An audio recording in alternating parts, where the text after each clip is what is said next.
In a world of legendary heroes, one man will rise to take all of the credit. This game has something that no one else will. Me. This is where the magic happens. Hey, can I get a coffee? I'm coming on! Everybody has that game that they fell in love with because they make an impact. Those games were somebody's legacy. Well, this is my legacy. Our legacy. Our legacy, whatever. It's not my legacy.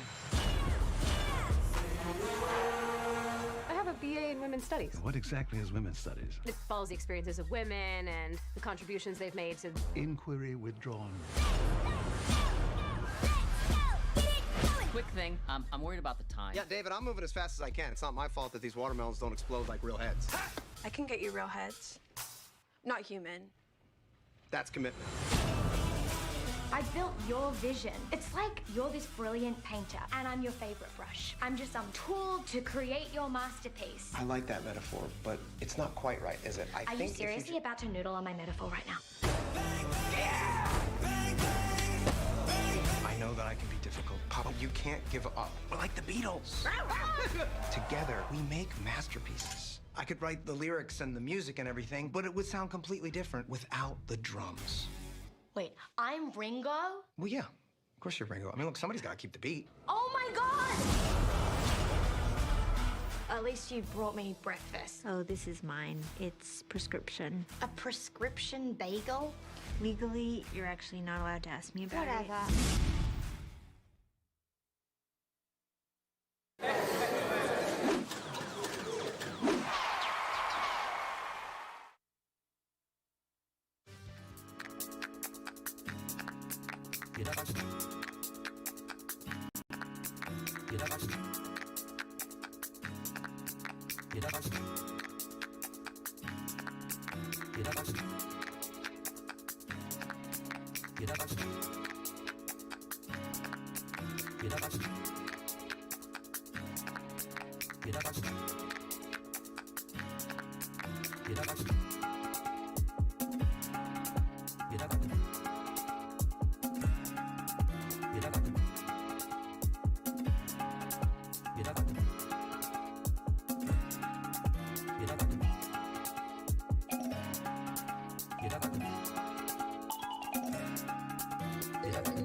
Welcome to the Kingdom Hearts panel.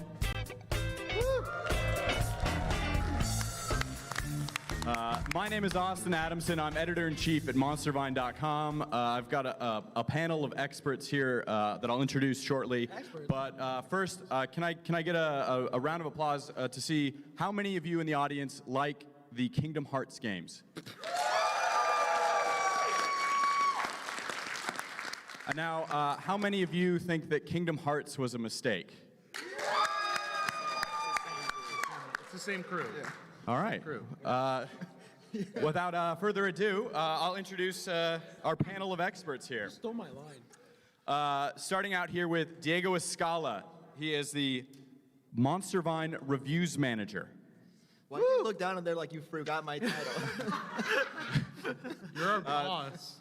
What is his Hi, everyone. Then we have Spencer Legacy. He is also with MonsterVine. He is the managing editor. Yeah, I've played every Kingdom Hearts, and I had a podcast about it way back when I was a teenager, shockingly. So, wasn't that long ago. Maybe like 2 years ago. That's not true. Next to Spencer, we have Azario Lopez, founder of Noisy Pixel. Yes, hello. Hello, everyone. Hi. And then finally, we have Arturo Churro Molina. Really? Yeah. Hey, guys. I've been doing Kingdom Hearts stuff for over 17 years. I'm a podcast host for Kingdom Hearts Union, and I'm also the project manager for the Key Bears Alliance, which is a fan-made Kingdom Hearts event. He's probably the most qualified. He's absolutely the most qualified. So that's our panel. Let's get into some credentials, because you came to see some experts talk about Kingdom Hearts. So let's have them kind of go into depth on why they think they're worthy of ranking all the Kingdom Hearts games. Austin, can I ask you a quick question? Yeah. You said you played no Kingdom Hearts. So, that's not true. He got partway through Tarzan World. I have played a little bit of Kingdom Hearts, the first. So, would you consider yourself a fan of the series? I do not enjoy the series. Then why do we have a picture of you cosplaying as Organization 13? The evidence speaks for itself, Austin. That is me in that weird suit. I look like a mess. At E3. We have a few in the audience actually also wearing that suit. Seems weird you would cosplay about something you don't like. It just seems kind of off. We at MonsterVine come from among friends.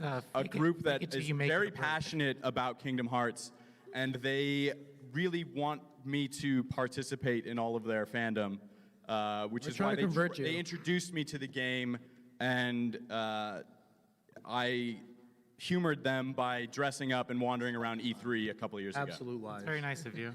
He's so Riku all the way, but it's fine. That was the best thing I ever saw. So okay, yeah. Let's go ahead and let's see the credentials of who we have here actually. And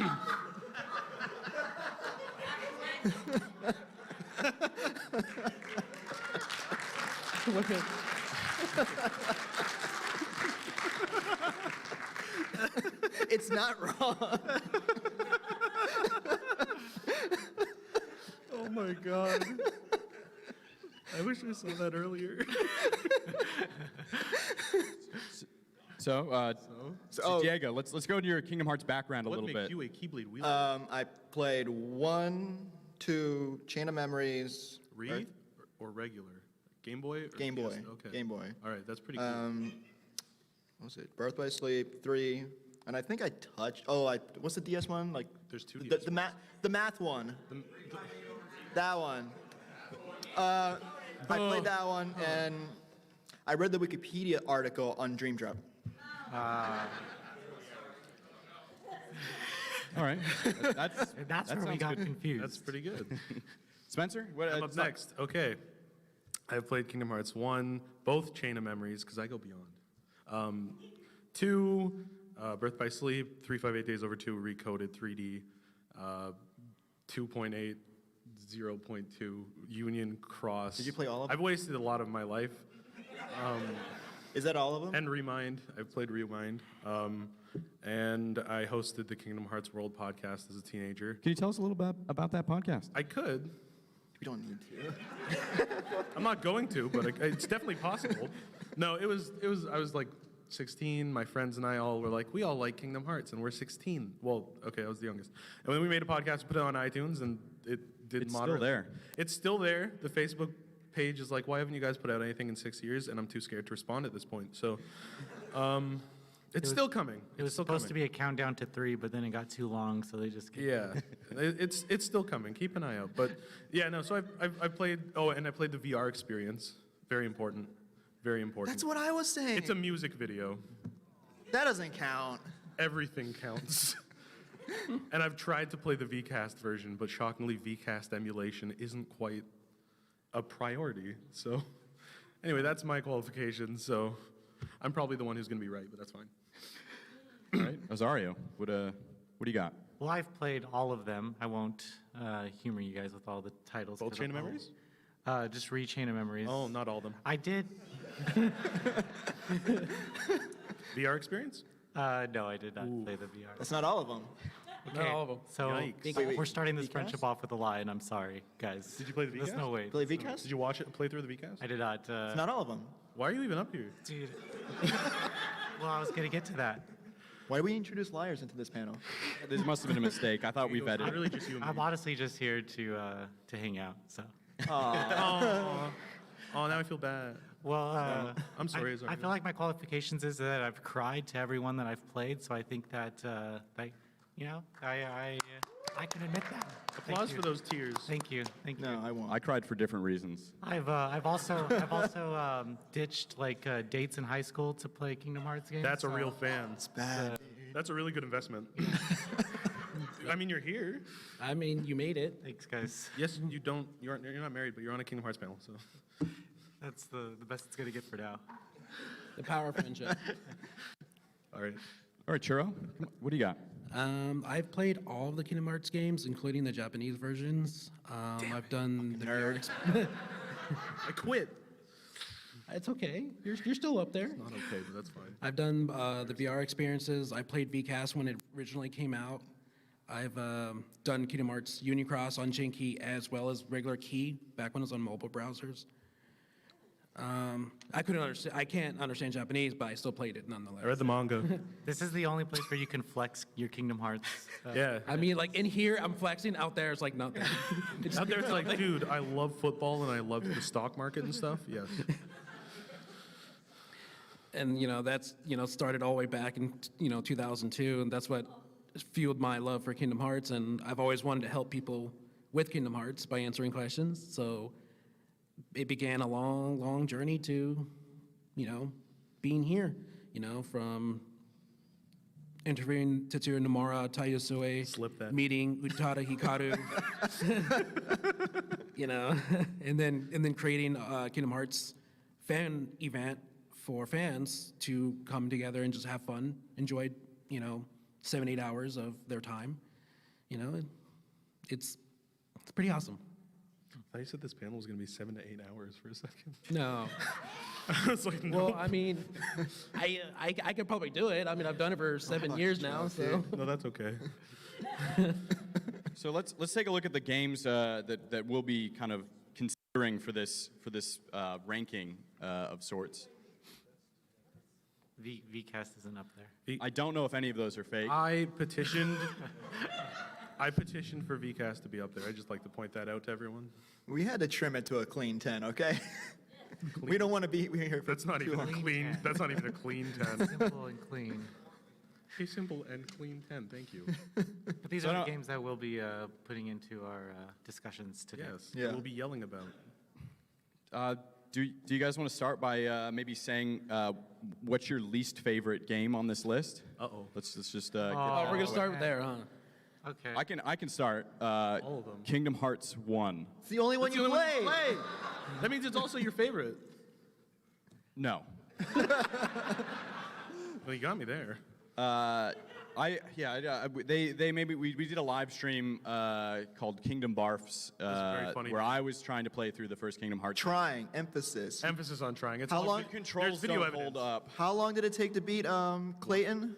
Oh my God. That's a really hard. These two were advising me and they were giving me false He information. found new. Was this on AI beginner behaviors. mode too? Check the tapes. He found new AI behaviors in a 2002 boss. What was it, like 2 hours? It took a couple that's episodes. generous. And then he did it, and then he fought him off camera too, and he still couldn't do I it. still don't think he did it. Let's talk about your least favorite of the Kingdom Hearts franchise. Diego, let's. You're up, buddy boy. What do you think? Don't worry, everyone's just watching and listening. I can't decide which Nobody's one. judging you. I'd say Birth by Sleep. Whoa. Sleep. Yeah. Whoa. Oh, Uh-oh. thank you. Uh-oh. So tell us why you don't like that. Fucking sucked. The skill system sucked. It was is like super unintuitive. Okay, but it was really funny how Tara's really dumb. That's it. These children are robbing me. I have a hook hand. I'm the good guy. And Tara's like, oh shit, we better kill those kids. Like Terra landed on each planet, running into the villain and being like, yeah, you're on the up and up. Yeah, you want me to carve this girl's heart out and put it in a box? She probably deserves it. You're right. Yeah, she probably did something bad. Why did I fail the test? Yeah. Anything with Aqua cannot be bad. That's all I'm gonna say. He did say, yeah. What do you say? Anything with Aqua can't really be that bad. Because she's a No, very yeah, cool this one. character. And she's 18 years old, guys, so I can say that. God. Oh, God damn it. I like Azario's not part of MonsterVine. He is That is Noisy Pixel. There's Noisy Pixel, He's Noisy Pixel. separate entity. No, I didn't like. I thought the plot sucked, but that's par for the course. I thought the skill system just was really bad. Like I went so far into it, and I didn't understand how to make any of my skills better because it didn't explain it to you. Sounds like a you problem. The fact that it just repeats the same damn worlds for 3 characters is like, I'm not playing this game 3 separate times. That's wrong, but that's okay. I mean, It's okay. yeah, I just did not like it. I'd say 3 is probably right there with it. He hasn't played Remind. Listen, I got rid of my copy as soon as I hit those credits. Oh my God. That entire like last section I was. platinumed the game. Thank you. Did you really? Yes. Fucking loser. All right. Okay, so that was which one? Birth by I'm Sleep. gonna say Birth by Sleep. Okay, we'll jot you down for that. I mean, 3 probably made me madder just because of the ending. Okay, well let's see what Spencer has to say Mine's about the his. boring answer. All of them. No. It's it's probably recoded just because. That's the safe answer. No, that's the real answer.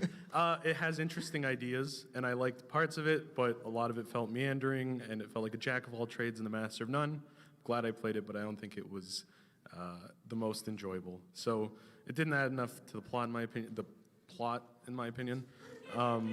But I got to see Cloud looking cool, and really, I mean, that's what it's all about. But yeah, no, so I'd say recoded, just because it didn't feel particularly full of content.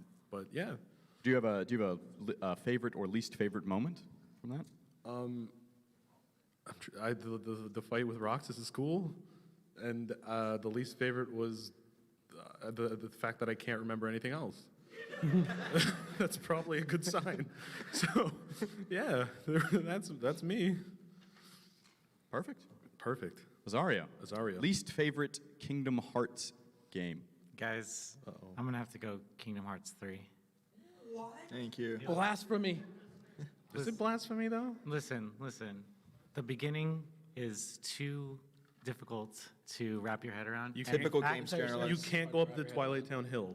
The fact that the first place you go is going to Olympus again is. But it was cool. You run on No, walls. it's a waste of my time. You know how long I waited, and I have to go hang out with Hercules. That's technically Would you Kingdom say Hearts that to his 2.9. face? Yes, I would say. You would say that to Hercules' face? And you know what's so like jarring is when they don't get the voice cast and the character just doesn't magically talk in the. Oh, with Bill, yeah. That was weird. That was he like there were parts like it's like they didn't write it knowing that. Yeah. So there were parts where he'd just stare at Sora Right, like a Phil? slime or something. He'd just be like, and then he'd just walk away. And I was like, "Are you okay? Should I call someone?" The beginning of that adventure, though it ends pretty well, the beginning of that adventure of Sora just losing motivation is not enough for got me to Metroid. be invested. And it actually took me about till Remind came out, till 2 weeks before Remind came out, it took me to beat that game. Really? So yeah, I didn't beat it until I got to Toy Story and I was like, I've seen enough. That's like the best one. That's literally the best one. They make fun of Square No. Enix in that world. No. That's the one where Woody just dunks. Yeah, that's what. Yeah. Hey, No, I've Woody dunks I've actually on him. played Remind though. Okay, unlike also- some people on this. That's where they campus. started to say, "We're gonna make Versus 13 whether they want it or not." I will say Remind's really good. Remind is, yeah. But Kingdom Hearts 3 is probably my least favorite. Zora was a very. I fun will fight. throw in Recoded in there too. Yeah. It was not good. It's just not much of anything. Yeah. That's the thing. All right, Churro. My turn? Yeah. Oh. I'm gonna go bold and say Kingdom Hearts 2. Whoa! Okay, that was the reaction I was looking for. No, but You're gonna have to leave. You're gonna Wait, hold on. Your way out of here. Can you wait He's also not with 45 minutes? MonsterVine. I'll be right out there. Let's do it. He's also not with MonsterVine. Thank you. So you guys aren't going to help me? Yeah. No, you're on your own. Sorry. So do you have some Yeah, with examples of backing. why? Yeah, please. No, it was just a joke. I just want to see if everybody's reaction. Oh, just you're a lying. prank. Just a prank. He's pranking. Oh, my actual least favorite is the one Spencer said. Yeah. Yeah, they clapped for that. No, I would have to say Union Cross because yeah. too much desert, Fair. too much sand, and then we have to go back to the desert again in Dark Road, and I'm not looking forward to that at all. Oh, you didn't get every single Kyrie variation of the medal? You're not going to win. I do. Oh, well then. You know, after spending some money later. We aren't you know? all gifted.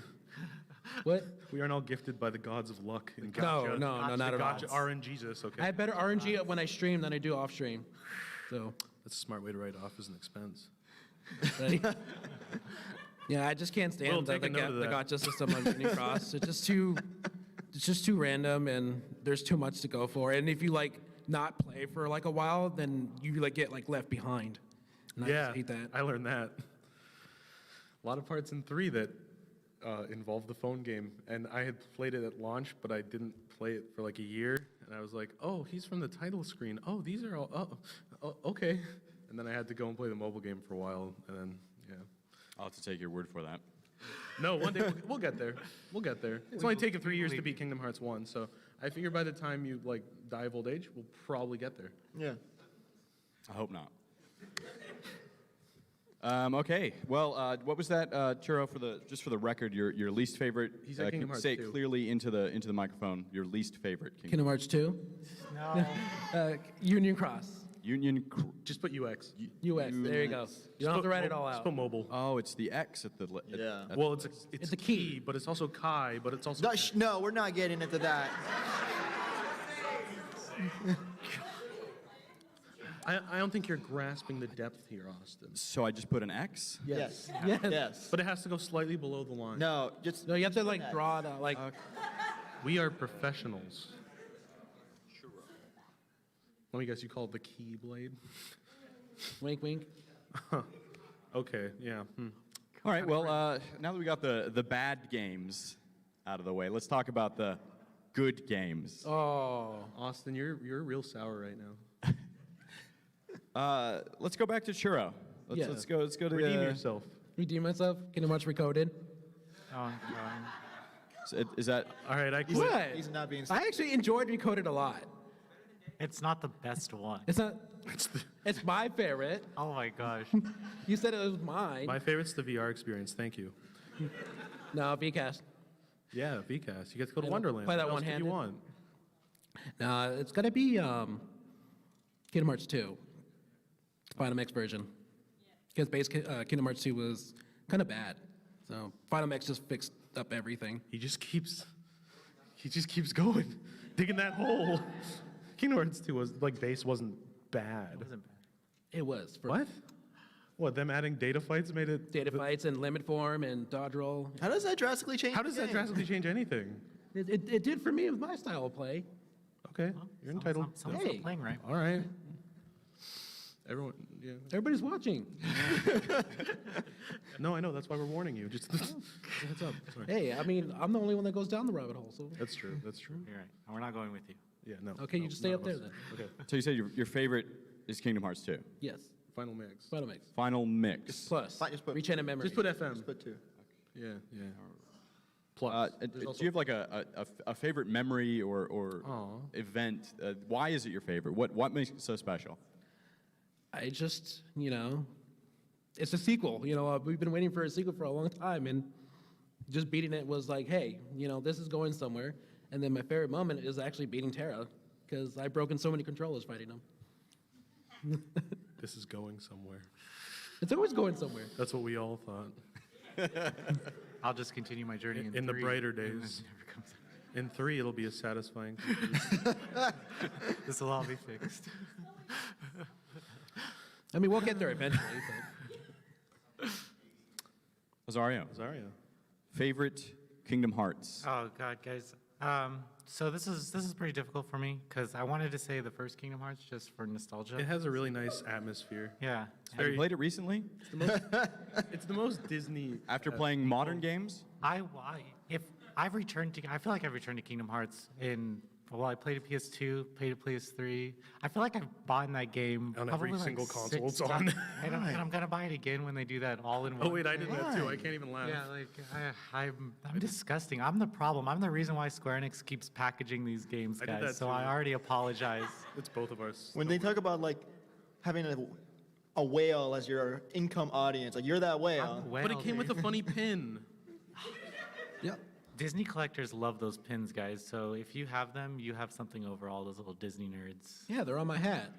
Yeah, kind of a pro, but that's fine. I want to say 2.8 Final Prologue, just because I was waiting for something for so long, and that game kind of teased me with what 3 would be, even though it's my least favorite. And hanging out with Aqua and. It's Cut his mic, please. that word choice. What do you mean hanging out? Just hanging out. Just putting on the cat ears, just for butterfly fun. wing. You just leave the Having a little TV screen time on and just sit there like light a candle. Like Put the MIDI version of Simple and Clean on. yeah, you don't want to get sued.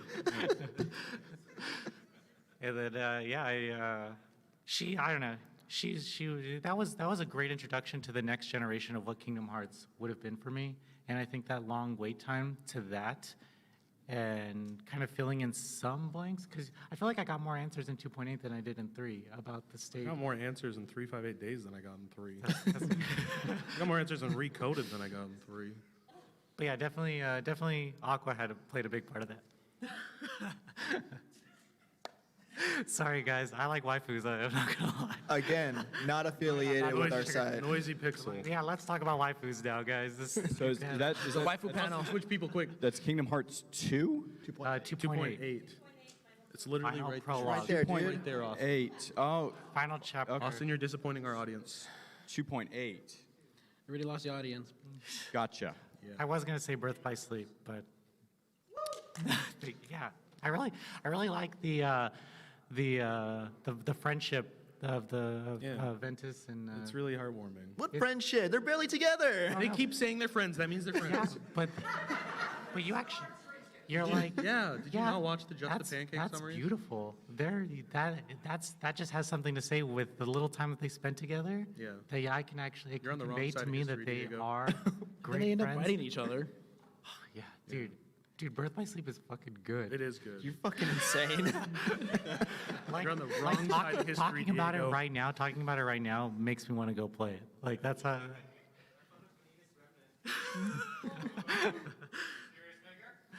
But yeah, I don't think Austin knows what that means. All right, Spencer. Oh, me. Okay. All right. I'm split, but I'll decide on. It was between 2 and Birth by Sleep because I really. Do you have a problem? I don't understand the love for that game. Listen, with it me started now. with the secret movie and it looked really cool, and I was like, "Why is Roxas there?" But it's not Roxas. That's a funny little secret.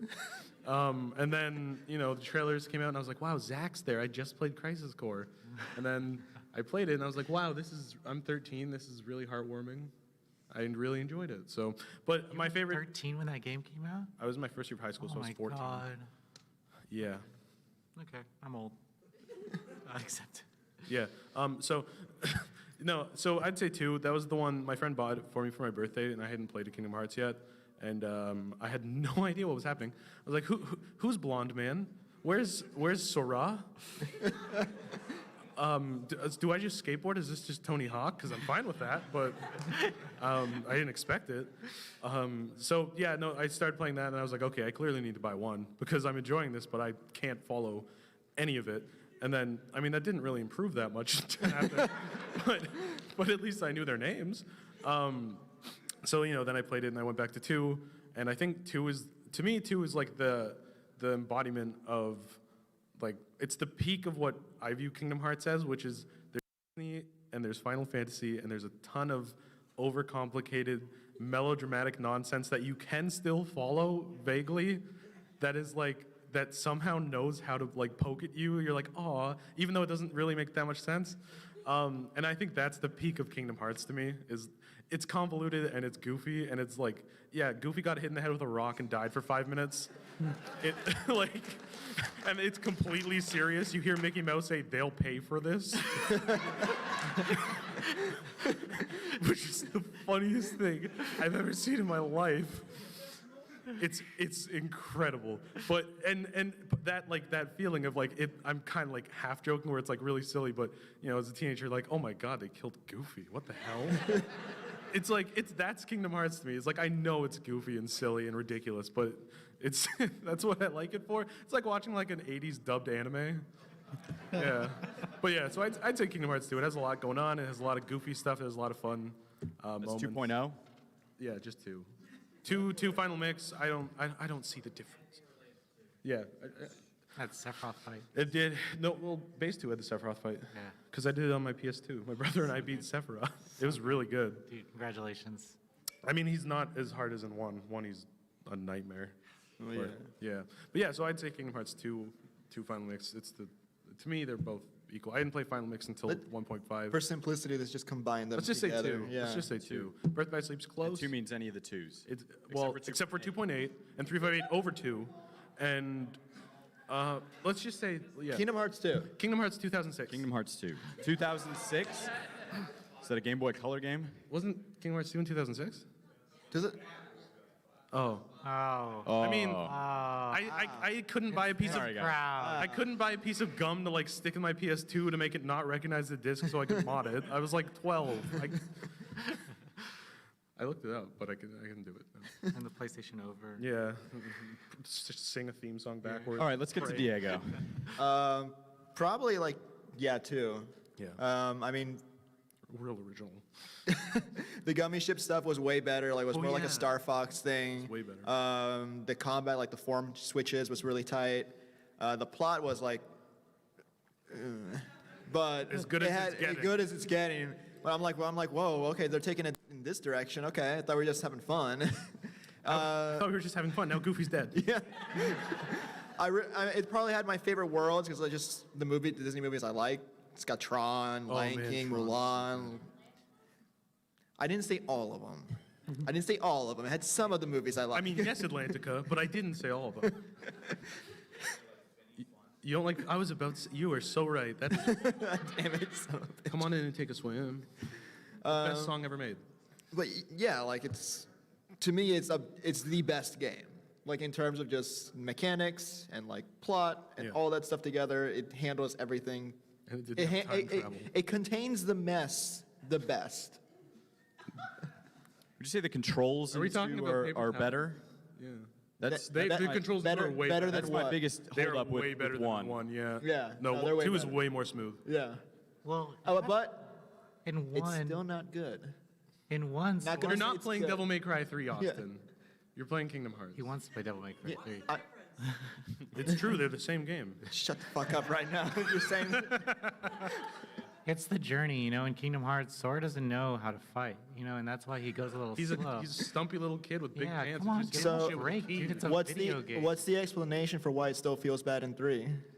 Because he forgot. 'Cause he lost his motivation, and that's why I hate He got that hit in the head game. with a rock. It's an epidemic in Disneyland. Just rock slide around Yeah, you have to sponsor a kid to stop it. Austin, please move on.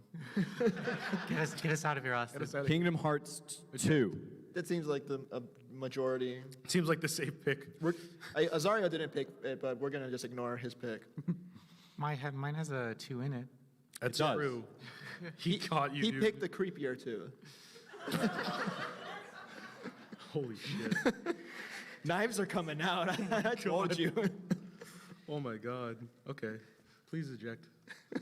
All right, so it sounds like We're pretty universal. an easy, and that I think we knew that going into it because from what I can tell, people just really like We had like Kingdom 5 Hearts 2. meetings, Yeah. How do you guys feel How about do you 2 guys being feel our about top? 2? Okay. How do you guys feel about 0.2? There's a 0 point? It's a game. Okay. No. How do you feel about 2.8? There you go, Azaria. There you go, Azaria. Oof, How do you feel about Aqua? I didn't say it. How do you feel about Recoded? Yeah. That's a nice way to put it. Azaria just ruined that game for a lot of Give us that people. bathing suit DLC, Square Enix. Oh my god. Is this how you turn it off? You just press the button. Save us from this, Austin. There are kids here. Hey, I'll pay. I'll throw my money at it. Kingdom Hearts 3 Senran Kagura Peach Beach Splash coming soon. Thank you. I am the problem. So is Kingdom Hearts. I mean, look, that list is up there. Oh, that's true. Yeah. Oh. Well, you guys are kind of talking about the future of what you'd like to see of Kingdom Hearts. Let's Continuity. Let's get some serious criticisms here towards where the story has left off and where you'd like to see it go before we Sora not get to the dead, final please. rulings here. Honestly, I know Remind costed $30, but that did more for me. Oh yeah, no, I agree. In terms of whatever Kingdom Hearts 3 was doing, Remind did more for me than that. So Yeah. I think the price was worth it, and I got 20 hours out of it. So And I actually had Ventus and Roxas talk, yeah. which about time. Is that game just a boss rush? What is that? No, it's like a weird time travel take on It's the like a ending scripted battle. with a boss rush that kind of involves Final Fantasy characters with a photo mode, and you fight either Zack or Cody. Zach, yeah, you fight Zach. You fight Zach. Oh yeah, you're right. You fight Zach, and he says, "I don't lose, kid." Except he did when I beat him. But yeah, no, it's a really good fight though. Fucking dunking on that fictional character. Yeah, and he's literally just knocked us. Yeah. And I'm glad that opened up a door for a new chapter of, because I was afraid. You know, I know some people weren't, but I was afraid that Kingdom Hearts 3 would have been over after this, or the Kingdom Hearts 3. It wouldn't be. No. I want them to get weird with it. Well, Nomura's getting kind of weird lately, so I don't know. I want them to get more weird. What would you like to see? I want them to be in real world Shibuya, just jumping around, swinging keys. They do some weird ass viral marketing where they have a bunch of people swinging keys in real life Shibuya. Bouncer I want them to too, go to Square Enix Worlds. Go to Bouncer. I don't care. Go to Vagrant Story. Whatever. Go to Parasite Eve. Let's get Parasite Eve Kingdom Hearts going. Scary little dog. Yeah. No. That was my type of game.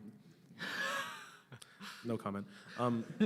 Yeah, no, but yeah, I want to see them like visit like Final Fantasy worlds and like actually have Final Fantasy characters again because Cloud's still not there. I'm fine. No, but yeah, I want to see Square Enix worlds. I don't want to lose the Disney side because obviously that's a pretty important part. And I want to see. I want to see whatever the Zora stuff's leading to, which is I'm assuming just versus 13, but. I'm fine with that. Is there any questions from Kingdom Hearts that you want answered? Is there anything? It'd be easier to say, were there any that were answered? What's the biggest one that you? Spencer, can you just give us give me a quick summary of the Kingdom Hearts? No. Okay. I'll be here all day. This will take like I'll do it in like 30 seconds. Okay, small boy gets whirlwinded away and his friend becomes bad and they go to Disneyland and then they meet again and then they fight and then his girlfriend loses her heart with a bunch of Disney people, but then they're okay because he fought the scary guy in the dark place when he became a boat, and then they went through a big door and then Mickey was in the door, and then before that 10 years before there were 3 people and they all had a really bad time. And then he lost his heart, and that made a bunch of people out of him. And the bad guy also had a bunch of people, and then they threw cards at each other like Yu-Gi-Oh! And then they fought a bunch of cosplayers, and then Jack Sparrow was there, and he was voiced by Tidus. And then they went to Tron, and then they fought Xemnas because they were like, oh, that's the last bad guy, and it was not the last bad guy. He dressed like a zebra, and he turned into a knight, and they killed him. And then they were in the darkness for like 2 seconds, and then they found a letter, and apparently that saved them. And then they went to a dream, and Sora failed, and Riku won, and then Aqua was running around and doing stuff that Azario said. And then they went to Hercules World, and then they brought back all the people who were kind of dead, but there's no such thing as death. And then Sora just died.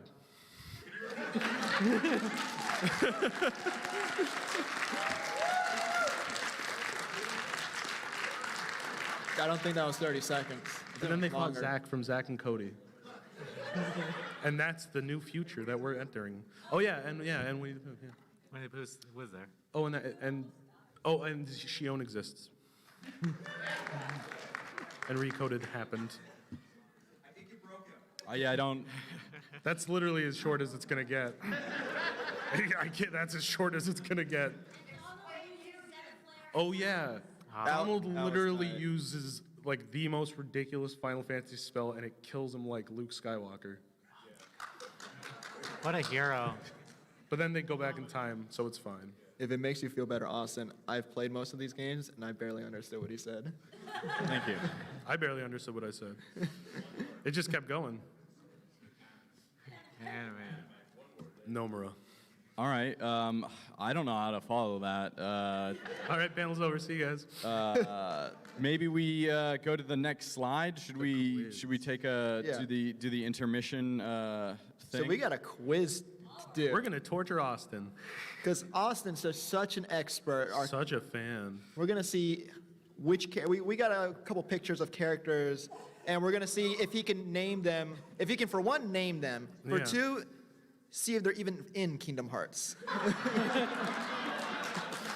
We all got together in our group chat and assorted a bunch of awful photos and put them in a cursed Google Drive, and this is the result. Yeah.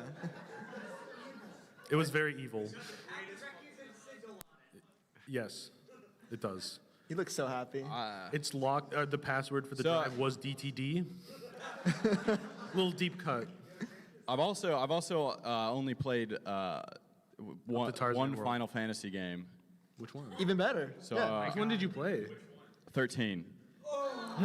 Oh yeah, you beat it out of spite. No, that's a special story with that one. Listen, he played 13. this is not a Final Fantasy. It is he's like, I should get into Final Fantasy. Let me start with 13. And then he's like, this was bad. Let me play 13 too. I started 13. If this were a Final Fantasy panel, this I'd is be also fighting bad. over Let this, me also but- play 13-3. I did not play 13. You said you played 13-3. I played it Which at is a it, Austin? at a Which is demo it? event. How do Briefly. you decide to get into Final Fantasy? You start with 13 and then decide to keep going in that one. You know, I didn't have a PlayStation 2, so Okay, he's rolling out the excuses. Let's Yeah. do the quiz. You had options. You Whatever. had a PSP and a Vita. Who is this? Well, you Okay, started that- with like the most confusing one. Don't give him any clues. No clues. That can't. I don't think that's a real character. That's literally Sora. I didn't think Sora had a tail. Wait, let him work it. Let me. I was gonna say Sora, but I saw the tail. You thought it was fan art? He's gonna say Sora. Is that Kid Cloud? Yeah, it's Cloud. Is that Jr. your final answer? Yeah. Yeah, no. That is the original design for Sora. Oh, that is Sora. Yeah. So but they want him changed to it. be. Like a little furry thing, yeah. Little furry thing, but they changed it because Final Fantasy IX was in development, and they were like, Zidane has the tail. You can't do a tail. We got the tail market, and so now he looks less like a Okay, furry. so that is- And he doesn't have a chainsaw anymore. And just leads to further evidence that this is just fan fiction from Nomura. Yeah, Right. Yeah. which is pretty sick. Yeah. Yeah, it's pretty sick. Next one? Sure. Yeah. Let's. That's he looks like a Digimon. He looks like just a Myotismon. It's a medieval Deadpool. No, Austin, that's But you. do you think it's from the series or not? No. No? No. What's his name? Dib? Diz. Diz? Yeah, he's Dib Membrane. This is Diz from Kingdom Hearts 2, who is actually Ansem. Who's the real Ansem? Who's the real And he's Ansem. voiced by Count Dooku. So is this an original Kingdom Hearts character? Yes. No, you don't remember him from The Little Mermaid? He is a core character. Maybe. Dope. Darkness and Zero, yeah. Really? I was testing the crowd. Testing the crowd. Testing the crowd. You guys So are great. you're You 0 guys for are 2. wonderful. How hard are these? These are not hard. I picked a lot of people Nomura designed. Okay, wait, no, I know this. I think I know this one. Now this is an answer. This is a different Square game because No, do they have headphones in Kingdom Hearts? I don't think they do. They could. Yeah, I there's, think there's this an is, entire Kingdom Hearts this game looks like about that headphones. The world ends with you. Is that? Oh, There we go. All right. There you go. I But don't know he the is- character's name. he is technically in that's- Kingdom Hearts. Are you trying to tell me that this isn't in the Kingdom Hearts series though? I am not trying. Is he in Kingdom Hearts? He's in the Is he? 3DS game. Is He's in the 3DS game. he's in the 3DS game? Yeah. It is a Kingdom Hearts character. You got half a point. half You point. did it. You got All a right. half point. It's not a shutout. All right. All right. That's I think that's a different franchise. Yeah, that's Mario. Yeah, those small are Fire shoes, no Emblem chains, just Those strap. I see chains. There's a chain. There's There's a there's chain. belts and There's a chains. chain. Yes. That's a strap. There's a couple lot of belts. belts There's a in lot of there. belts. What's that? Is that a mana? Is that a mana game? No. Or a dragon game? You cannot think that's Dragon. You cannot. Dragon Age? Yeah, it's Yeah, that's Dragon Age Origins. I have no. That's literally. that's the Dragon game, yeah. It's not a Kingdom Hearts How character. do you not recognize Shepard? Character customization. He didn't build his like a Fair, fair. You are right. It is You're not. right. It is from Tactics A2. Advanced A2. Yes. Yeah. Final Fantasy Tactics On the A2. Oh, that's a DS. Final Fantasy character. Yes. The DS Tactics game. It's a really good game. It is. Okay. All right. Sure. So 1.5 points so far. I'll take him. Not the cape guy, the guy in the front. Yeah, the guy in the front. We can't throw too much at you. Well, I guess both. Both really. I mean- it's technically both. I just couldn't find a picture of the guy by himself. That's not Sephiroth, is it? Oh, Is it? it's a That's third. one of the names I've heard. Is it Sephiroth? It's not Lance Bass, no. And this isn't. This is. It's fine. It's a Final Fantasy character, or is it a? That's our. You're, what's we're yours? asking I'm the asking- questions. Thank you. I think it's a Final. I'm gonna say it's a Final Fantasy character. But is it in Kingdom Hearts? 3 has very graphically. Is it? extensive- Does 3 look like this? It might. It might. I'm not telling you. If you played If your you games played a bit it, yeah. faster, you might know. But no. No, sorry, that looks too much like lightning. I don't think lightning's in Kingdom Hearts. Where's the camera so I can? Wait, do you zoom think that's look at lightning? it? No, it's not lightning, but it's this. That's literally similar. lightning. Yes. They look like they could be related. So not from Kingdom Hearts. You're gonna say Final Fantasy. Sure. Yeah. Okay. Yeah. Yeah, that's from Final Fantasy Advent Advent Children. Children complete. The That's movie. Kadar. Oh. Yeah. You are. Oh, Rufus Shinra. Yeah, that's. He's going through a phase. That's kind of. You were technically right. He was For the game. technically Sephiroth. He's supposed to be dead. Okay, like, if people are what's spoiled he- by Advent Children in 2020, is that really my problem? I had it on a UMD. What's the thing with him? He's like a part of Sephiroth. Yeah, he's a remnant. Yeah, Remnant. So you were Yaj, technically right. Kadaz, and Yazoo. Oh. Yeah, there you go. It's only a half point. But I think that's mainly because you just associate any white-haired anime character to be Sephiroth. To be Lightning and Sephiroth. True. When we played Kingdom Hearts, he thought Riku was Sephiroth, and he thought Sora was Cloud. I told. Yeah. No, he thought Sora was Leon. He thought Leon was Cloud. Yeah, Sora's Goku. Yeah. There's too many names to learn. Okay, they have similar hair. Okay, next. Trust me, Austin. You'll get this one. You'll get this one. Is that Sora? Like We don't know. gave up. Austin, he has the Sharingan. He's obviously not Sora. Duh. That's a Kingdom Hearts character, though. Okay. Are you sure? I'm sure. It has to be. Are you sure? No, Does I'm it not have to be? sure. I'm not sure Does it about have to anything. be? Are you telling me that's not Hitman? That's Square Enix. So you said it is a Kingdom Hearts character. Well, I mean, they're in a Kingdom Hearts game for sure, right? Are they all? All No, these? no. Some of these might not We be. showed you for someone from Yeah, Tactics. some of them were Tactics, yeah. You're getting old. I'm gonna say it's a Kingdom Hearts thing. Okay, you did it. Yeah. That's that is- Zora. yeah. That's Zach from Zach and Cody. Thank you, by the way. Yes, that is the secret boss Yeah. in the DLC. A secret boss. Yeah, whatever. Well, not anymore. Yeah. Secret's out. Yeah, he was also in Toy Story World in the Versus 13 trailer. Yeah, this Okay. is Nomura's attempt to make his own Versus 13. Versus Rex. Gotcha. Yeah. Can't cancel This is his knock. He's like, I couldn't make knock. Oh, I'm this, making Versus yeah. 13. Even if it has to be in Kingdom Hearts. Next thing's probably going to be called It's probably just Kingdom Hearts versus 13. And then divided by 6. And then they'll like just drop the Kingdom Hearts part on the box. It'll be like dropping the Kojima logo. They're just gonna erase it. Ready for the next one? Ready for the next one? Sure. So that looks like something I'd see on the box art, maybe. Well, you know all these artists. It's the same style with all the Square games, so Yeah. that's what specifically why we made this quiz. I don't know. It looks like it could be from the Dream Drop game. That's a really specific one. I don't know. I've got that box art You in my didn't know head. what that was this morning. No, I've heard of it. Because of the 3DS, there's 3 Ds in the dream drop distance. He's learning. That's a little pro tip. We'll make a weeb of you yet. So that's got to be that's a Kingdom Hearts character. Right. Right? You're right. Am I right? You did it. Is he right? I don't know. He's right. Yeah, he's right. It's Ephemer. Wait, who is that? It's Ephemer. Is he from the phone game? Yeah, he's from Unchained. Yeah. Okay. You're talking to the microphone? I can't. Yeah, he's from. He's Ephemer. From the phone game. I was surprised that you knew Amana, the Mana Yeah, series. he is in Kingdom Hearts That's 3. pretty cool. Kind of. He surprised me. He like turns around and is like, "Hi," and then he leaves. And then he's like called Mysterious Boy in the credits. I remember being like, "That's not his name. He's not mysterious. I know him." Listen, Mysterious, like Austin said, there's a lot of names to keep track of, and the person who did the credits could not keep track. Yeah, I guess if you're not dedicated. I guess if you like do things other than play Disney Final Fantasy crossovers. How many of these do we have? Well, 2 more. Wouldn't you like No Other Boy? I think there's 2 more. We gotta. Yeah, hurry up. Speed through. No, we're good. See, this one could trick anyone.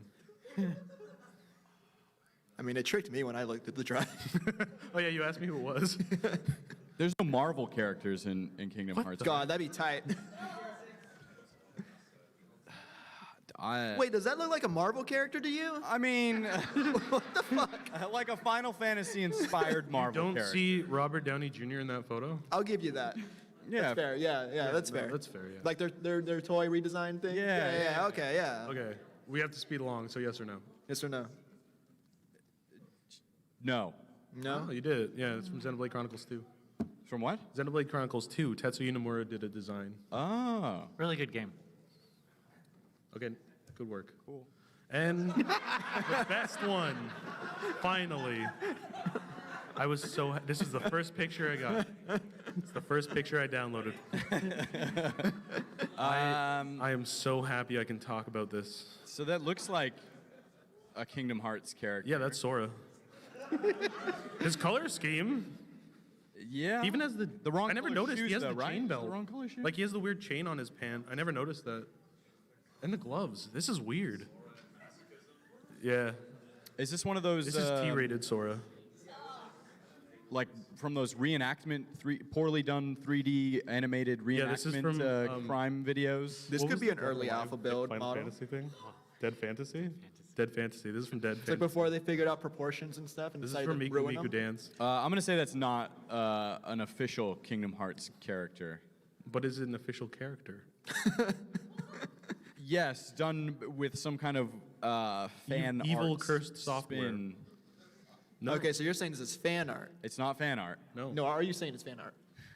I was. It's the Bouncer, baby. The Bouncer. Bouncer. From the PS2 game. Yeah. The Bouncer. Okay. I did not. It's a bad game. It's a bad You game. didn't play that game? I did not play that It's a game. bad game, and I love how cursed it is. So is this is this part of the franchise? Is this the origin story? It could be. It could be. The inspiration. We're waiting, boys. If he goes to Square Enix Worlds, he could definitely go to the Bouncer. I think that's #1 on Nomura's list after Versus 13. But congratulations, Austin. I stopped keeping track, but I'm pretty sure you failed. I think you but got don't- like 3 out of 10. That's better than I thought I was Yeah. gonna do.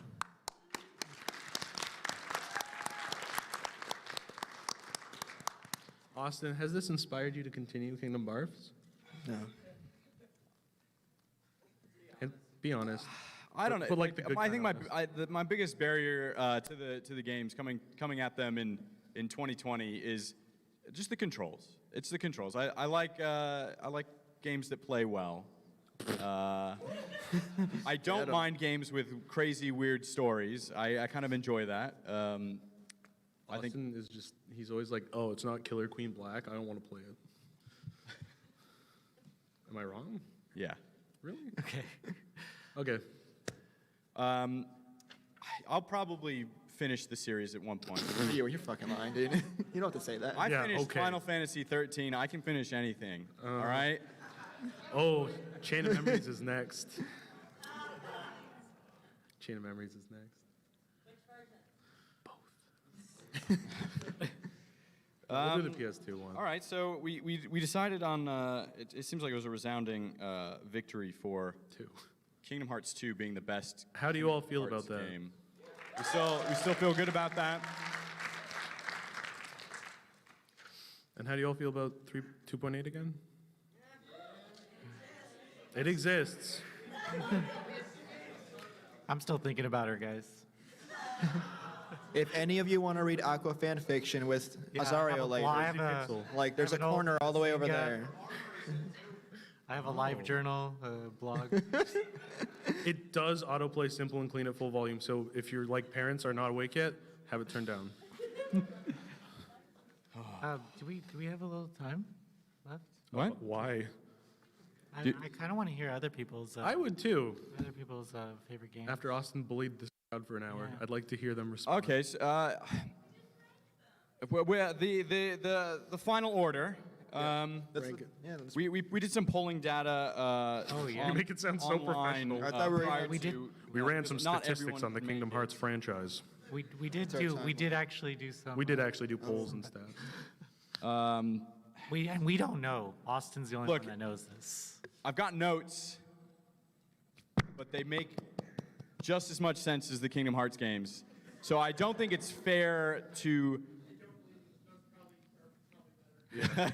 What if we quickly went down each person's ranking? Okay, sure. We only have 10 minutes. Yes, We only have 10 minutes. We have Okay. time for that. We'll go through the ranking, then you'll say the ranking, and then these people are free From this cursed panel. from this cursed panel. No, there's no freedom from Kingdom With Hearts. you forever Yeah. in your hearts. Yeah. Okay, Diego, tell us. All right. Austin, you want to start with your ranking? Yes. Kingdom Hearts 1, Kingdom Hearts 1, Kingdom Hearts 1, Kingdom Hearts 1. Pass. Okay. I didn't play that one. I did, but that's fine. Okay, I'm gonna go 2, Chain of Memories, 1, the Math one, 3, Birth by Sleep. Can we talk about the naming convention then of these There's games? no we don't time. have time. There's no time. I didn't play the rest, so fuck them.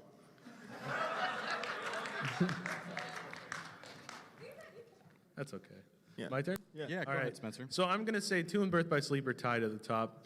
You can't do that. You need to separate them. Okay, Dad, thanks. 2 and then Birth by Sleep by very, very, very 0.01 margin. Are you happy? Yes. Okay. Continue. And then probably 358 Days, and then 1, 3, 3D, Chain of Memories, Chain of Memories, 2.8, Coded. Oh no, sorry, Union Cross, and then Coded. Wow. VR Experience is just somewhere. VCast is obviously the best one, but everyone knew that, so I didn't need to say it. I'm gonna go 2.8. Yeah. Of course. Birth by Sleep. Of Kingdom course. Hearts 2. Kingdom Hearts. I'll say Chain of Memories. Yeah, no, Chain of Memories is fun for what it is. I like it. I really like Dream Drop Distance. I like the not plot part of it. Yeah. Switching and everything is really good. I like seeing Neku. 358. Recoded. Union and 3. Nice. Okay. Churro? All right, I'm gonna go with Kingdom Hearts 2, Birth by Sleep, Recoded, Dream Drop Distance, Chain of Memories, Kingdom Hearts, 2.8, 3, Union Cross, and 358 over 2. Nice. True professional. But no matter what, we're all still pals. What's the actual ranking? What's the ranking? Yeah, we didn't get to see this. Who actually So the math is actually gonna have to be done and will be posted online after the panel. What are you, Square Enix? The real ending actually cost $40 and will be released 7 months from now. And it won't make sense. Is that why the name Austin, read the list. convention? Read the list. Trust me. Don't let us down. Don't let us down. You know, I think the list is good as it is. That's a chronological release chronological, date. you dip. That's just a fucking release date.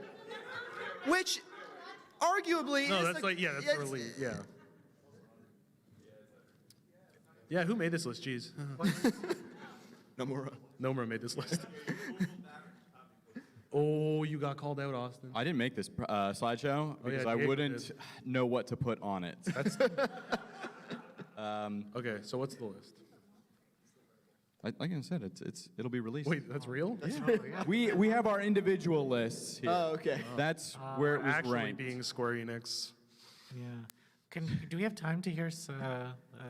Yeah, we have a few minutes. The cosplayers, I really want to know your guys'. Yeah. If you just want to form a line behind that microphone and just say your top Oh, it's a lot of people. 5 Kingdom Hearts games very quickly, as quickly as you can, so we can get through everyone.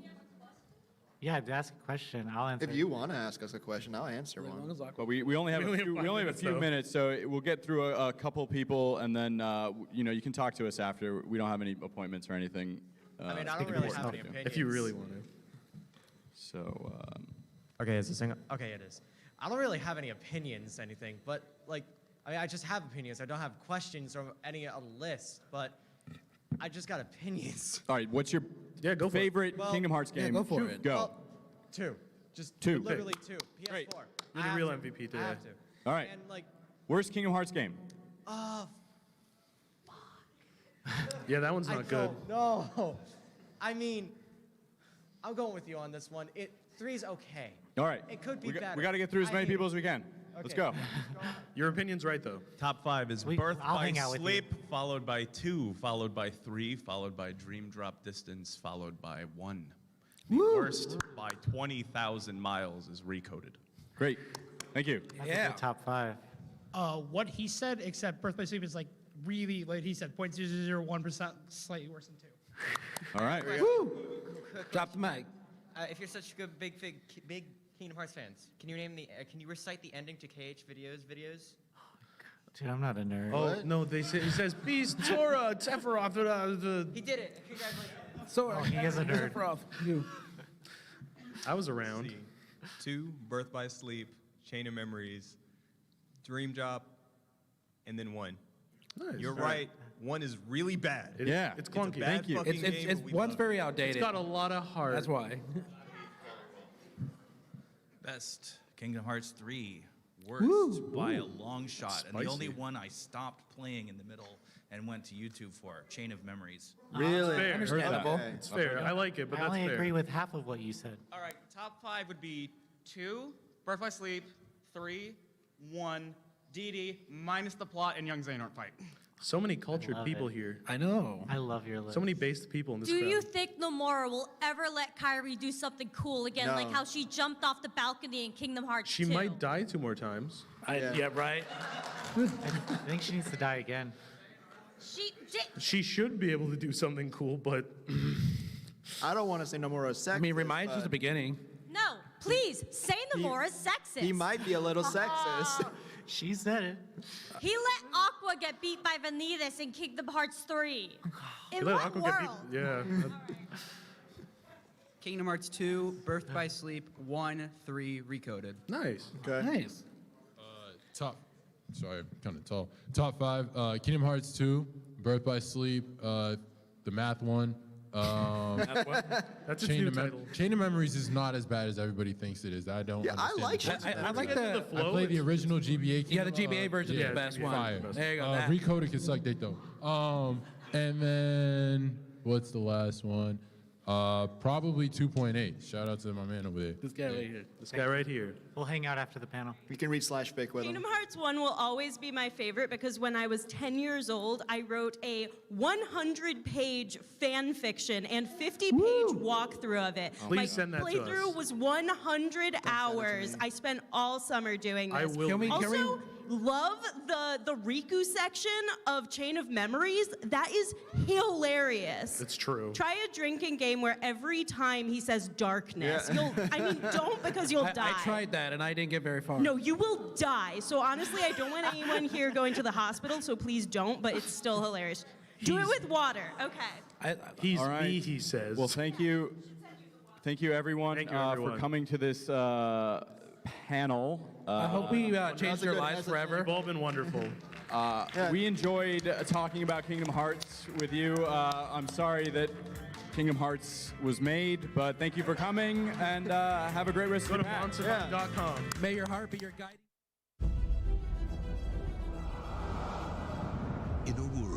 of legendary heroes, one man will rise to take all of the credit. This game has something that no one else will. Me. This is where the magic happens. Hey, can I get a coffee? I'm coming on! Everybody has that game that they fell in love with because they make an impact. Those games were somebody's legacy. Well, this is my legacy. Our legacy. Our legacy, whatever. It's not my legacy. I have a BA in Women's Studies. What exactly is women's studies? It follows the experiences of women and the contributions they've made to... Inquiry withdrawn. Quick thing, I'm worried about the time. Yeah, David, I'm moving as fast as I can. It's not my fault that these watermelons don't explode like real heads. I can get you real heads. Not human. That's commitment. I built your vision. It's like you're this brilliant painter, and I'm your favorite brush. I'm just some tool to create your masterpiece. I like that metaphor, but it's not quite right, is it? Are you seriously about to noodle on my metaphor right now? I know that I can be difficult. Papa, you can't give up. We're like the Beatles. Together, we make masterpieces. I could write the lyrics and the music and everything, but it would sound completely different without the drums. Wait, I'm Ringo? Well, yeah. Of course you're Ringo. I mean, look, somebody's got to keep the beat. Oh my God! At least you brought me breakfast. Oh, this is mine. It's prescription. A prescription bagel? Legally, you're actually not allowed to ask me about Whatever. it.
In a world of legendary heroes, one man will rise to take all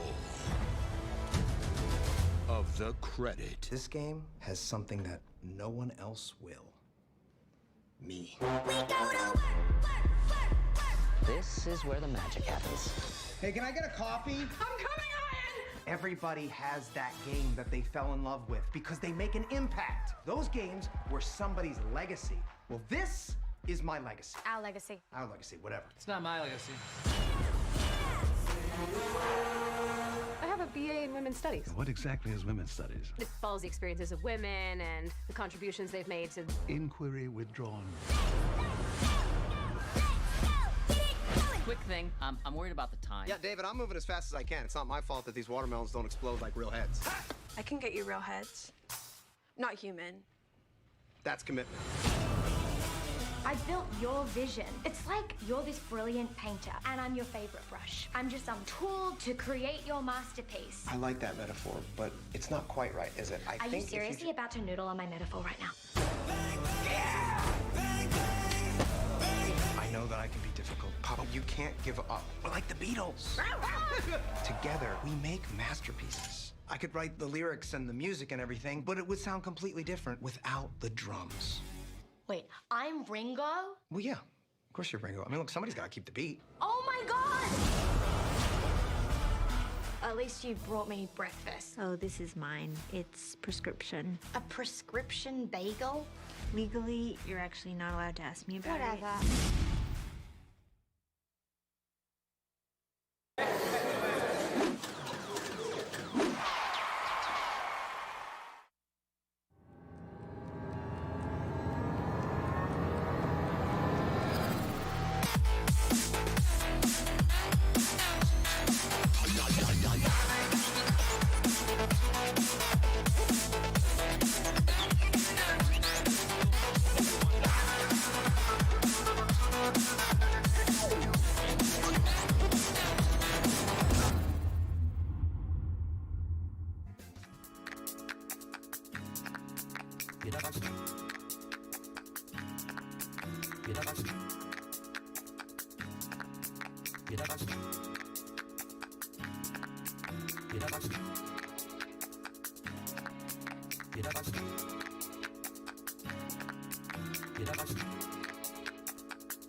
So, who's all having a great PAX so far? Excellent. Thank you so much for joining us for this next hour of More Than Trophies Esports 101. Whereas you could be spending your time grinding 2 games of League of Legends, or 5 games of Hearthstone, or 1 game of Artifact. If that's still a thing. That's good. That's a good. Thank you. So what makes an organization successful in esports? What does it take to become a professional player for a team? What does it take to become a content creator or a staff member for an established organization? We're going to be answering these questions and more, but first we want to thank PAX East for having us and other esports panels, allowing us to continue to support the esports community initiative. So I'm going to explain real quick who we are first. What exactly is Tempo? So we were founded in 2014 by Andre Yanyuk, who you might know as Reynad. From his own pocket, he established some of the most successful teams in their respective franchises, from Hearthstone to CSGO to Rocket League, Rainbow Six Siege. Rosters have emerged that now stand among the most decorated in the esports. And now we have a Hollywood studio to host live events, tournaments, and shows. Our website is dedicated to gaming content and meta-analyses that drive the highest traffic for any esports team. And we have a best-in-class live content with our mobile production crew, who are currently in Korea. TempoStorm has evolved into one of the largest esports media companies in the world. As a player, content creator, or professional in this space, it's important to realize that esports is changing. Esports has grown to become more than trophies that continue to mark the pinnacle of competitive play. So real quick, I'm going to go ahead and introduce our panelists. To my immediate left is Adam Parkser, our Director of Operations. Immediately next to him is Leighton Tyler, our Acquisitions Manager. And next to him is Ryan Turner, our Senior Partnerships Manager. So to kick off our panel real quick, I'm going to ask the panelists, what have been your earliest experiences in the esports space? Starting with you, Adam. Starting with me? Yes, sir. You picked me. All right. Hold on. Let me get my foot unstuck first. Oh, God. Oh, okay. All right. So what was the question? Earliest experiences in esports? Yes, sir. All right. So I started off without actually even thinking that esports would end up being a career. My background is actually in law enforcement, and I was working towards being a criminal prosecutor. But I decided to randomly decide one day to flee from the Midwest over to the West Coast and pursue my hobby as a full-time career, and it sort of ended out the best way possible. So way at the beginning, like 2015, I joined TempoStorm originally as like a content manager, a writer, photographer, videographer, and eventually that evolved into doing more production stuff, doing more management stuff, and nowadays I do finance and legal and operations at TempoStorm. My name is Leighton Tyler. I started in esports probably about 2011, 2012. I started in Call of Duty, just playing a lot of like game battle stuff. Kind of basically how most people around my age started in esports. So from there, I kind of transitioned into H1Z1, where I became a professional player. While I was doing that, I was pursuing a background in biochemistry. So I basically transitioned kind of at the end of my last year of school into more of an esports focus, because I didn't really, felt like biochemistry wasn't what I wanted to do kind of with my life. So from there, I kind of competed in H1Z1. I won DreamHack Winter in 2017, and then participated in the H1Z1 Pro League with TempoStorm.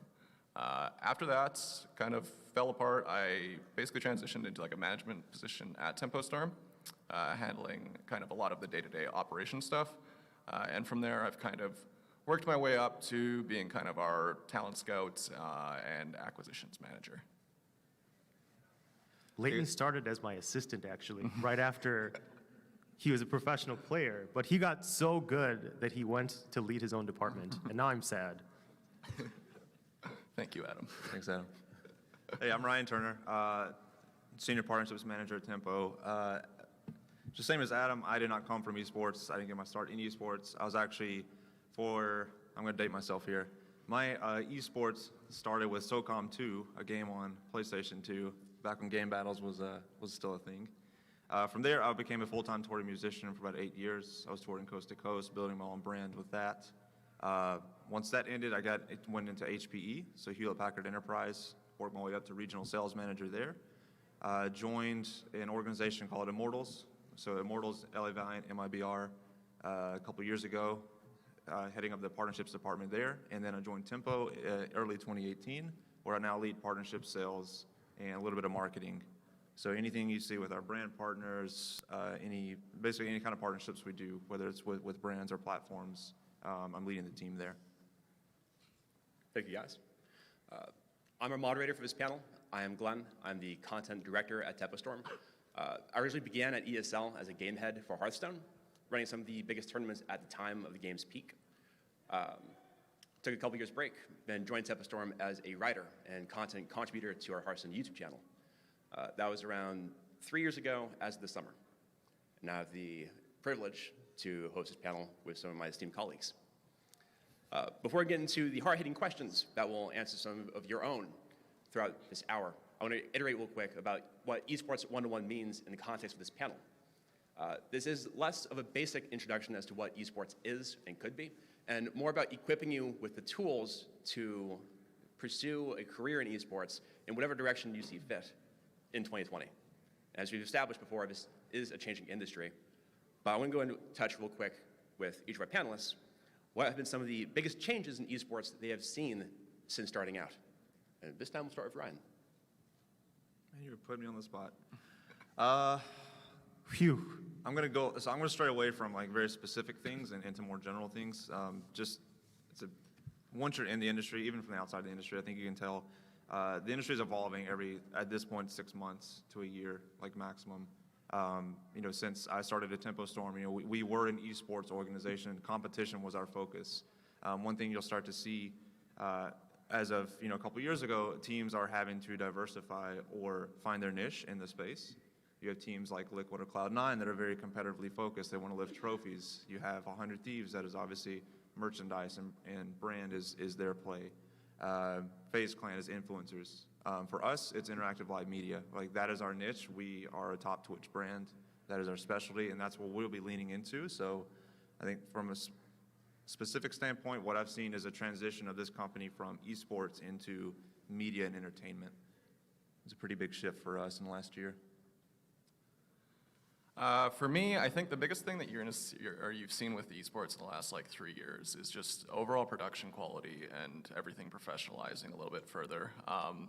What started off and what was acceptable in 2015, 2014 in terms of events, production quality of those, tournament structures is not what it is today. Everything is a lot more streamlined. It looks a lot better, and we're getting to that point where it's starting to rival general sports as well. I think for me that's been the biggest transition, and just kind of how everything has gone a little bit more mainstream, especially with things like Fortnite. Fortnite really drew in a large player base, of more casual players, and introduced them to more professional esports. I don't think I really have too much to add to that. Ryan basically covered it all. Of what I've noticed is that you can't just really do the same thing over and over again. You can't really copy everybody else. Back when I originally joined Tempo Storm, that was sort of viable, where if you picked a handful of games in esports and did relatively well at them, you would be noted, or it would be notable of a team. A notable team? Yeah. Nowadays, you can't really do that. You have to find something that you specifically are the best at that nobody else does to get you to stand out from the crowd, which is essentially a reword of what Ryan said. But that's the biggest change that I've noticed in the past 5 or so years. Yeah, I think we'll touch on this a little bit more also, but that kind of applies on the individual level as well, content creators specifically. Right. We touched briefly on the niche of other esports organizations, but I want to transition that into discussing what it is about an organization that makes it successful in the industry, more as it pertains to this year specifically. Money. Having a lot of money. A lot of money. No. Again, it's just having a very clear, finding, from an organizational standpoint, it's having a clear North Star, what your vision is, and sticking to that. I think just kind of saying you want to be in esports or you want to be an esports company and just going out there and trying to do it, you're going to get lost in what it is that you're doing. You're not there is no goal, there is no set path to get to the goal that you want to get to, and I think you'll get lost in the weeds as an organization, and then you'll become irrelevant. Again, like Adam touched on, there's an infinite amount of esports teams or teams out there that are trying to field teams, and that's their only focus. They're not providing anything of value outside of that. Just media and entertainment in general, the consumer base is demanding value out of what it is that they're consuming, whether it is from a team or a network or a streaming platform. What can this thing give me more than this one can? Because they're both offering the same thing, so why should I pick one over the other? That applies to esports teams too. I hope that makes sense. Yeah, I can touch on that a little bit more and maybe provide some examples about it too. So if we look at like early 2014, 2015 FaZe Clan, like a lot of their stuff was like trick shotting. That's what people came to kind of experience from them. That's what they showed up to do. So it's more or less creating that environment and that expectation with your fans that they've come to expect. So for us, it's going to be interactive media, and basically I guess that's what determines and make sure that you don't get lost in the weeds. I guess you'll find a lot of organizations, they'll pick up teams, they'll be in this game, then that game, the team doesn't go or do well, then they drop them. You get a lot of those situations, and having kind of a very laser focused vision for what you want to achieve is really, really important. What was the question again? We're talking about what organizations are doing to find success in esports. I feel like Ryan, again, just covered that mostly. You're welcome. Next. And then I just double Next rated on it. Yeah. You guys can leave. I'll take the panel. Yeah. Only the finest content at Tempo Storm. Yeah. So I want to transition to the professional player standpoint. We talked about a lot about what organizations are doing to find success. That was their first point. But we also talk about the professional player perspective. Like you wouldn't have esports teams if you didn't have an organization or in a franchise with pro players pursuing these competitive accolades. But when we talk about what organizations are finding to be the most valuable qualities in professional players and what these professional players can do to offer to teams. We can kick that off with Leighton. Oh, that's a very heavy question. There's a lot of parts to that. So first of all, get good. How good are you at the game? This is kind of what, if I'm looking at like what we're looking for, there's kind of a multifaceted approach to this. A lot of it is, if you look at battle royales or shooters or stuff, there's like statistics and analysis all over the internet. You can find basically anything you need. A lot of that is pretty easy to kind of find and look at and determine, here is my pool of, the top 30 in the world. From there, it becomes, looking at a lot of stream VODs, people's VODs, seeing, how mechanically good they are. And then on top of that, you're looking at things like people's content creation. I think this is one thing that a lot of pro players kind of don't do. And it's really inhibiting them. Content creation is something that's just so important, both to organizations and the players themselves. It's your way to more or less get noticed within whatever scene it is that you're in. So if I'm saying that I'm looking for something, I'm looking for one, if you're good, two, if you're creating content around that, and then also just like personality types. You get people, a lot of esports players will be a little quieter. The ones that are a little bit more extroverted are a little bit more rare and generally do well with content. So if I'm talking about things that I'm looking for, I would narrow it down to those three. Like personality types, are you doing content creation? And really, how good are you? Yeah, I think also that, oh, go ahead, Adam. I was going to say, I'm sort of going on a tangent. That content creation portion is not necessarily only important for esports, but after the fact as well, because we're at a phase, or at least I'm at a phase, where I'm seeing a lot of people retire after esports, because your esports career, if you're a professional player, is probably going to be really short. Now, comparing this to like traditional sports, these guys make millions of dollars a year, so even if they retire early, they're set for life. Unfortunately, esports is not quite at that point yet. So when players retire in their mid to late 20s, these are guys who have been gaming their entire lives. They either dropped out of high school or just barely got their GED, just barely graduated, and they haven't really done too much else after that. So they don't have an academic background to support them. So now they're essentially guys who are in their mid to late 20s who don't know what to do with their lives after they're done with esports. And content creation, being a streamer, being a broadcast personality or an influencer, is a way for you to continue what you've done without having to do a harsh career path and starting from scratch as an equal to a fresh high school graduate. So I'd say out of those points, if you're going for the long run, the content creation thing is actually a lot more important than a lot of people think it is. I would say from a business and sales perspective as well, content creation is the strongest thing for me that I can see even from a pro player, to be honest. Unless this player is lifting the biggest trophies in the world for me, if I don't have something additional to sell on or that is attractive to brands that can actually actively help me to promote that brand to our audience. Someone that is, or a content creator is infinitely more valuable to me than a pro player that can help me lift a trophy. Just because there's so many more ways that I can drive revenue around a content creator than I can around a single, star player. Generally speaking, you do have your exceptions, but yeah, for the most part, content creation is, again, from a business perspective, the first thing I usually look at when it comes to pro players or influencers that we're looking at, or streamers and YouTubers that we're looking to bring on to the organization. How effective are you at the thing that you are doing from a content creation standpoint? The key is to be both. Sorry for cutting off there. Yeah, content creation is important and being good is also important, but I think on both spectrums of them, people isolate too much on either one. You'll get pro players get way too focused on, all I want to do is be the best in the world, and all you need to do is turn the stream on, man. That's really all you need to do while you're playing. You're practicing, you're playing anyway, you might as well do it.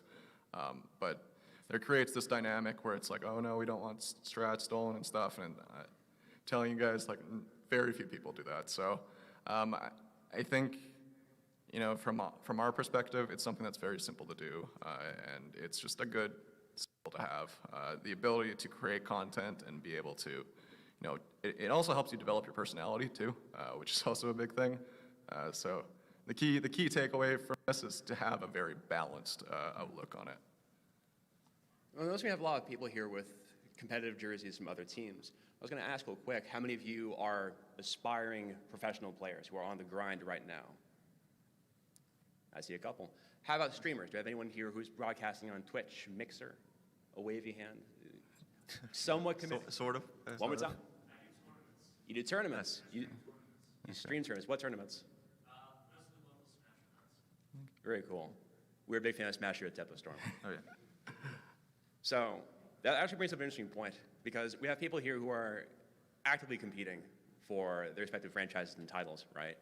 But we also talked about how content creation is a successful element to becoming a professional player that can offer something to a team. So I want to follow up, Leighton, real quick. How does one balance the time between becoming a professional player on the grind, trying to get good, as opposed to building up the qualities that will make them a viable pickup for a team as a content creator? So that's where it gets to the hard part. Getting to the top level in esports is not something that is simple to do. It is a very tedious and long grind. You will definitely be expecting the 12 to 16 hour days. A lot of these players, most of them won't stream scrims, so after that they have to go play public matches or something for 4 hours and stream. So time management is important, but I guess the best way to do it is to really, every opportunity that you have to create content out of something, one, you should always be recording everything, shadow play or any kind of recording program you can have should always be running when you're playing. You should have as much content that you can pull from as possible. Finding someone that can do it for you too, if you have an editor or someone that you can pay a small salary or something to kind of create it for you helps a lot as well. But just mostly having it and recording it is the biggest part, because once you have that, then it's easier to piece things together. It's just being efficient with your time. So I would say that the best way to do it is, if you're not going to stream scrims or whatever you're doing, then don't do that. Keep a consistent routine schedule of I'm going to stream 4 hours from 6 to 10 p.m. or something like that, and do that every day, depending on 5 to 7 days, whatever it is. So setting yourself a schedule is probably the best part to it, and constantly always recording. That will make it the easiest way to be able to do both and balance your time. I appreciate that insight, Leighton. So talking strictly to content creators, not everyone here may want to be competing at the top level, but esports franchises have also been picking up content creators specifically for their ability to, provide value and an audience and franchises that we're happily engaged with. These are audiences and communities that we're happy to take part in. So as we're talking about content creation specifically, what is it that content creators can do to stand out and get noticed? Do you want to start this one, or do you want me to start it? You can go for it. Okay. So content creation is this, it's a very broad term, but we've kind of touched on it a little bit in the same aspect as how it is, our organization successful. Same applies to content creators. So one of the biggest things that we'll find is that you have to find that, I guess it's niche. I say it niche, but basically finding that one thing that you're really good at. Some people are super good at engaging with chat. Some people have like a really good personality. They're super likable. Some people are really good at the game. So you kind of have to find that happy medium for yourself and really, really drive into that. Find those things that, if you're really good at the game, creating, these 30+ kill montages or something like that, and really driving on that point so that you create a subscriber or follower base that tunes in for that content. So for us, I think the biggest thing in terms of content creation is finding people that are personable. They are funny, have like dedicated and loyal fan bases. Just getting to that point is kind of like a road that is very winding, trying to kind of find where you do best. And that's just kind of like a personal thing that you really have to figure out yourself. You look at your personality, you see where you excel, and you really, really drive into it. I think it's just determining your value, like same as like we try to do for. I'm always going to speak from the brand perspective here, but like we try to do to brands. Like, what value do you provide? Whether that is like, I'm fine with scouting out somebody that drops 30 kill montages and doesn't say 2 words on stream, but as long as they know where their skills lie and the value that they bring to their fan base, and they lean heavily into that, then that's something that is valuable to us. So someone that can write very compelling competitive articles for us is something of value. Somebody that is funny and entertaining is something of value. Someone that creates tournaments and gives back to the community in a very active manner is like, that is their value to their fan base. Like, what do you provide to your fans? Why should they come back and watch you instead of spending their time somewhere else? So I guess this sort of ties in with a question that I get asked pretty much at every single event and every single panel that I speak at, and I might as well just answer it now ahead of time. It's how do I become a successful Twitch streamer, which sort of ties in with how do I become a successful content creator. The strategy sort of has changed a little bit, but there's 3 things that I think are key as of right now that you sort of have to do at this point. The first thing is to keep a consistent schedule and exploit the fact that people are habits of like creatures of habits of. Did I say that backwards? Yeah. All right, we're gonna call humans habits of creatures now. So we want to take advantage of that. Make sure that you become a routine in their life. If you always pop up on Twitch at 5 p.m. in their time zone, right when they're making dinner or something, they will remember you and associate you with dinner, and they will tune in each time that you're live. You also need to make sure that when you build the schedule, you actually treat it like a real job and stick to the schedule. Because I know a lot of people who say they're going to stream every day at like noon or something, and then they don't actually do it because they don't really have a boss telling them that they have to do it. There's no time card, there's no requirement that they actually have to go live. So they sort of give themselves breaks every single time that they don't really feel like it. But they have to remember that this, if you want to take this seriously, this sort of is like an actual job. You have to be your own boss, and you have to force yourself to stick to that schedule. The second thing is to find a reason for people to watch you, and you specifically. There needs to be something that you do that nobody else on Twitch, YouTube, Mixer, insert new streaming competitive platform here. There needs to be something that you do on that platform that nobody else does, so that instead of somebody going and watching the most popular streamer on that platform, they instead search for something specific and they find you instead. I actually streamed nearly full-time hours when I was an undergrad in college, which sounds terrible because I should have been studying, but instead I was streaming. And back then I was playing League of Legends, and I was the guy who would play Twisted Treeline. I don't know how many of you guys are familiar with League of Legends, but Twisted Treeline is like the map that nobody likes and nobody plays, except there was still sort of an audience for it. And nobody streamed Twisted Treeline because the majority of the Twitch streamers or Twitch viewers wanted to see Summoner's Rift, the main game that you see in like World Championships nowadays. So if they wanted to watch Twisted Treeline, they all came to me.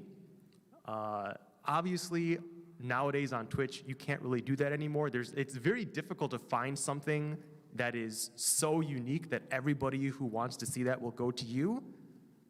But you still sort of need to find something like that. And that's sort of the downside of having oversaturation on Twitch right now.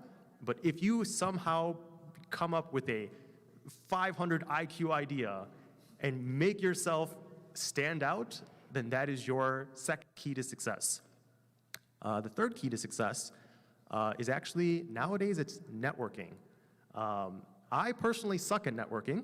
I usually just don't talk with people in general, so I'm going to leave that to Ryan Turner later because he is godlike. I love networking.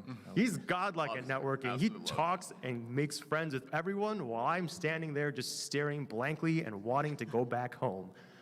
So Ryan will cover that later on, but those are the 3 key steps that I would say will make you a successful content creator or streamer. You know, I had points for this question as well, but that was so good. I was going to let that seep in for a bit. So, for many folks here who are fans of esports organizations, like you may not even be here had it not been for catching a streamer or a broadcaster, you know, on Twitch or Facebook or, you know, name your live streaming platform of choice, who have caught one of these content creators streaming, you know, a particular deck that you might enjoy playing in Hearthstone, or a particular style of Rainbow Six Siege. Like if you're looking for the best entry fragger, you know, there are particular people you look for. But speaking from the fan perspective, there are ways in which, you know, as folks looking to enter the space in 2020 or find their niche in esports in 2020, I'd like to ask our panelists, what can fans new to the space do now to stand out to prospective esports orgs? Like what would be the most successful? You mean for like, to be employed by an org? Yeah. Well, generally all angles, right? Like if you're looking for someone as a fan to join a, you know, a Tempo or a Cloud9 or a FaZe Clan, what could they do to get noticed now to open up opportunities later? I love this question. This is a good one. After you, I'm going to need 30 minutes. Yeah. No, I'll try to be succinct here. The thing that I hear the most is passion, right? You're passionate about esports, you're passionate about gaming. The first thing I want to establish is that passion is fantastic. It is a great foundation to have and is the fuel that will keep you going. The issue is that it is not the vehicle that will get you there to where you want to be. The industry is now just, it's to the point to where like passion isn't going to cut it. So the thing that like I want people that are looking to get into the industry to do is determine like what makes you passionate. Like why are you passionate about esports? Why are you passionate about gaming? And can that be applied to a skill? I need people, organizations need people that are skilled at, you know, 1, 2, 3, 4, 5 things, doesn't matter. But as long as you're like, we need people that can apply their skills as soon as they join the organization and do something that we can't without them. Whether it's, you know, marketing or sales or content creation or influencer manager, player management, acquisitions, crunching numbers, making spreadsheets, doing great presentations. You need to essentially figure out what it is that you enjoy doing and how to get better at doing that thing or the things that will get you to achieve the thing that you're passionate about. So, okay, the real world example for me, I'm passionate about esports. I love gaming. I had to think of what, again, it goes back to value. What value can I bring to an organization?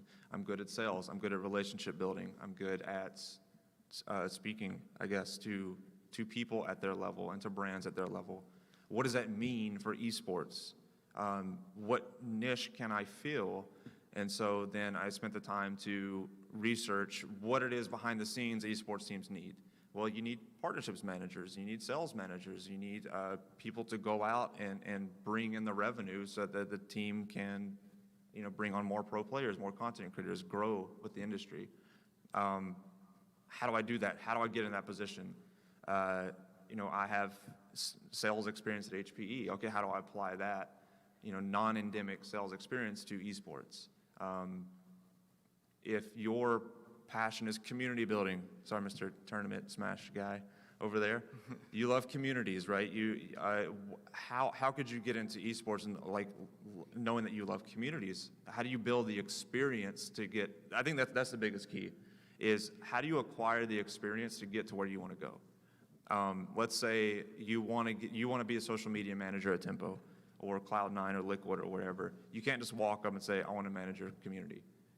They're going to ask, okay, what experience do you have? You're like, well, I have none. I just graduated college, or I'm in college, or I'm transitioning from another industry. So what you need to do is get creative, set goals for yourself, to gain that experience in any practical way you can. For a community manager, maybe you could go volunteer at the local puppy shelter to run their Twitter account, right? Anything to acquire that experience that you can build a portfolio out of, and then have practical skills to come to me or Adam or Leighton with and say, look at this thing that I want to do and I've already done it. Here's everything I've done. I hope that makes sense. I'll let you guys take over from there. Yeah, it's really doing things. I think that's all of us, like all three of us, like none of us started in esports, but we all had our particular things that, we were good at or things that we enjoyed. And more or less we've applied those skills into esports and we've basically, created what we are today. So it doesn't always have to be specifically esports, but doing things that are applicable to the actual scene itself and finding that thing that you're really good at, like building on Ryan's point about him building relationships and stuff. Like for me, I'm really good at developing teams. I'm really good at finding, coordination among them, dealing with like any possible like personality issues. I'm also really good at like developing player mechanical skill. Specifically for shooters, because that's where I come from. But these kinds of niches and stuff definitely factored into like where I'm at today. So finding that thing, getting good at it, and applying it is really. So you said something that's really interesting, actually. It's a good point that I kind of want to iterate on there is even if like you have a skill at something around, like don't box yourself into thinking like you have to get into esports, right? Yeah. Like what is so his skill is player management or, solving problems amongst personalities, right? Like maybe that's the thing you actually care about. Like you like esports and you enjoy consuming that content, but the thing you actually you care about is people and like people management. So why not, don't box yourself in. Like you can go to developers or people that are tertiary to the space, like go to a gaming developer rather than an esports team, or maybe you do go to a corporation to where like you are applying, like you're going into HR or people management, right? Like maybe that's what he really cares about is people.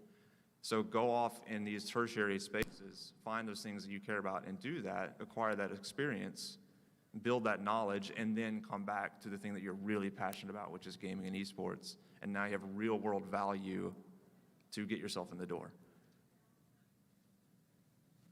I guess I'll go off on my tangent again, because I feel like Ryan is just taking over on all the questions, so I have to find something else to talk about. So that's how you get into esports. After you get a job at esports, how to keep it is also something that you probably want to think about. So in my 5 years at Tempo Storm, we've obviously seen a lot of people come and go. And the biggest thing that I want to point out for you to keep your esports job is to remember to treat it like a small business. Now, if you guys aren't too familiar with like how corporations work versus small businesses work, that might not be too valuable of information. But esports right now does not need people who are like orangutans just pressing a button over and over again. We need people who actually want to do something, will find things to do using their skill set, and then actually do it.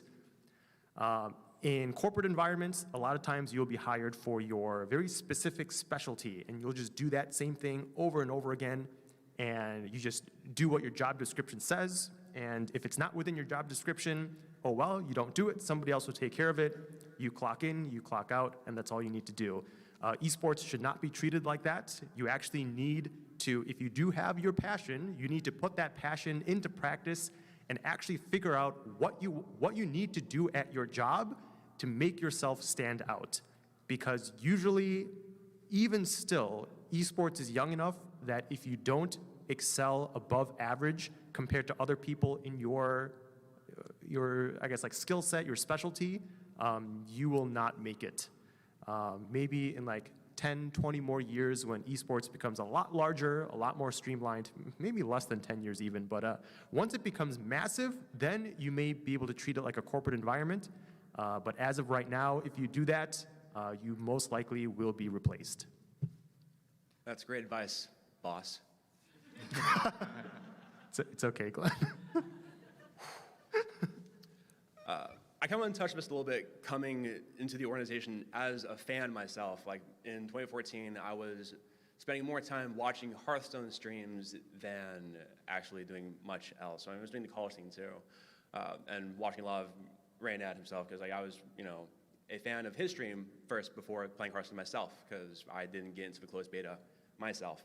I graduated college, and the most valuable thing I had to offer was time. I didn't really have much that was gaming specific, because I poured a lot of my time in those prior 4 years into my studies. What a mistake that was. Thank you. But I had time, and I was playing in tournaments, and I missed the check-in, but I read up on the rules in advance, was responding to questions in the chat because I had nothing else better to do. I had time to spend, and I chose to do it productively. The game head in that time noticed and interviewed me. And I had that opportunity right there and then to explain what it was that I did. I was moderating for humans versus zombies in our campus, that I'm pretty good at resolving conflicts and responding to situations. So it wasn't a paid gig, but I was still volunteering my time. Every Friday night, every weekend, I was hosting a Hearthstone tournament. I didn't see a paycheck in the esports until I was doing this for 5 months. This is back in 2014, and many of what the situations that you find yourself in to make yourself known aren't as applicable as they were back then, but acting true to yourself and sharing content, creating content, spending most of your time as you possibly can towards the things that feel most, the skills that you want to have for the things that you naturally do. We found our current YouTube manager through a Reddit post when he was a competitor, explaining a controversial situation that occurred during a tournament. He communicated his points succinctly. He was not bratty. He was very professional. And I had a good impression of him. And I met him at a tournament in Sweden. And he was as good in person as he was on that Reddit post. So that was around 3 years ago-ish, 2 years, around that range. And yeah, Luger's a great employee. Looking forward to keeping him on. So, transitioning from that fan perspective, an important point that came up in response to this was the networking point. That feels important. I like to expand upon that point for our audience. So, what Ryan's are... eyes got so big. Like they're huge. That's a smile, ladies and gentlemen. So, starting with Ryan, what are best practices for establishing a network? Just go anywhere. Go outside, go to your local tournaments, go to find events in the area, like meet people, put yourself. The key is, so networking, like this is beyond esports and gaming. Networking is the strongest tool you'll ever have in your life for anything that you want to do. It will help get you jobs. It helps get you friends. It helps get you a wife or a husband. But no, really, it's putting yourself in situations, and it doesn't necessarily mean this day and age, we're in a very digital world, right? So speaking to his point of being interactive in chat and on Reddit posts, things like that, if you're not a person that can get out into crowds or with people, that's fine. get creative about how do you network online. Like, be incredibly involved in forums, and on Reddit posts, in chats with people or brands or companies that you want to be involved with. Again, establish that value. The key is to make yourself known and to make yourself seen. Because the fact of the matter is that, like, you can be the best person in this room at whatever it is that you do, but let's say she comes up to me and talks to me and I meet her at an event, she's the only one that I actually know about. I don't know about you or anyone else if you don't show up. So that's really the key. I mean, you can be, again, identify your skill set, identify your value, and then go out and show that to people. Start shaking hands, go to the gaming events that you're gonna be at anyways. And the thing you're gonna have to overcome is the fear of putting yourself out there. And it takes time. It's not natural for everybody. It's not always easy. I was in a situation where I was playing 300 shows a year. I was in a new city every night. It was very hard at first, and it became very natural to me. It was something that was developed over time. I wasn't born with the skill of networking or talking to people. There's always room for improvement. And I got into esports because of my willingness, and not my willingness, but forcing myself to network, right? I was in a place where I was in between jobs at HP and Immortals before I joined Immortals, and I was figuring out how to get into this space. And again, I identified my skill set, my value, and I said, okay, well, now what? Do I just sit in my room and like send off resumes all day? Like that's not gonna accomplish anything. It gets buried with the 400 other resumes that I get every day at Tempo, because everybody wants to be in esports. So how do you stand out from everybody? You go and say, hey, I'm somebody, here I am. I drove down to LA from San Francisco twice a week for 4 months and went to every LCS match, every Overwatch League match, every event that was in downtown LA pertaining to gaming, esports, or anything tertiary to that. I was, during the week, I was in San Francisco going out to dinners, events there. Printed my own business cards with my own personal contact on it, right? Business cards are great. Make business cards. Always have one on you. That's because people will forget your name, and they might remember your face, but when they get home, it's a great tool for them to have to remember, to spark that conversation that they had, especially at these networking events. I'm gonna talk to 200 people in a night, but when I go home at night and look at those business cards, I can remember the conversation that I had with that person in particular. So it's a very practical tool to have with you. I'll stop there because I can, again, talk about this for hours. But again, networking, I will always stand by this, is the strongest tool you will ever have in your life outside of gaming and esports even. It's the best thing the best skill that you can develop. And I'll talk on the point where you said about the Reddit posts and working with brands and stuff. That actually works. My girlfriend, she works for the Behemoth actually, and she'll come home at night and show me all of the cool posts and stuff that people put up. So those things do get noticed as much as you feel like you're talking to a brand. It actually does work. So putting together really cool fan art or pieces and stuff, that does work as a form of networking. I remember those people's names now. I guess it's my turn to go off on a tangent this time. So let's see. I suck at networking, as I said earlier. So let's cover what to do if you too suck at networking. So the first key would be to just don't be like me. Don't not network. But if you are one of those extremely introverted people, it used to be that if you were just so good at what you did and put yourself out there, you would eventually be noticed. But again, sorry, I keep popping into the microphone. But nowadays, because of the saturation, it's getting more and more difficult to do that. If you refuse to go talk with people, I would recommend, and if you refuse to talk with people and want to stay in esports, I would recommend an area in esports that does not require talking to people, similar to what I'm doing, which is leading finance, legal, and a bit of operations. All of that involves, obviously, people-to-people contact within the company, which, I guess I'm fine at, but it doesn't really involve forcing me to go out and meet people who I don't know. Finance, literally just sitting at home, staring at a spreadsheet, or in the office, depending on where you work. Legal, mostly is just responding to people who are trying to sue you when they don't actually have a basis to sue you. So you just have to tell them why they might need to study up a bit more before they send out more legal letters. And operations is like building structure, building foundations of the company. A lot of that does not involve networking. So if you hate networking, even though I'm not saying it's not important, it's definitely important, but if you hate it, there are a few alternatives for you to take to stay in esports. But you should still network. Adam is not as much of a robot as once you get to know him, as he says he is. Our promotional material for this panel almost had him as a robot. Yeah, so our graphic designer originally couldn't find a picture of Leighton, so he put a face of a robot next to Leighton as like a placeholder to show, like, this is what it's gonna look like, but I need Leighton's face. And I told our graphic designer to put Leighton's face in and then move the robot over to my face, because I'm always called the robot with like very little emotion, very little contact. Unfortunately, they forced me to put my face on there anyway. So I forced a good step. It's a good step. We're hitting around, what, 12 minutes left? Enforcer? 12 minutes, about so? Yeah. Cool. So that'd be a good time to line up for questions while I ask one more for our panelists. So if you have a question in mind in response to these points, or one that you want to ask us, this would be a good time to line up. I also have Twitch chat open as well. I've been watching Twitch chat this entire time. So if you have a brilliant question in Twitch, I was going to say I might answer you, but there's literally 5 people, 6. All right, there's too many people standing in line. Forget I ever said that. Goodbye, Twitch chat.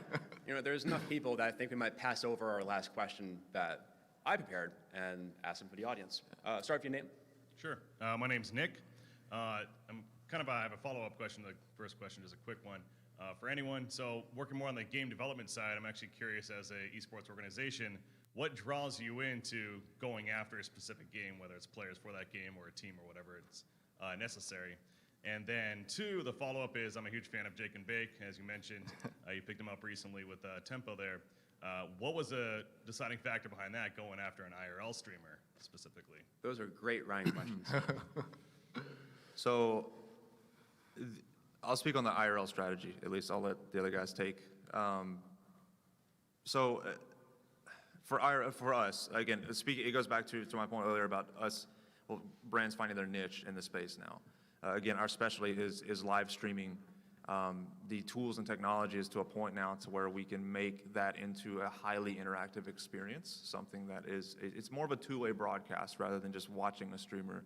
We're developing tools internally to really help the viewers become a part of everything that Jake is doing. You saw a little bit of that, like with the sumo wrestling. The sumo wrestling, like with especially the anime stream when they went to the anime convention, to where Twitch chat got to pick out what he would wear. And of course, they picked out a Sailor Moon outfit. He did wear around Japan for 4 hours. But things like that is like, we want to make it really more of an experience rather than just consuming. We want it to be a two-way thing. And Jake, speaking to him specifically, goes back again to my points of he's just highly marketable. He's a great personality. He knows who he is, and he doesn't try to be anything he's not. He's very genuine, and that comes across very well in his stream. He has an audience. He came with the viewership that we wanted, right? So Jake is really the foundation of what it is that we're going to be doing for 2020 and forward, which again is developing interactive live media streams, whether it's a travel show around the world or whether it's from our studio in Hollywood. That is our niche, and that's what we're leaning into. So you're going to see us bring on more personalities like Jake or even bigger. And then I'm sorry, Leighton. There's actually a lot of folks asking questions. Yeah. So we're going to thank you, Nick, for your time. Yeah. We're going to try to keep the answers down to under a minute. We can talk after too, Nick. Yeah, we can stick around we'll to answer questions as well. What's up, guys? My name is Brian. So I actually own an esports org, a very small one called Will to Win Gaming, for about 2 years now. So we have some pretty decent players in all fighting games, which is our niche. Only fighting games like DBFC, Smash, Tekken, Grambell, things like that. My question is, since we're a small org, what advice would you give us to help us get noticed and to increase our fan base? Whether it's, is it getting new players? Is it content creation, merchandise, things like that? What would you give advice in terms of growing our brand? I think cool content creation is really, that's the easiest way to do it. Getting, better players and stuff, all of that costs like a ton of money. But if you go from the content creation aspect, as long as you're creative and you can come up with something that people want to consume, that is definitely like the best way for you to kind of build your brand awareness and creating a better esports org. Put yourself out there. Get at least somebody somewhat well-versed in public relations, PR, make press releases, make announcements, explain what you guys are doing, and make people realize basically what you are doing. At first it might seem like bragging, but it's essentially you're sharing your successes, and other people will take interest to it and notice you. And if you do enough amazing things and you put out enough press releases, eventually it's going to be like it's like a snowball effect, where like as long as you like get that good foundation, it'll carry itself. So it's just brag, I guess, brag on the internet. All right, thanks, guys.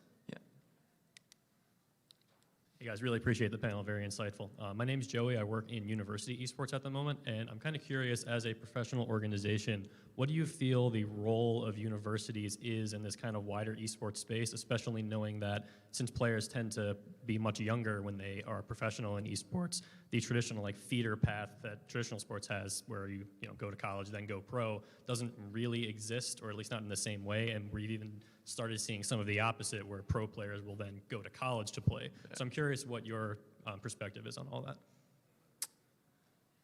I guess for me, I think it fits in. Obviously, esports is still kind of at a smaller scale than the general sports is. So I think over time, collegiate sports are going to factor into this. You're already seeing it with Fortnite. They've run like his entire high school and university leagues set up now. I mean, there are only so many esports orgs. I feel like it's going to factor in over time. It's kind of in a weird place right now from my perspective, but I think over time it will become a lot more prevalent. Just to tack onto that, there's also going to be a great collegiate esports panel at 3:30. You check the schedule. I'll try to help you out as well. I plan on being there, of course. Thanks, guys. Hey guys, thanks for taking my question. So I actually plan on giving this presentation at my company in a couple weeks. We recently won, I work in a marketing agency. We recently won the business of a major AAA pub. So a lot of people at my company don't know anything about games at all. So what are some like overall points that you'd really need to hit on, like a very basics of gaming and esports 101? That's a great Adam question. Sure. Really? I think that's a Ryan question. Yeah. I'll take any of them. I'll send you all the statistics.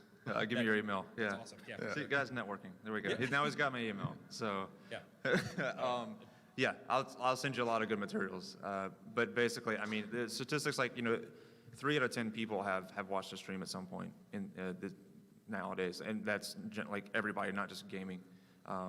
It's over a $1.5 billion industry now for esports specifically. Gaming is even infinitely larger than that. It is something that absolutely any company should have on their radar. And I'll send you all the statistics around it to make them know why this matters. And will probably be one of the most lucrative parts of the business, at least in the next 3 to 5 years. Yeah, for sure. Thank you. Hey, I'm Bryce. First, can you send those statistics to me too afterwards? Oh, yeah. What have I done? I'm from a smaller city where we don't have a lot of resources when it comes to esports and people interested in them, and I'm trying to push this program inside of my school and work with my administration to kind of build a program there. This is my first time going to a larger event like PAX, and the networking opportunities are fantastic, but a lot of people interested in esports, the students around me, can't afford to go to these type of events. Are there specific events that you should definitely focus on footing the bill towards over others? Or is there any type of things that we should definitely be looking forward to going to? In my opinion, if you're looking at like purely from an esports perspective, TwitchCon is huge. That's a big one. A lot of the dream hacks too, especially if they're close to you, because there's so many of them. Those are very esports oriented. So if you have to pick between the two, that would be the two that I recommend. PAX is a little bit more of a lot of game development companies as well, and basically fans of certain games or whatever coming to like meet the developers themselves. So I think if you're looking from purely esports standpoint, DreamHack and TwitchCon. Thank you very much. Just while you're walking up, really quickly, don't be afraid to reach out to brands in this space also. Like, Logitech, Corsair, all those, they have very good support programs for, we'll talk after, but I'll tell you how to attack those and get interest in your program. I appreciate it. Thank you. So just a heads up, we got about 3 minutes or so. So I've probably got time for 2 or 3 questions. But we'll stick around for the remaining folks in the line. Yeah, we'll answer everything. Hi, my name is Miller, and I'm wondering how you're going to be able to make sure that players who play Smash, where it's not supported financially by Nintendo at all, can be like financially independent with Smash. And we have plans. We have plans. We have plans, and we can't talk about them yet. Keep an eye out for Q4 this year. We have very big plans for Smash. Yeah. Well, let's assume there aren't plans, right? So what would be a response to that? Rather than waiting. I guess for Smash is like, it has a very strong community. I think integrations like with the organizations themselves is probably the best part of it. So I feel like Smash is a really underserved community in terms of like what everyone's doing for it, especially when you look at Overwatch League or anything like this where there's all this money in it. But Smash will get the same metrics as those, which is kind of the odd thing to me. But I think the thing that Smash kind of struggles with is just like the lack of Nintendo support. So in terms of how we support them, like we support all of our players that are under our brand very well, giving them salaries and stuff that are more than enough to live on. Obviously we can't do that for everyone, but I think if we're looking at from us supporting Smash, we're going to be looking at some kind of initiatives that I think a lot of people are going to like moving forward. So that's going to be our main way. Thank you. Hi, thank you so much for being here. My name is Katie, aka Wondermellow. Currently, I stream and make content for Teamfight Tactics and aspire to compete competitively. And I just wanted to ask, what are your suggestions for someone trying to break into the scene, get hired by an org in a game that is still very new? There isn't an official competitive scene, though there is going to be, compared to something that's a little bit more oversaturated, such as Summoner's Rift. I think for Teamfight Tactics, the key with it, you got to look at like the updates and the meta changes. Yeah. Being one of the people that is like the first to discover something or find a new meta and create, whatever it is, a setup, like, forcing demons or whatever you decide to do, is definitely the best way to like get known. People will brand those, those builds and stuff. So being innovative, being creative, truly understanding the game itself and the analysis of it, I think is probably the best way to get a lot more known in Teamfight Tactics. Okay, thank you so much. How many more questions do we have time for? Enforcer? One more? Is that one? I think that. One more? Okay. All right. Real quick, so my name's Divian. I'm a commentator, and I've been casting CSGO, Overwatch, and League for like 5 years now. But now I'm in college, and it's gotten a lot harder because I'm sitting in my dorm, and I can't really get out places very often. So I'm just curious, you guys talked about content creation and networking and stuff like that for players and trying to get into an organization from an organizational standpoint. But for someone like me who'd be more on the support staff and being a commentator for an organization, what tools should I start focusing on as a college student to try to either in college start working for more organizations, because obviously I work for my school now, but for other organizations in college and moving on into Network. Network? Yeah. Again, it comes, if you're looking to cast matches in a collegiate level or anything like that, I'm going to pick the people that I know can cast. Yeah. So again, make yourself known is... Professionalize your setup too. Yeah. Make sure you have a good microphone, green screen, all of that set up.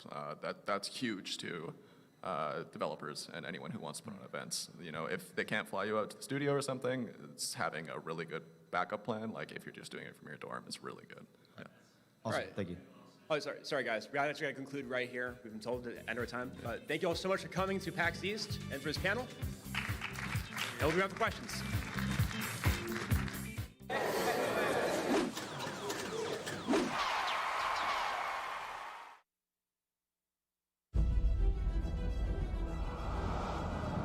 In a world of legendary heroes, one man will rise to take all of the credit. This game has something that no one else will. Me. This is where the magic happens. Hey, can I get a coffee? I'm coming on! Everybody has that game that they fell in love with because they make an impact. Those games were somebody's legacy. Well, this is my legacy. Our legacy. Our legacy, whatever. It's not my legacy. I have a BA in Women's Studies. What exactly is women's studies? It follows the experiences of women and the contributions they've made to... Inquiry withdrawn. Quick thing, I'm worried about the time. Yeah, David, I'm moving as fast as I can. It's not my fault that these watermelons don't explode like real heads. I can get you real heads. Not human. That's commitment. I built your vision. It's like you're this brilliant painter, and I'm your favorite brush. I'm just some tool to create your masterpiece. I like that metaphor, but it's not quite right, is it? Are you seriously about to noodle on my metaphor right now?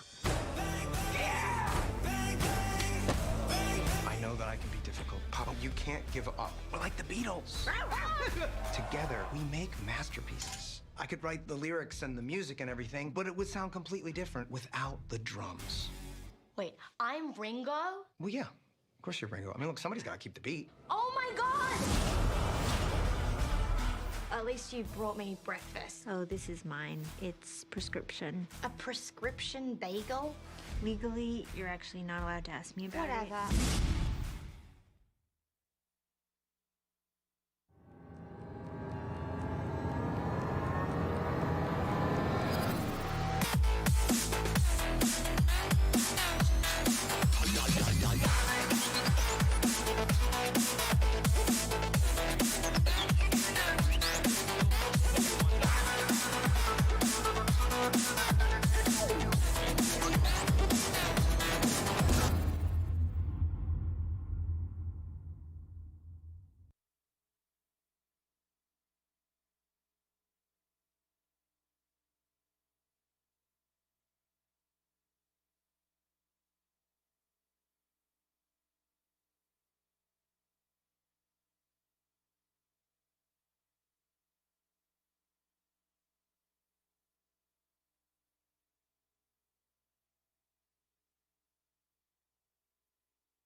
of legendary heroes, one man will rise to take all of the credit. This game has something that no one else will. Me. This is where the magic happens. Hey, can I get a coffee? I'm coming on! Everybody has that game that they fell in love with because they make an impact. Those games were somebody's legacy. Well, this is my legacy. Our legacy. Our legacy, whatever. It's not my legacy. I have a BA in Women's Studies. What exactly is women's studies? It follows the experiences of women and the contributions they've made to... Inquiry withdrawn. Quick thing, I'm worried about the time. Yeah, David, I'm moving as fast as I can. It's not my fault that these watermelons don't explode like real heads. I can get you real heads. Not human. That's commitment. I built your vision. It's like you're this brilliant painter, and I'm your favorite brush. I'm just some tool to create your masterpiece. I like that metaphor, but it's not quite right, is it? Are you seriously about to noodle on my metaphor right now?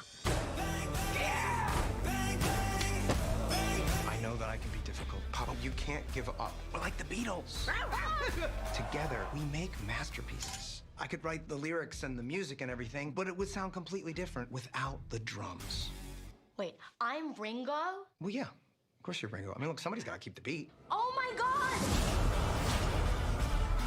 At least you brought me breakfast. Oh, this is mine. It's prescription. A prescription bagel? Legally, you're actually not allowed to ask me about it. Whatever.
That was funky. Okay. Yeah. Hello.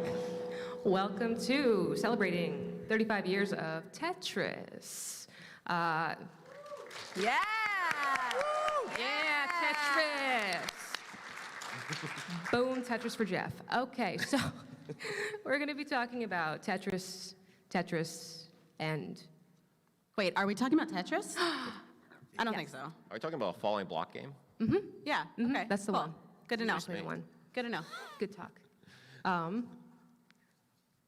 So, let's get started with the panelists.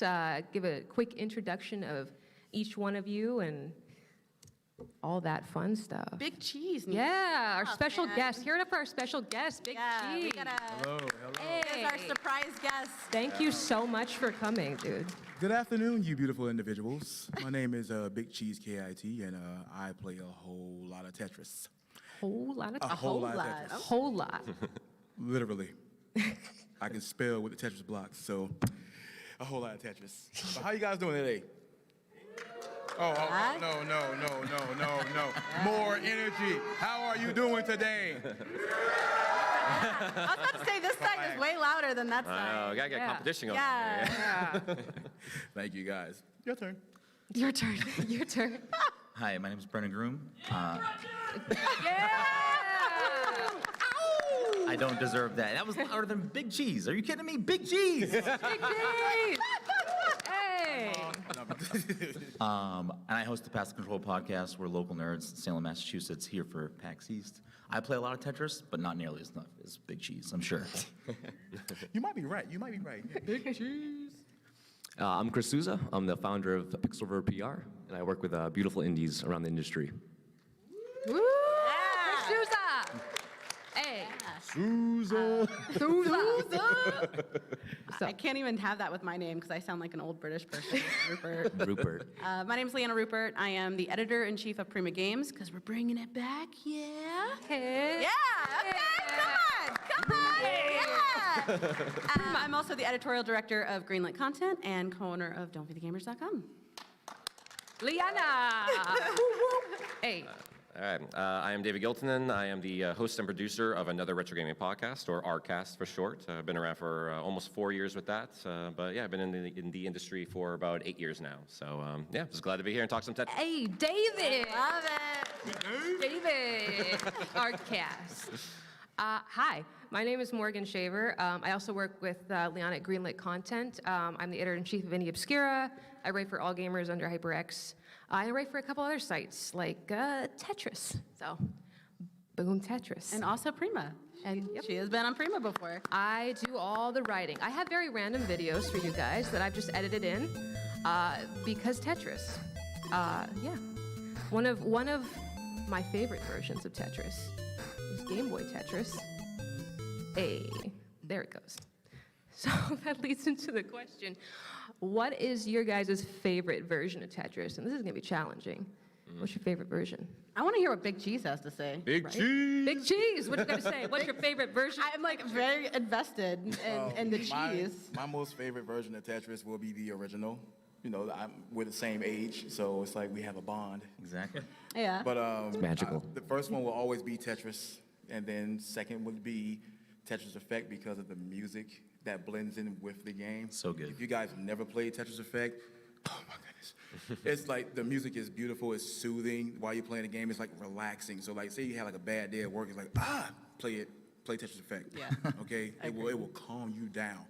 It's cheap third- therapy. It's true. It is. It is very cheap therapy. It is. But third, gotta be Tetris 99. I like competition. No. Yes. So- You're very I good get at Tetris stressed 99. out. You know, You're very good. I gotta show the world that I'm not the best in the world, but I'm the best at home. Nobody can beat me. I mean, You are the biggest. I mean, do you know like how many first place finishes they have in Tetris 99? Over 700 so far. Ooh. And All right. that's having fun. Don't make me get serious. It was just go serious. Serious. I don't want Cereal. it. Super Don't serious. go Super there, bro. cereal. I don't want it. Extra. Don't do it. It's 1v98. You think you're gonna take me on 1v1?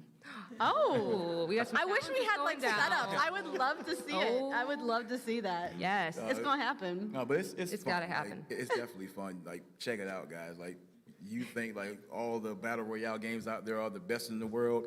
Tetris 99 puts all that to hush. I'm telling you that right now. It's true. Tetris not wrong. 99 is That's the legit. king of Battle Royale. I don't know. I think for me, like, it has to be Tetris Effect. Like, I'm like you. I grew up on Tetris, and my original dinky Game Boy, which I still have. And when I was active duty, I did a couple back-to-back deployments, and that was like my sanity, because it's so simple, but simple with purpose, and that's a great way to like focus in. But the close second is Tetris Effect, like that. Same reason. It just being zeroed in, and that's your own focus. Especially if you play it in VR, it's like Martian land. It's insane. It's so peaceful. But at the same time, you still have an objective. It's not like getting lost, even though you kind of feel a little bit lost. Like the music just kind of puts me to sleep. I'm just like, I'm so relaxed very right zen. now, man. Like, 100%. it's cool. And the crazy thing about Tetris Effect, whatever you was thinking about at work, it will take it away because it will put the speed on you as well. So like, wait, oh, hey, whoa, and then slow it back down. So like, okay, we're good. Sure. For me, the one I played the most is Tetris Splash, which I know is a weird pick. But like back when, especially now as I own an indie PR agency, obviously like the birth of Xbox Live Arcade was very special. I remember like one of the first 3 launch titles I got for my Xbox 360 was Hextech HD. And even though it's the most played, my favorite would have to be the Game Boy version because it kind of brought me to where I am now. With I watched Twitch streams, I watched competitive gameplay, and like some of my earliest gaming memories are watching my mother play Tetris on Game Boy. She's way better than I am. She would put it like on 9 speed, 9 at the start at the top, and she still has the copy today. That's like a special place in my heart. Yeah, I love it. It's awesome. So I guess like for me, I mean, because like the first Tetris I owned was Tetris DX on the Game Boy Color, and I was just all about that version. I remember like the music just being like especially good in that too. Like it was, I think from what I remember anyway, it was kind of like a slight remix a little bit of the original tracks on the original Game Boy. And I certainly played like the original Game Boy version a lot as well over my friend's house because I didn't own the original Game Boy myself. But Liana, yeah, exactly, yeah. But Liana's totally right though as far as like that thing being like hardy too. Those things are built like tanks. They really are. Yeah, Game Boy still be rocking today. They're the Nokia of gaming. Totally. But yeah, aside from that too, Puyo Puyo Tetris has always been one I really like too. Actually, just that mix of the two puzzle the two puzzle franchises really together is such a good fit, and it's just amazing to see how that plays out. And I love the characters in it too, so kind of sucker for that. No Hatris? No hat. Just because I'm wearing a hat. Just maybe. Ian, no. For me, I mean, you got to shout out the original Tetris, just because 100%. I grew up on it. It was there. But my favorite Tetris game, for sure, is probably Tetris DS, I'm a big Nintendo fan, big Nintendo junkie. There was a lot of cool game modes in there, and the aesthetic of the game is I mean, you get some of that with Tetris 99 with the themes and stuff like that, but all of the other things going on in the game were really pleasing. But the real reason why Tetris DS like really hits home for me is my mom didn't play a lot of games, but there were certain games that she did play, and Tetris and Dr. Mario were two of those games that she would always play. And when I got Tetris DS, my DS was always missing, and it was my mom had it, and we would like fight for high scores and stuff, and it was, you know, I've been gaming my whole life. I'm very passionate about this stuff, and for my mom to take that type of interest, like with that game's always special to me for that reason. I feel like we have to like do a special shout out to the Battle Gaiden one that was Japan only. Totally. Because that really set the stage, I think, for Tetris 99 too, of like that really competitive. And it did mix that Puyo too. Like it was that first like introduction of combining those, and also a special shout out to Morgan's suit, because like I keep seeing you in my peripheral and I'm like, you just look so awesome. She had it tailored for this. Yeah, I did. I had. She's it dedicated. I am very dedicated. I very What's much yours? love it. What's your favorite? Yeah. That is a very difficult question because I want to say all of them, but They're all my children. it's like I want to shout out. I like Nest Tetris. I think that's really cool. I like the whole classic Tetris World Championship scene. I played a lot of Tetris Friends back in the day. That was really fun. I met a lot of cool people there. But I would say lately my favorite version is Tetris 99 because I can't stop playing. It's a problem. Someone needs to intervene because I can't stop. I can't stop, guys. So Tetris 99, I guess, is the one that's my most played at this point in the shortest span of time. Like 500 hours in the past. It's not good. Now, One true battle royale to rule all battle royales. now, Morgan, I know I asked you this on my podcast. Yes. But do you know how many first place finishes you have in 99? I've lost count. She said the same thing, too. Dang. She said shots fired, Big Cheese. That's what I have 0. Yes, I am not good at battle royale anything. I've had 3 near misses. Like I got second like 3 times, and like it just falls apart at that point. Yeah, it's a conspiracy. They're all against me. It's wrong. It's just Morgan's always on, so she's always just knocking you out right away. Sure. That's what it is. It's like kicking your game. It's true. I never I would sleep, not doubt it ever. at some point that we against each other. Oh. It's always And I got a good time. creamed.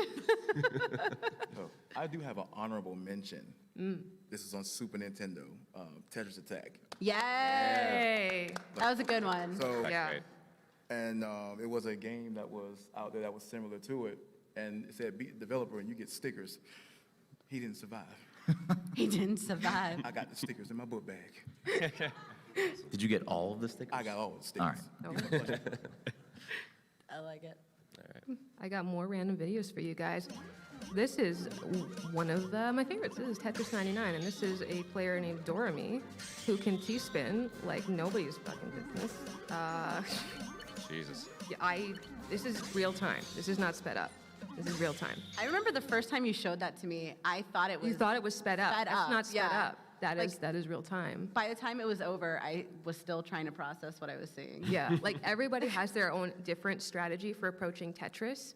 And I think it's really cool because you have some people who are like super into the T-spins and that's like their thing. And you people would just go straight forward with like line clears, combos. So that leads to my next question of what is your go-to strategy for Tetris? Is it just win at all costs? What do you guys prefer? Win at all costs is Win pretty at all good. costs. But That's the main thing to do is win at all costs. Getting in the game and winning. Right? Winning is everything. Yes. But sometimes taking losses will humble you. So my strategy, I start off with stacking up all the way to the top because people love to attack the person that's all the way at the top. Like, I'm gonna get you, I'm gonna get you. They don't see that 2-wide, that 3-wide setup. So as soon as they attack me, like if you guys never seen Tetris 99, they have it to where everything aims at you when you're at the top. So you see lines coming from everywhere. And when it aims at you, you can counterattack by setting it to attack mode. It's beautiful. Because they're like, well, how did this happen? How did it KO so fast? Well, that was a 12-piece combo, you know, that came with some biscuits and gravy. So, but it's just my go-to if I really want to be reckless. But if I want to be safe, I keep it as low as possible. Yeah. I mean, you kind of just described how I play as reckless. Like I do like a lot of speed running in my free time or like watching speed runs. So when I play Tetris, like I go pretty much as fast as I can. but my skill level is not really up to speed with my actual speed. So I often make a lot of mistakes. But that's my kind of idea is I just go as fast as I can and try to clear as many lines as So possible. you got to go fast? Yeah, I gotta You go. gotta fast. go Basically, fast. Sonic of Tetris. Yeah. I feel like you already know this about me, but like I don't ever have a plan for anything. I wing everything in life, and that includes Tetris. And that's probably why I have 0 wins. But I'm okay with it because like it's really fun. But yeah, it goes. I kind of go like if Commander Shepard played Tetris, I would be the renegade of Tetris. Somehow Mass Effect gets in. Always. It's always Mass Effect, Mass sure. Effect. Always. But yeah, I don't think I ever had really strategy.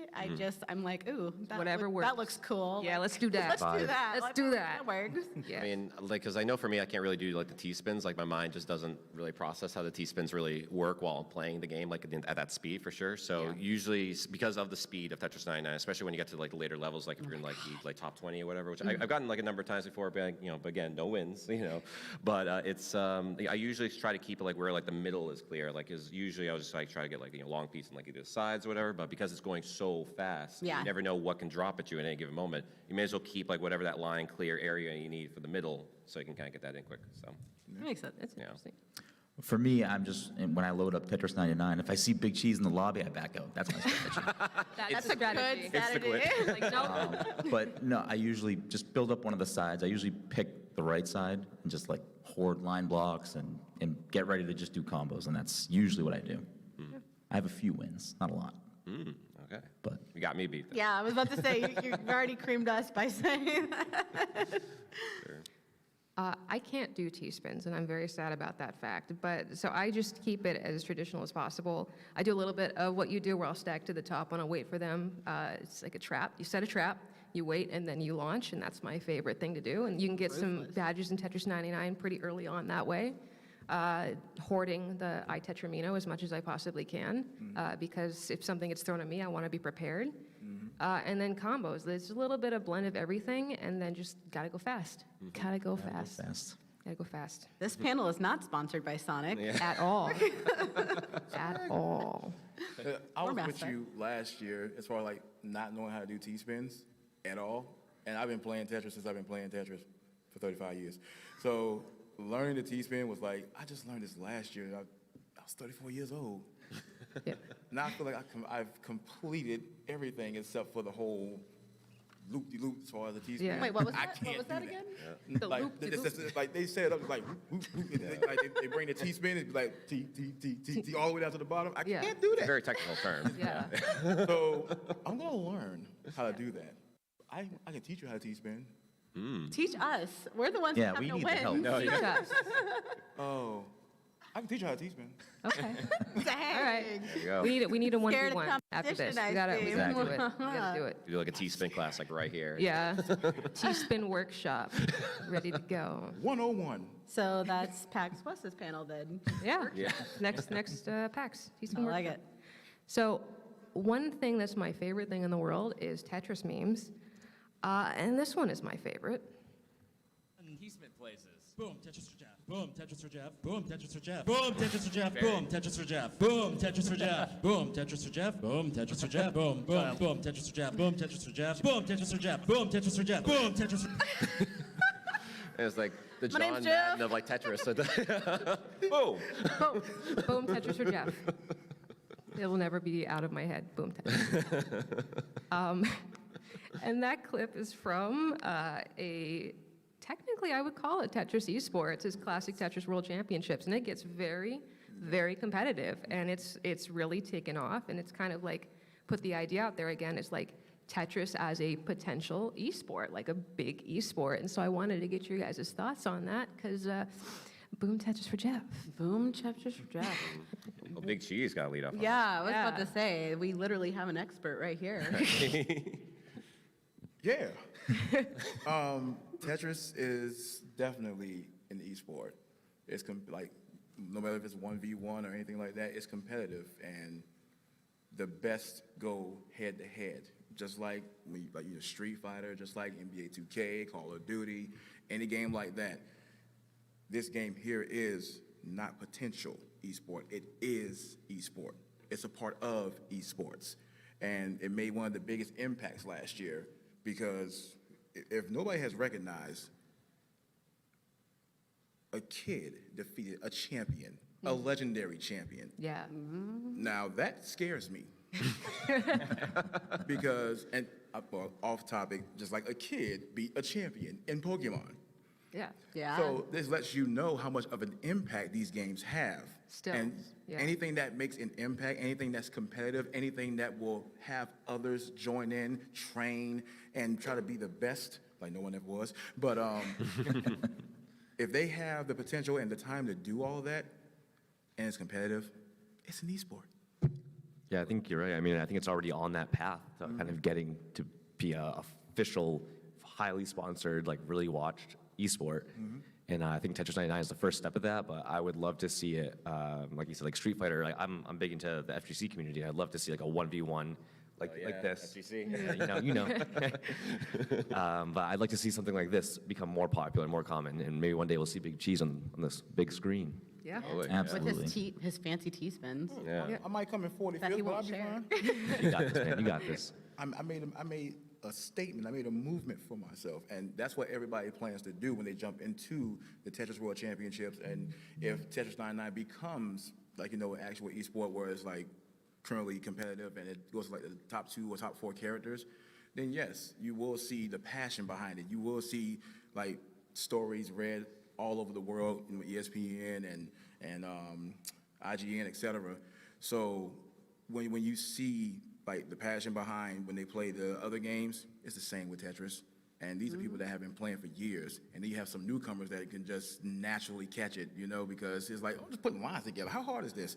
Yeah. So it's going to be something beautiful when it does blossom. But last year, it just got, the seed was planted. This year, you will see it blossom.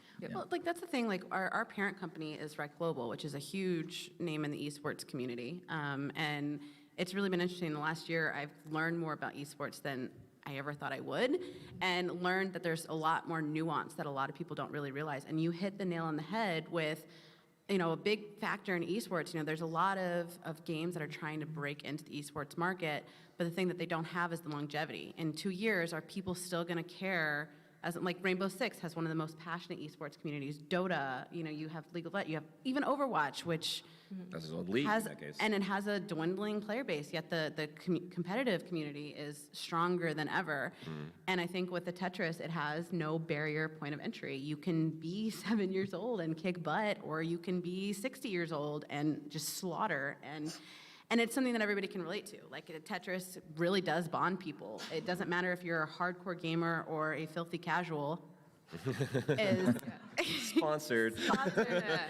Filthy casual. It's everybody can enjoy it, whether it's a spectator or as somebody that wants to participate. And Tetris is actually used in a lot of educational systems as well. Yeah. So it's also a cool potential if it can grow the way it should grow and it deserves to grow. It could also be a great sponsorship opportunity as well for people in middle school and high school, and that's their goal, to make it into the esports and still get their education as well. Well, that's like the beautiful thing about Tetris is that like it really does attract like so many people from so many different backgrounds, like no matter what your skill level is. I mean, we were just talking about like, just like a couple of moms here, who are just like hardcore Tetris, and like that's like their jam. I mean, like Tetris just has like that effect, and it had that effect like from the very beginning, like with, at least with like the Game Boy Tetris anyway, when that became like a phenomenon. And like even seeing like, there's like an iconic picture I know of Hillary Clinton playing Tetris on the Game Boy on a plane. It's like, you never imagine like you would ever see that, but like that's just the kind of like effect it had. And as far as like Tetris like itself being like an esport, I mean, like I think it's already there, especially with the Nintendo World Championships, and when there was when there was that big story with like the young kid taking down like the big champion. I feel sorry like not remembering the names, but like I remember that was a huge story. Like I remember I think seeing it covered like on ESPN and like other sources like that. Yeah, I mean it was a really big deal. I mean, especially when you're talking about, I believe he was 16 at the time. My memory is. I think you're right. Gone. Yeah. Winning NES Tetris against like the champion, the consistent every single year champion, so that when Joseph beat Jonas, that was a big thing, and he's won ever since. Like this image it was from last year, and he won again against an older professional player, and that's crazy. That's so awesome to see people, newcomers into Tetris, becoming incredibly, like the best at Tetris. And so I think that's part of why it's got such good potential, is that it's been 35 years, 36 in June, since Tetris was created, and it's still really popular, and it's popular in a competitive sense still. Exactly. Yeah, and I think that like with Tetris 99 being a thing, it brings a game that's already very appealing to many people because it's low barrier to entry and high level of mastery. But Tetris 99 introduces people to maybe they don't have any sort of impact with competitive gaming, and Tetris 99 is very easy to be like, oh, this can be played competitively. Like this is how you play it, you know, these specific ways and with these high level strategies. And I think Tetris 99 is going to be a thing that continues to grow the lower audience and show people that this can be something I want to play and I can do it. Yeah. I love the fact that I love, and just random moment, like not so much the esports angle, but I just love the fact that Tetris Effect and Tetris 99 released so close to each other because they couldn't be farther apart. It's like the antithesis to each other. You have the single player zone in, and then you have the I'm gonna eat your soul competitive experience. What's your flavor of Tetris?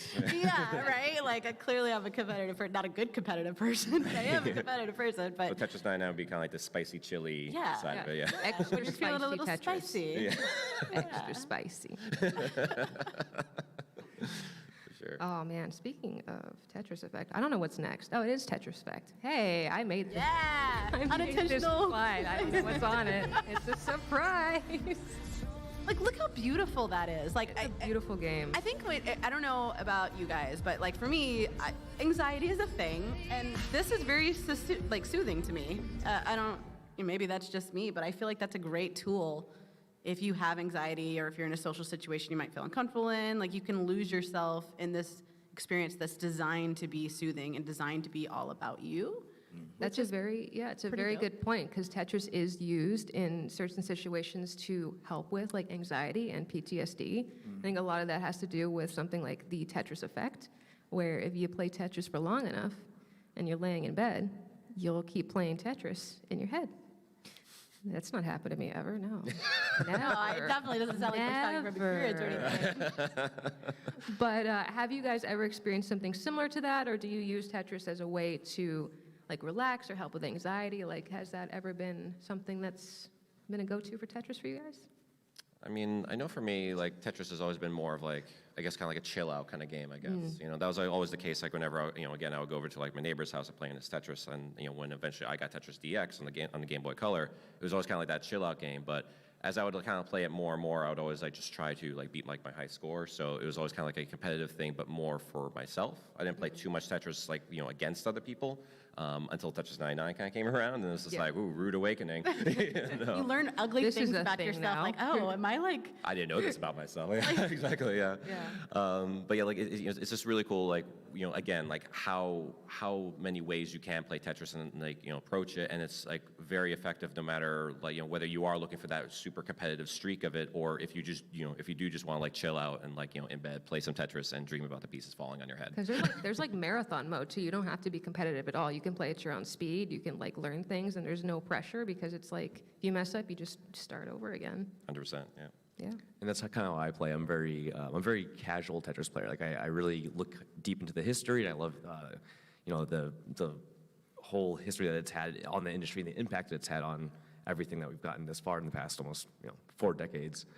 But for me, like when I do play Tetris, it's something like Tetris Effect when with like VR, and it's especially that first song is so calming. Like if I could just put that on every single night before bed, I would just fall asleep right away. Spotify playlist for that one. Oh yeah, put that on Spotify, please. Tetris, come on. I don't know what this says about me, but I think Tetris 99 is really relaxing, and I'll play that in bed. And madman. Yeah. I'm suspicious about that. It feels good to KO someone at midnight. I feel like you're more renegade than I am, if that's like... I Mass Effect. I always play Paragon. Always. He needs the adrenaline to go to bed. What about you, Big Cheese? What you think about Tetris? I feel like you must only live in Tetris. Like you must only see Tetris blocks all day, every day. I'm seeing them now. How do they look? Off in the horizon. Describe them to me. I live in Tetrisville, so I am the pessimist of Tetramino. So overall, when it comes to Tetris Effect, like I told you earlier, this game here is a soothing It's like basically, you know, you go to one of those places, like, lay yourself down and we're gonna put some nice music and you enjoy yourself. You just lay there, you be like, it's a great game. And you know what I found when I experienced the game the first time? When you spin the Tetris piece, it makes a musical sound. So it'd be like, do. So my silly self, I got the controller in my hand spinning, right? I'm like, okay, I'm finna do a dance of this. Because it makes musical sounds, but when you progress in the game, then the music comes in as well. So when you got the music coming in and the Tetris piece is spinning, it all blends in. And it's like, when I tell you, like, it's kind of like better than getting a massage. It's hypnotic. It really is. Like, Tetris is basically jazz, the video game. It really, and it's like, I don't know, this is kind of nerdy, sorry. I really nerdy, like... nerdy panel, yeah. Right. Morgan got me into like ASMR video games, like streamers that stream really relaxing games and then have like an additional ASMR component. I'm gonna spin this. And yeah, and like that's the same thing. It's like, I didn't hear it. What'd you say? Was shots fired? No comment. Shots fired. Just clear. We can go back to the VOD. Yeah. That's how Tetris Splash is, actually. That game is ASMR. Like, Yeah, every time you clear it, she goes... Isn't that the one where it has like the really sitting? I love it. Like I don't know. It's cool, and it's one of the few VR games that doesn't make me sick. Yeah. Well, it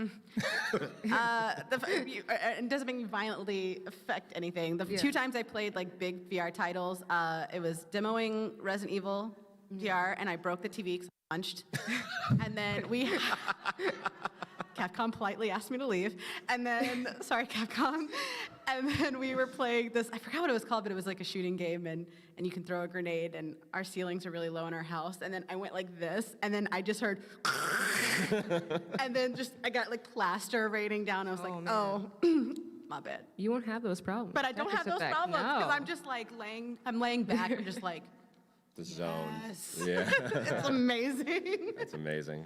I wonder, like, with like the advent of VR, like how much property damage has gone up. I know. Yeah. Sorry to all VR companies. My bad. My bad. Take. Yeah. Somebody moving to the house when she leaves, like, well, we're going to take off rent because this is not going away. I'm not safe. Don't ever invite me to your homes to play VR. You will regret it. It's a fair warning. Unless it's Tetris. Unless it's Tetris. Then you'll probably also regret it because I won't leave because I'll be so relaxed. You won't leave. What else do I have in here? It's a surprise. Oh, I know this one. Oh my God, this video cracks me up every time I see this. It makes me wish I had a suit like that because that's amazing. So good. See, this is how Big Cheese is seeing all of you right now. Real Tetris. Who's the block? This is a fun subject. Oh, man. So Tetris is actually very good for teaching you how to put things away, I have learned. There's a lot of ways to use like Tetris skills in real life, and I think that that's wonderful. I don't know there's a lot of games that help in the way that Tetris helps, because every time I'm like packing the car, Tetris. Every time I'm packing groceries, Tetris. And it's like, I can fit all this stuff in here, Tetris. So I wanted to know if you guys have ever used any of your Tetris skills in real life, and how? Yes, I KO a lot of people in real life. A lot. Yeah, 100%. Nice. Just T-spins every day. All day, I every can't day. T-spin either. I need you to help. I know for me, suitcase, putting like suitcase together is definitely in that. Like, and I always think of Tetris whenever I put like a suitcase together, and like just figuring out like what fits into what, and especially when it's like more than just clothes, and just figuring out like. Oh my God. Yeah, How does that exactly. work? Like anything, Cons and bringing like action figures and stuff you buy, and it's like. Crap. Action figures, or say if you have like a poster, say you have like long tubes, you have to figure out like how that fits. Like, all right, I know it can pretty much only come here. Now everything else has to be like packed around it. Like, so you literally petrify basically the whole thing in a way. Yeah. I'm not good at packing. I've never been good at packing. Even now. Just play more Tetris. I do, and it like almost confuses me even more because I think, again, I don't strategize. pen back, and it always ends up horrible. But what it does do is it was really good. Like when I was younger, I had a really hard time like focusing, and it helped me learn how to focus. And I feel like now I'm really good at planning for anything that goes wrong because I have like 20 contingency plans. So I guess that's strategy. There you go. I sell myself short. Come on. Strategery in there. Good job, Leanna. But yeah, like it's better at I notice like in real life situations if I'm especially if I'm going into an unknown, like okay, so I'm going into here. Here's my starting move. And I could definitely attribute that to Tetris. I mean, that was like the game, that and Contra, like shaped my childhood, which should explain a lot. And yeah, I think that's how it impacts me the most. I mean, definitely packing is like the go-to, but I'm kind of known for not being the most organized person. What? Sometimes. No, I know, right? not you, Yeah, I know, Chris. But like whenever I go to a convention, I'm fortunate enough to go to a lot of these PAXs, and it's a blast. But like on the way there, I like to feel like I'm prepared. So I definitely pack very neatly. But on the way back, it's more like Katamari, where I'm like rolling up all my clothes and just like shoving it into my suitcase. That's a good callback, yeah. Yeah. What Tetris move is that? Rolling things in the wall? Yeah, that's called laziness. Fair enough. Fair enough. Cable management. Yeah. It helps with cable management a lot. Because, having two PCs, PS4, Xbox, Switch, Nintendo, Super Nintendo, I have cables everywhere. Well, around that had. But Tetris teaches me, how to handle cable management, how to move furniture. When I help my friends move, it's like, okay, how I'm going to put this couch and love seat on the back of this truck. Okay, so we're going to line this up with this, we'll line this up with that. Okay, we got it on the truck, let's move. So it helps out a lot, not only with organizing things, but it's also a mental game as well. It also helps you with awareness. Yeah. So a lot of people think like you don't have to be aware to play this game. Oh yes, you do. Because it's like you're checking for your next pieces, and like Tetris 99 only shows you like 3 or 4 of your next pieces. Regular Tetris only shows you 1. So it's like, what am I going to do next? So you got to always plan ahead.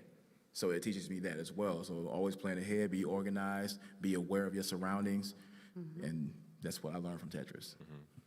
And Morgan, when you mentioned about about packing like a car as well, which I imagine you did to get to get yourself over here as well. Yeah. I was thinking of there was like that scene from like The Simpsons as well, when like Homer's literally packing like a family in the car. Tetris. Yeah. There's a lot of references like that of Tetris. I think commercials have used it as well, like for cars to pack, like see how much stuff you can fit in the trunk of this car. Yeah. Yeah. It's impressive. Yeah, I use Tetris a lot for organization.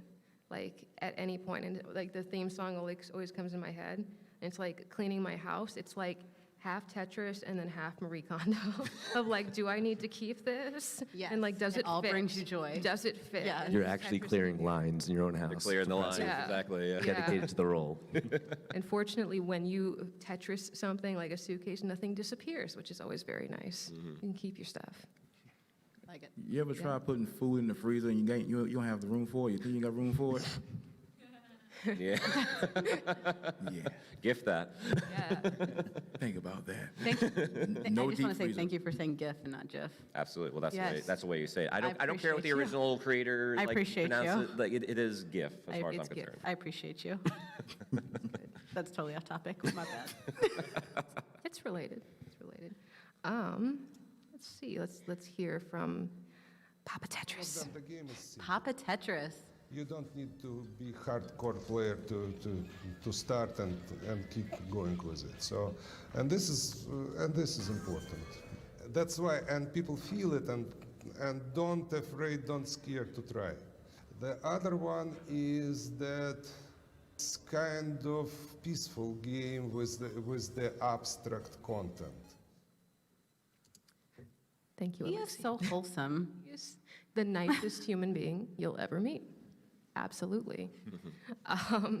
So I'm so curious about like how games like Tetris remain so popular after such a long period of time, and they have these like it's like NES Tetris, and then they keep like topping themselves over and over again. Like Game Boy Tetris is really popular now. We got Tetris 99 now. So I'm just kind of curious why you guys think that Tetris has remained one of the most popular games so consistently for 35 years. Susan. I mean, It's in for the me, name I of the think game. it's Tetris is the king of gameplay is key. And Mhm. it's literally, the gameplay has not evolved that much over the years. Like, they've tried weird things. They've tried putting hats on them. They've tried putting bombs in them. And it's really, it always comes back to, like, I mean, Tetris Effect is just Tetris, but pretty. And he really struck gold at the start, where his gameplay design was so perfect that almost 4 decades later, it's pretty much the same thing, and it's more popular than ever. It's simple, but with a purpose. Yes, And that simple, translates accessible. through time. Yeah. Yeah. No, I think in the way that like Half-Life revolutionized shooting, obviously Tetris came way sooner, but Tetris, it was simple, it was designed, but it's, like you said, it's not afraid to evolve, but at the same time, it respects its source material. Like, yes, it wants to evolve, but it's not trying too hard to fit into a modern box, but it's like, you can't even recognize it. Like, you slap the Tetris logo on it, and you're like, okay, it's Tetris. It's and then unapologetically what it is. it is what it is, and people know, and it is timeless. And because of the structure, because of the building aspects, because of the competitive, because it started competitive, like, in the 90s, there was it was localized, but it was a competitive scene. And like, I think that's really cool, because that is also, as a game developer, that is, you structure, and again, making that singular purpose and identifying your brand, what you want, want the gameplay experience to be. I think that's really inspired most games today, which we all know. We all know Tetris is the father of gaming, and but it's that rule of knowing what you are and not being afraid to evolve without changing. And I think that's rare, and that's why it stands the test of time. Thankfully, we haven't seen a third-person Tetramino shooter yet. But, I mean, maybe be open to it. It's yes. 2020. Weirder stuff has happened already. I mean, it's like we said before, there's that low barrier of entry to Tetris, and because the general formula of those games haven't really changed too much, like there's always going to be like these different unique T-spins, if you will, to the formula. But otherwise, like the way that you play Tetris has essentially always remained the same, and so that's always. I feel like this is kind of like one of those like timeless things. Like it's almost like whenever you play like a 2D Mario game, for example, they feel a certain way, and you know how it feels. Then Nintendo knows that, so that's why they keep doing it. The Tetris company in this case knows how, what people want in Tetris. And they keep with that formula while also presenting something different. Just like with Tetris Effect and Tetris 99. Yeah, I dig it. Plus, it's got bangers. Like, get that song out of your head. Like, you can't. I hate you. Oh, sorry. But as far as Tetris, you can say that it built a legacy of its own. Like, you have Tetris, you have Pac-Man, you have Mario Brothers. You have Sonic the Hedgehog. Like, it had its own legacy. It had its own feel, the walkway, you could say. And when you look at Tetris being here for 35 years and still going strong, that lets you know, like, what was built, it's simple, right? Just creating lines. It could be simple but effective. And Tetris has been around for this long because of being simple and effective. Just like Mario Bros. 2 and 3, you see changes. Tetris went through its changes, but they're always going to go back to its roots because number one is always the best one, except for like Mario Bros. 3, you know what I mean? Yeah. But overall, Tetris itself is, let's say it's the father of, you can put it as far as like the godfathers or the father of gaming, because it built a legacy of its own and it maintained the same all of these years. And when you have something like that, nobody can take that away. That's with you for life. No matter how much you put bombs in it, no matter how much you attack somebody, at the end of the day, you're still having fun and you're playing Tetris. That's a legacy that will never go away. Man, that's a teardrop moment right there. That was beautiful, Big Cheese. That was beautiful. That was beautiful. I love it. I love his everything. Yes. We've interviewed him a couple of times. We've met him a couple of times, and he's just so genuine. I don't know. I guess I'm not that good of a person, because if I invented something as cool as Tetris, I would be like, yeah. What's Get in line. up? He's incredibly humble. He is. The song that we all know from Tetris. He's embarrassed that it's that popular, because we we know that song because of Tetris, and he's like, this is like one of our like national anthems. Like this is a big Yeah. this is a big part of our culture. Please don't correlate this with my video game. Yeah. Yeah, the Tetris theme song is based off of a Russian folk song, Koro. I don't know how to pronounce this, but Koro Bayaniki? That might be That close. sounds right. It Sure, might let's be go with close. it. I don't know. But yeah, like he's the nicest, most genuine human being you could ever meet. And I think that that's part of why Tetris is so amazing, because when he made Tetris, he just wanted to make something that he really liked to play.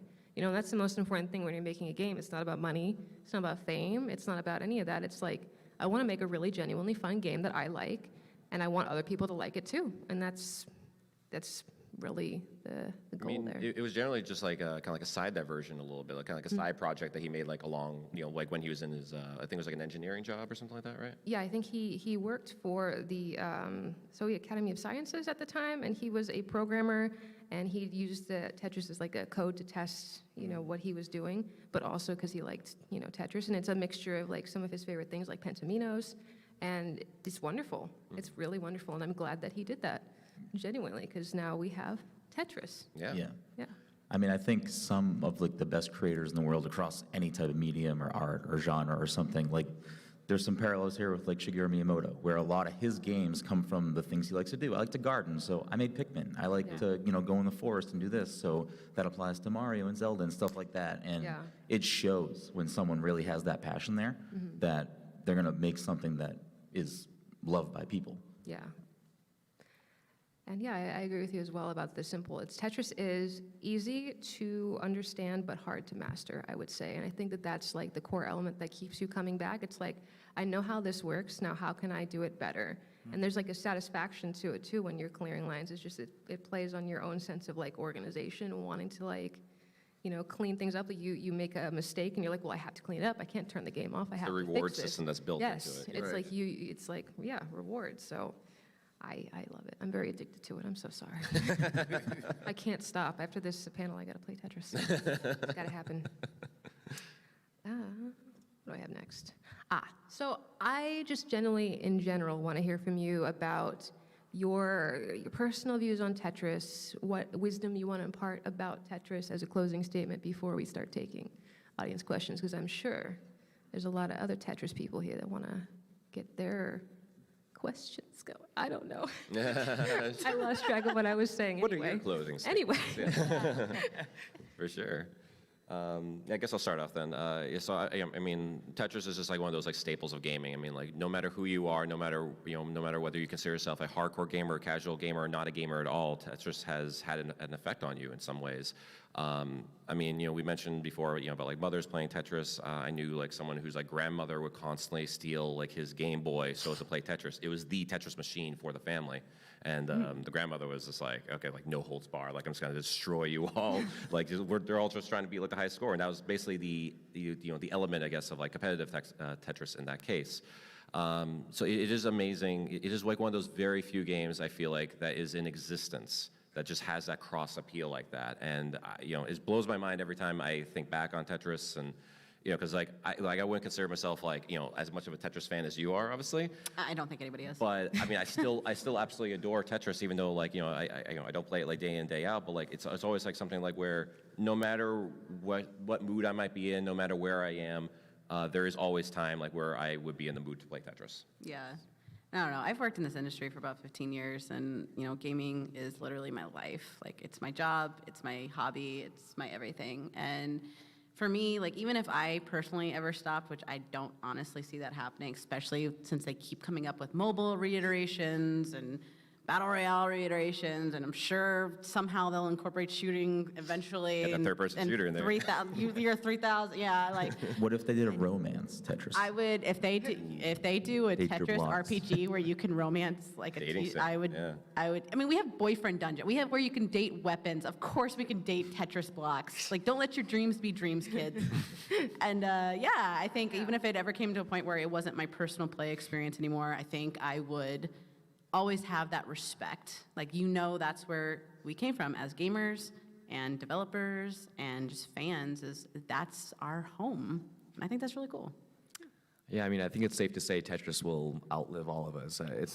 This industry is in its infancy. Like, this is a very special. People who have enjoyed books or music, any other medium, has been around long enough where like, it's impossible to be around for that entire time it's been here. But we're here at the start, and I think that by the time our grandkids are here and playing games, they're going to be having, Tetris is still going to be here along with Mario and a couple others. Yeah.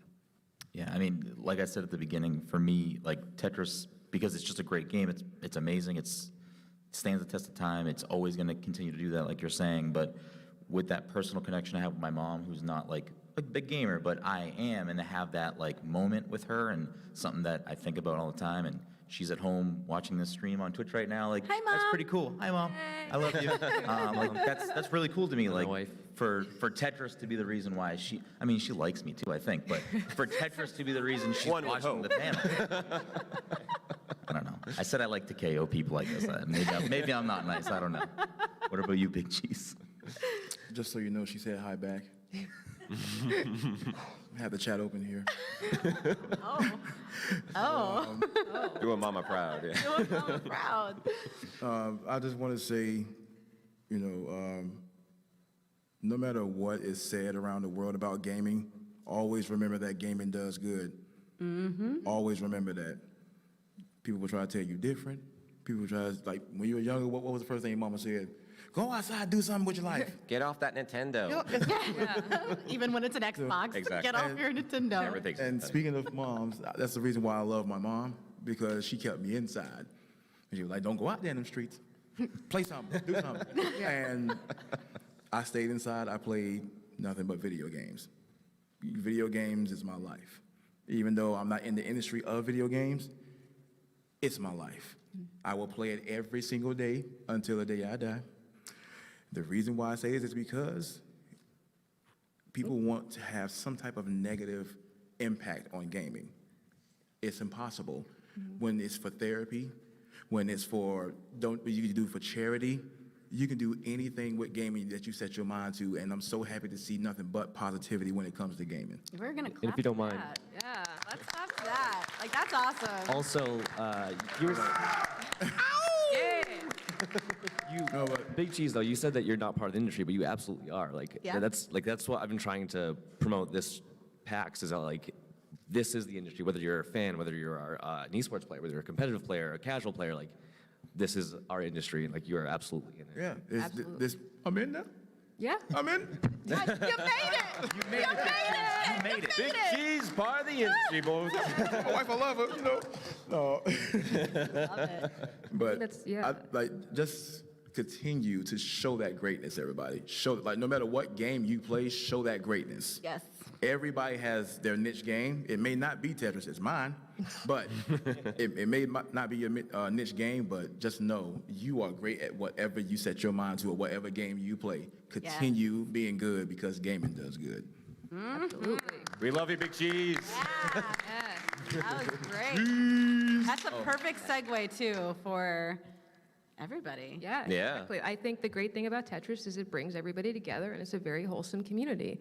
And I definitely want to take the time to hear from people who have come here, who love Tetris, to ask questions, leave comments, anything at all. And while you queue up, I got even more Tetris. Finger guns. There Come it up to is. the microphone. Oh, yeah. I like it. And just also, while everybody's lining up, thank you for joining us and letting us nerd out about Tetris. Hey. Yeah. Oh, yeah, we're doing the Tetris. dance. Hey. Tetris. What can we do for you good, sir? Everyone's going. As we're dancing, you gotta just stop right now. You gotta be like, guys, I'm out. bring it down. It's gotten out of control. Got it out of control. Enough of that. Hello. Hi. A little unfair after you played that, but song 1, 2, or 3? Oh, no. Oh, no. I would say Theme A is my favorite. It's always Theme A. Gotta be Theme A. Every time. It has to be. Thank you for your question. Thank though. you. Yeah. Thank you. I love 3, too. Yes. If Commander Shepard was a Tetramino, which one would they be? Yes.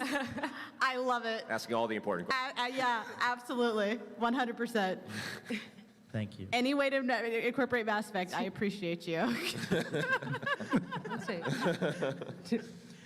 You touched on just how good the core gameplay of the original Tetris was. What are your thoughts on the kind of limited success of the move to 3D for some of the games, such as like on the Virtual Boy or on the N64? Do you think it just won't work in 3D, or we just, maybe he hasn't figured out like a way to translate it to 3D so it's, I don't know, has the feel? That's a really So- good question. Who got this? You got this? I think it definitely has a chance. I think that's probably going to be happening soon. I think Tetris is clearly in the mindset right now where they're trying all these new things, and I think that's probably going to be like the next evolution of it. But I know people weren't that big on it, but I thought the one on N64 was pretty cool. The sphere one? Yeah, that's pretty cool. Yeah, that's right. Yeah. Thank you. It's up. Okay. Oh, I didn't know that. There's like I'm two sorry. different rows. Yeah. Oh my goodness. I'm sorry. Hi, we're so sorry. Hi. So one of the coolest Tetrises I've ever played is Tetris Giant. Yes. That was one, that arcade, like it's from Japan. It's like a forget that giant. one? Yeah. So I just thought that had to be mentioned because it's amazing, and just want to know if you've played it and any thoughts. Yes, I'm like genuinely upset that none of us picked that up. You're the real MVP. I was kind of upset about that too because that's clearly like one of the coolest, most unique Tetris experiences ever. Yeah. Yeah, spot on. I have to look that up. Thank you. Okay, so I'll play that now. My question is, have you guys ever come across any game in that categorically might, in the same category as Tetris that you might consider a challenger? That's a good question. Well, And how close? Hard question. What's the name of that game on the Sega Genesis with the jewel? Breakout, I think is what you're thinking. Yeah, it's Columns. Oh, yeah. But yeah, Columns. You had the Dr. Column. Robotnik. It's similar to Puyo. Mean Bean Machine. Yeah, it's Mean Where are my Machine. Clax fans at? Any Clax fans? Does anyone even know what Clax is? There you go. Yes. There you go. Clap for clacks. Clap for claps. How close? Now, Puyo, I'm gonna tell you right now, that game right there, I need to practice in. I love that game, but why is it that I can't get 4 things to connect? But Yeah, I'm terrible it's at like that game. Struggle is real. I would agree that Is Puyo it Puyo is close? probably the closest. Yeah. I think that's close. Yeah. I think Puyo is. I think that's why they interchange so nicely too. Yeah. Why we've had so many crossovers because they are so similar. Yeah. And it targets that same what people love. They fit together like pieces. Yeah. I see what you did there, and I appreciate you. I want to shout out Lumines too. I think Lumines is another really great puzzle game. That's a good call. yeah. Good call. Yeah. What's going on? Hey panel, I know you guys talked a little bit about Puyo Puyo, but my question would be if you've ever played Tetris Battle Gaiden on the Super Famicom, and if you haven't, the idea being is there's in the Puyo where you have characters with abilities and you're going head to head, so what's your opinion on if you played that or when you're playing Tetris against someone to have characters with abilities that you build up? Do you like that spin on the Tetris Yes. franchise and abilities? Thank you. Yes. I love you because I'm a huge Gaiden fan. Like I personally love it. I'm a huge RPG fan. I'm a huge story narrative fan character. I love designing characters. I love everything about it. So adding that element into it, I think is awesome. Yeah. And it gives it another layer that again, like we talked about earlier, evolving, not changing. Yes. Is it keeps it still in line with the Tetris brand, but it expands it to cover an entire different market of gamers, like those that Absolutely. really love becoming the characters and adding that another layer of strategy too with the abilities and the different skill sets, like 100%. Yes. Huge stan for that game.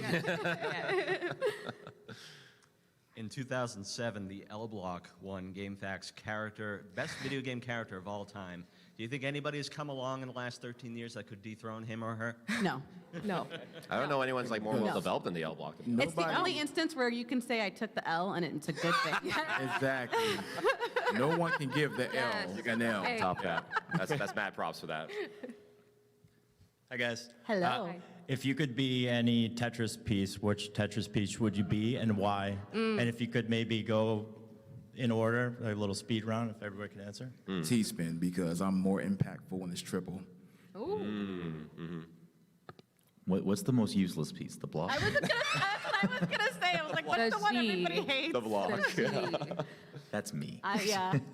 I think I'm a block. I just sit at home and eat food and relax. Good old blocky. I'm a block. I'm here, but I don't really do much. That's what my blockheads on this panel. Yeah, we're not helpful contributions to society. Bunch of squares. Squares. Bunch of squares. I'll be there and be What are you? I'm the one that puts The the slim arm one? around everybody. Yeah. Yeah. Yes. Yell. Okay. Yeah. I like to give hugs. Yeah, totally. Yeah, I think I'm the T-shaped one, honestly, just because I do feel like I kind of like fit into like all sorts of different situations depending on what's needed, very much. So yeah, I won't be as self-deprecating, I guess. I would agree with that though. That's like an interview we're very question. adaptive. I'm gonna start asking on any interviews I ever have.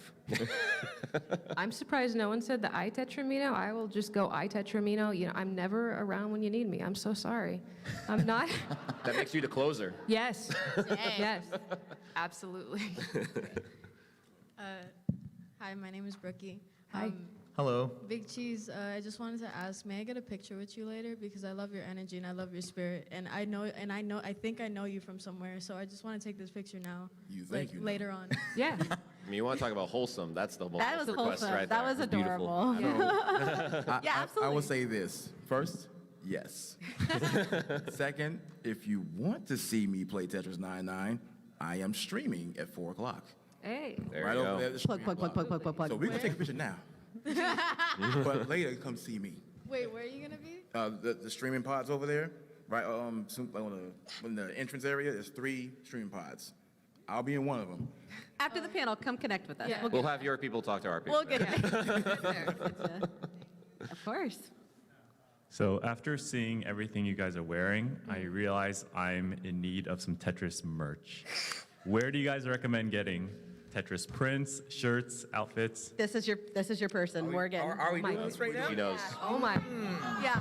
Hey, they have the Tetris. Puma. Yeah. It's not a You Puma. can get those from Puma. Shout out Those to are Puma. Tetris Pumas. Yeah. I got the Tetris socks. Okay. Those are from Sockatumi. Yeah. If you guys like the Yes. Tetris Instagram and Tetris Twitter, they are We are constantly all about sharing That's good call, merch. yeah. They are all about They merch. still smell fresh. Yes. There you go. As somebody up here, I can confirm that is not true. Is this a Puma sponsored stream here? Or? If you want the suit, it's from Oppo Suits. Like, there's a lot of different places Yep. you can go. Yeah, Okay, absolutely. all right. Lot of we have places. time for one more question Yes. really quick? Yeah. One more? One more Okay, quick Sorry, question. guys. Last one. I don't have a question, but I wanted to leave you with a quote. So Tetris is like a metaphor for life. Your successes vanish instantly, but your mistakes stay with you forever until you correct them. I love that. That was beautiful. That's the best way to close this out, I think. Yeah, that was great. Thank you guys so much for Thank coming. you so much for joining us. Thank you so much. We were great. Thank you guys. Have a great night.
In a world of legendary heroes, one man will rise to take all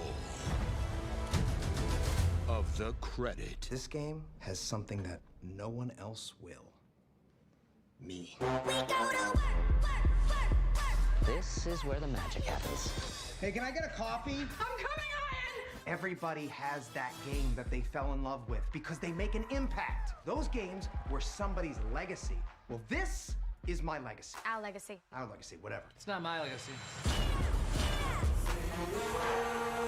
I have a BA in Women's Studies. What exactly is women's studies? It follows the experiences of women and the contributions they've made to... Inquiry withdrawn. Quick thing, I'm worried about the time. Yeah, David, I'm moving as fast as I can. It's not my fault that these watermelons don't explode like real heads. I can get you real heads. Not human. That's commitment. I built your vision. It's like you're this brilliant painter, and I'm your favorite brush. I'm just some tool to create your masterpiece. I like that metaphor, but it's not quite right, is it? Are you seriously about to noodle on my metaphor right now? I know that I can be difficult. Papa, you can't give up. We're like the Beatles. Together, we make masterpieces. I could write the lyrics and the music and everything, but it would sound completely different without the drums. Wait, I'm Ringo? Well, yeah. Of course you're Ringo. I mean, look, somebody's got to keep the beat. Oh my God! At least you brought me breakfast. Oh, this is mine. It's prescription. A prescription bagel? Legally, you're actually not allowed to ask me about it. Whatever.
In a world of legendary heroes, one man will rise to take all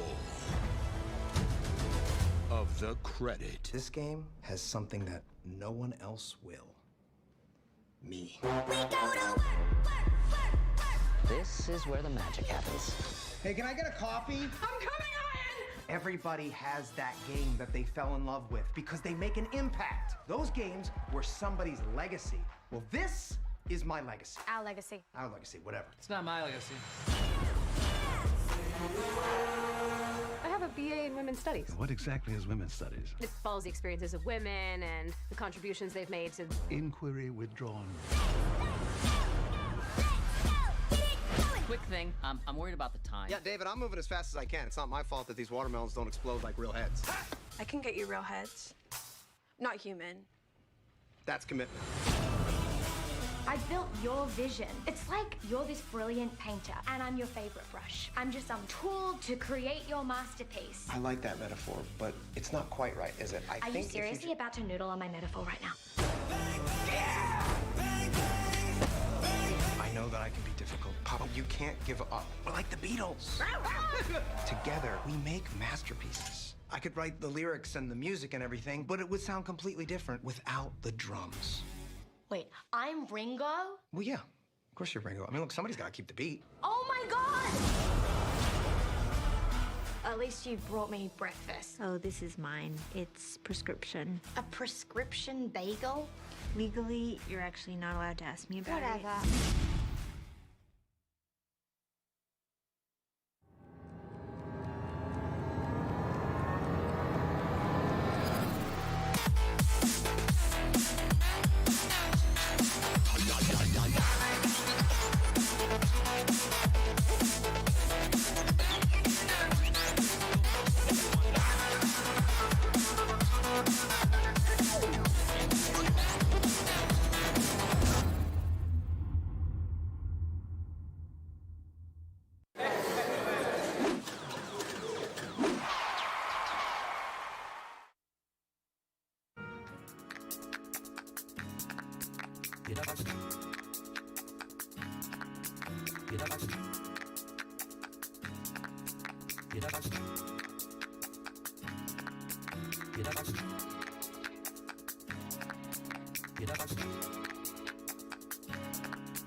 excited to be here. My name is Ryan Panagos, aka Agent M. This is my first time at PAX East, and I am so glad we could end the day in this room with all of you and with a very special Marvel mystery panel. Now, we've been teasing it. We're going to announce something here. Are you guys excited for that? Yeah.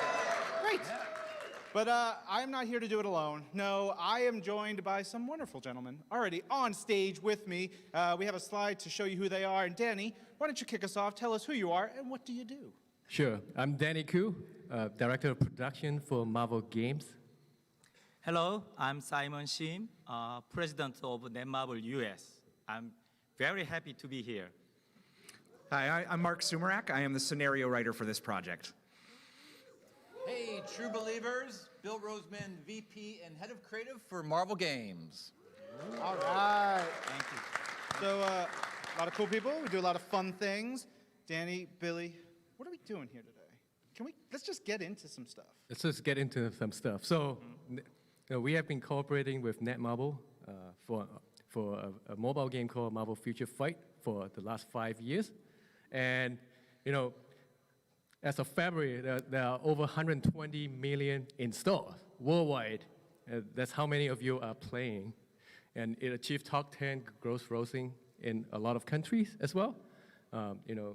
We released this initially in 148 countries simultaneously. So this is a very, very exciting achievement. But we're not here to talk about Marvel Future Fight. This is just to set this up. Yeah, so as Danny said, Marvel Future Fight, it's going on, it's 4 years going on 5, and we've worked with our great friends at Netmarble even a few years before that. So we have this great relationship where we really trust each other and respect each other. And about 2 years ago, we said, well, what could be next? What could we do that would go along with Marvel Future Fight, but something that would be brand new, a new experience that the fans have never had before. And at Marvel and Netmarble, we love to do things that haven't been done before. So we said, hey, what if we create, for all the true believers around the world, an open world RPG for mobile? The first time ever featuring Marvel. So a little Easter egg for you. 5 years ago, when we launched Marvel Future Fight, there's a trailer. Nick Fury was calling for help in the future, right? And then that timestamp. Yeah, Nick Fury was on a video. Yeah, it's on a video from the future. The timestamp is actually February 24, 2020, and that was the day. The day that we announced this panel. What? What? Coincidence? No, we planned this. Hashtag it's all connected. It's all connected. So, ladies and gentlemen, you guys are the first in the world to see this title. Shall we? Announcement, we're done. That's it. See you guys. Bye. No. We got something to show them, right? Yeah, let's just show them what it is.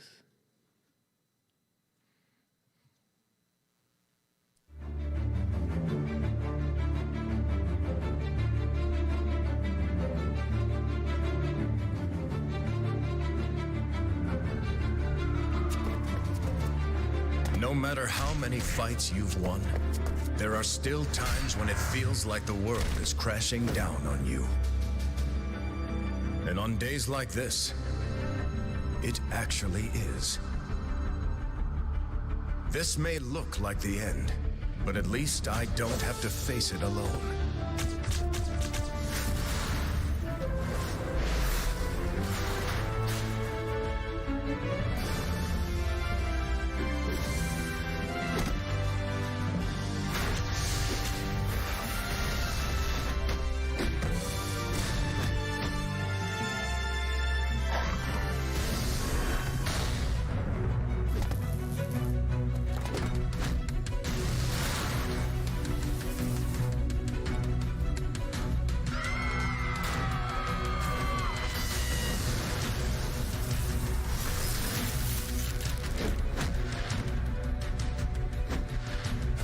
Heroes have each other's backs. And when the time comes to risk our lives, we do it side by side, no questions asked.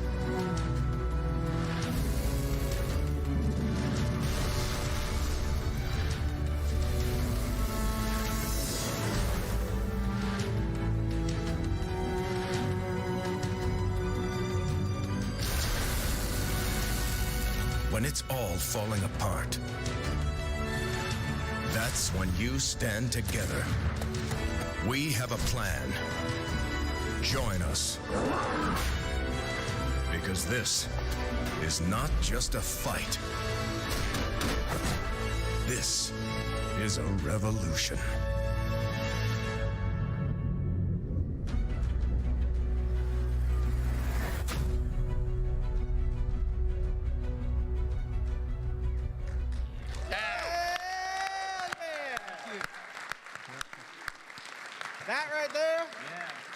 Marvel Future Revolution. So excited. I've watched that trailer so many times, but I think that's the first time I've seen it with the full voiceover and all the sound effects. And ooh, man, I got some chills. It looks real good. We're going to tell you some stuff about the game, some details, a lot of stuff. But first, like, how did this come together? Why are we doing this game here now with Marvel and Netmarble? Well, like I said, and first of all, this is the world debut of the key art and the logo, and you see it first. Yeah. So like I said, 4 years we've been working together, right? And the team at Netmarble has been so good at creating all these awesome representations of the characters from the comics and the films, and a lot of them are like taken right from the pages, right? And we've even introduced some new characters as well in Future Fight. But then we thought, all right, what's the next step? How can we offer, how about like a really, really deep level of customization? How can we do that? And how can we do it in open world that would allow everyone to get together with strangers, strangers become friends, and go on adventures with your friends. So that was really the impetus. Like, what can be new and different? Oh, what about customization, open world, RPG, all on your phone? I mean, that was the goal. Yeah, who here has played games online with friends, with people you didn't know, then they become friends, and then you meet them in real life? I know I have. I've done that numerous times. There's so many of us here, and so that's going to be a really fun aspect. I love that you brought that up, Bill. Danny, you're on the production side of things, working really closely with Netmarble for Marvel games, and as you guys mentioned, we've been doing this for years now, almost 5 years.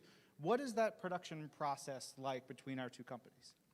Well, we see each other virtually every day, for a start. So Netmarble is great at making mobile games, and with Marvel's storytelling and good characters, we provide great ingredients for the development team to inspire them to come up with great game, and great story, right? With the success of Future Fight, it is a natural, next step of partnership, if you will, to collaborate together for this very ambitious, big open world title, and it's also multiplayer, right? Yeah, that's true, Danny. Thank you. We Netmarble work with Marvel more than 5 years, and during this partnership, all Netmarble team become a big fan of Marvels, right? We watch all the Marvel movie, we enjoy comics, and when we have a great idea about our creative or any picture, so we discuss together, and Marvel team gives a lot of inspiration, also gives a lot of idea to be fun for the Marvel universe and Marvel fans. So I think it helps a lot of our productions. So also we built up strong trust each other based on each party's expertise, right? So Marvel team trusts us especially about game production, so it helps a lot about our production process more efficient. I truly believe that Netmarble and Marvel become a big, as a one team to make this happen, right? So I'm very excited to work together for this new project, Marvel Future Revolution. Yeah. By the way,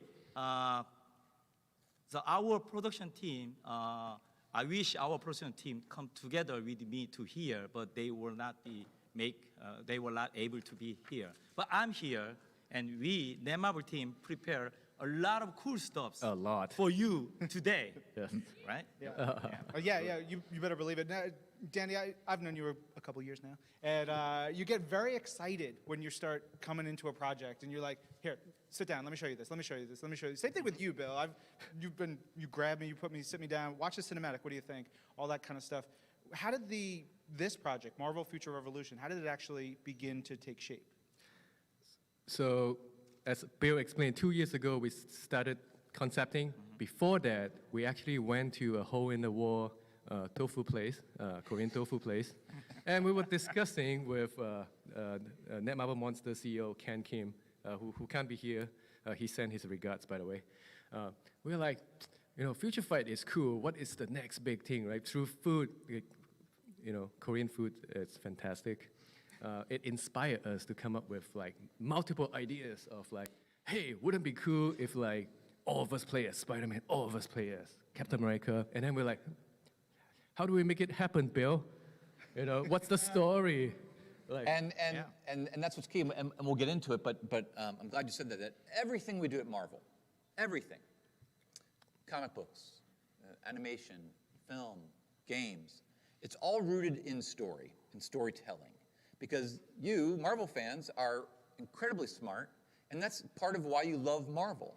Our characters, if they just collide together, then it's just like two action figures colliding, and who cares? But a Marvel fan wants a reason why. Why is this happening? What is the motivation of each side? What are their goals? Why must they collide? Why do I care about this fight that they're having? What are the stakes of what's happening? So those are all the questions we start asking ourselves, and we start thinking about the story at the same time as gameplay, so that it's truly one experience. Yeah, we will get into the story more. I think that, I'm curious, like the vision that the two teams, the greater teams, had in putting this together, because there's, as Danny mentioned, we've had Marvel Future Fight, we have Marvel Future Revolution percolating in his idea. Bill, from your perspective, on top of the things that you just said, what's the vision and the goal for Marvel to get into a title like Future Revolution?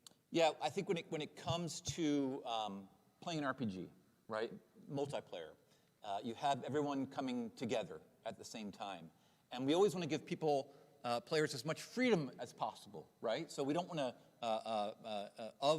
of the launch playable characters, we don't want to tell you who you can and can't be. You can all play as Captain America, or you can all play as Captain Marvel, or who knows, the mix. So in order to accomplish that, we always have to have a reason, a story, and a look, so that it explains, well, why are these multiple versions of the characters? And more importantly, when you get together, how am I going to tell myself apart from you? And then with the customization, it comes that ability. So you're going to have different versions of the character, and you're going to be able to customize them when it comes to coloring and texture. And you'll see as we get into it. But it's all about that multiplayer RPG open world experience that we've never done before. How can we deliver that ultimate Marvel experience to everyone? And the great challenge is on their mobile device. How do you pull that off? Yeah, and Simon, I'm sure it's important for Netmarble, your side, to make sure it's a game that anybody can play, right? Yes, sure. This game we developed for anyone who are a big fan of a superhero. Yeah? So we developed this game not only just hardcore gamers, but also for the casual gamers. So those different level of gamers can mingle together within the game and can make community together. They can fight together against supervillains, right? So we put a lot of effort how to be fun to all of those different level of gamers, right? Sometimes, huge Marvel fan can play this game, but just watch some Marvel movie, those casual fan or the light fan can play this game. So we try to put a lot of effort to meet those all diverse of wide fans. That is what we more focus on our effort. And also, there's not many open world games in mobile space now, right? So we put a lot of effort to make immersive and in high quality, high fidelity open world. And I believe this is the perfect marriage between open world and Marvel, right? So players, you can select your favorite superhero, and then you can fly, you can fight, or you can fly as a fantastic style of each superhero. For example, you can be a Captain Marvel and you fly across the Marvel universe open world, and then you can fight, you can blast out energy beam across the open world. Those feelings we want to deliver to you. You can do that with our games. And when you talk about making it accessible to everyone, everyone at Marvel we're always inspired by the lessons we've learned from those that have come before us. And it was Stan Lee who said, hey, any comic could be someone's first comic book. So that while a story may have mystery and surprises, you should be able to understand, who are these people? What's their name? What are their powers? What's their personality? Where are they? What's at stake? So those are all the things that we keep in mind when we're telling this story. It's a very amazing, huge, wide story, but at the same time, if you're just an RPG fan and you don't know anything about Marvel, you can play it and you know who everybody is and what they do and where they are. But if you're a long-time Marvel fan I tell you, it is packed with what I call not even Easter eggs, they're just Marvel building blocks. They're things you would want and expect in a Marvel universe. And you'll be able to nerd brag to all your friends about all these things that they may not know. And you're like, well, let me tell you what this means and what this location means. So it really works for everyone. Yeah, luckily we have someone with a little bit of a nerd brain who's working on the story points to, no pressure, Mark, load it up with all the Easter eggs that Bill has promised. Yeah, right on. Can you tell us a little bit about the storyline and a little bit about your process of putting it together? Yeah, for sure. I have been lucky enough that I've been working with both Marvel Games and Netmarble since 2016 on content for the story of Marvel Future Fight. So it was kind of a natural extension to slide into building the world and the story for Marvel Future Revolution with this team. In Marvel Future Revolution, it all starts with Convergence. Now, as you saw in the trailer and you've seen in some of the promo images that we've shown, Convergence is an event. It's a multi-universal catastrophe where Earths from alternate realities are brought into the same space and are doomed to collide with each other. So that creates this whole big scenario that the heroes have to face off against. And when players are thrust into the game, they're in this open-world Marvel universe that has already experienced a convergence, and so things have combined in a way that makes a world that's totally new. And in order to protect that world, you're going to become a new agent of Omega Flight. Omega Flight is the universe's last line of defense. So they're there to stop things from spiraling out of control. And unfortunately, where there are heroes, there are going to be some villains too. So that's going to be, they're going to be there to take advantage of the situation. You want to get right into it? You want to talk about villains already? I always like villains. You're out of control, Mark. All right, you know what? Fine. Let's get into it. Who are the bad guys? Who are we going to fight? Let's talk a little bit about this. Mark, Bill, you guys are the big story brains here. What supervillains are on the table? So, as Mark said, you're on this world. We're calling it the primary Earth, Prime Earth. And it's already experienced a convergence. So what that means, it's our world, but it's been kind of like smushed together with others. So so that means there will be areas that are two things together. For example, we can talk about Xandarth. Well, we're going to see that today. So Xandarth is like, what if Xandar, which is the planet, the headquarters of the Nova Corps, right? So they're the intergalactic peacekeepers. What if Xandar and Earth collided on Earth? And so you have this area called Xandarth that is very sci-fi and slick and futuristic. And so you would think, well, what kind of villains do the Nova Corps face? And you might find them there. And then next to that, you might have an area like Sakaar, which is the battle world that the Incredible Hulk was sent to in the Planet Hulk series. That's where he was sent to this desert kind of apocalyptic land, and he went from gladiator to emperor. So you might find an area like Sakaar on Earth that's this kind of desert, the wasteland, all about fighting and survival. And it's all about, well, what kind of villains would be on there? So when you look at this selection of villains, the two captains, Doctor Strange and Spider-Man, we then think about, well, who would be the coolest to face them? Let's go into the vault, let's go into the comics, and let's unleash them. If only we had something to share with this lovely audience of who these villains are and what they look like. We actually do. But dang it, Danny, you're great. Let's see. Yes.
Red Goblin in the game. That's only a year and change old from the comics. Red Goblin is a relatively recent. Yeah, we like to go all the way back to the 60s and bring our favorite MODOK, but we went to last year, and it was the swan song of writer Dan Slott on his huge, historic, record-setting, Amazing Spider-Man run.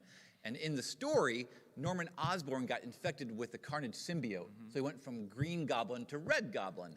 And everyone thought it was really cool. And so we're like, hey, yeah, how can we kick Green Goblin up a notch? Well, let's look to the comic books and just from a year ago, hey, boom, let's put Red Goblin in there. Yeah, I think probably my first question to Danny was, so is going to be in the game?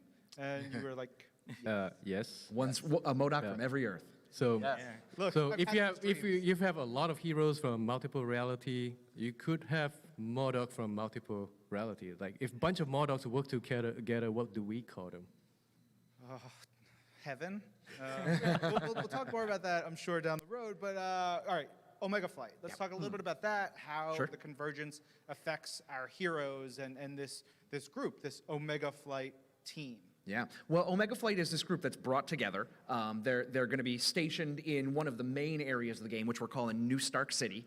And it's kind of run by Project Pegasus, which oversees the goings-on in New Stark City. But the idea behind Omega Flight is they're heroes that have come together from multiple realities to work as one unit to save this converged universe. So you can have multiple Captain Americas, for instance, that are teaming up side by side to fight. But not only will they have their own unique looks and personalities, they'll also be able to guide each other through missions. They'll be able to team up on the battlefield. They'll be able to recruit other heroes into the missions. So it kind of becomes this great collection of heroes from different realities all working as one.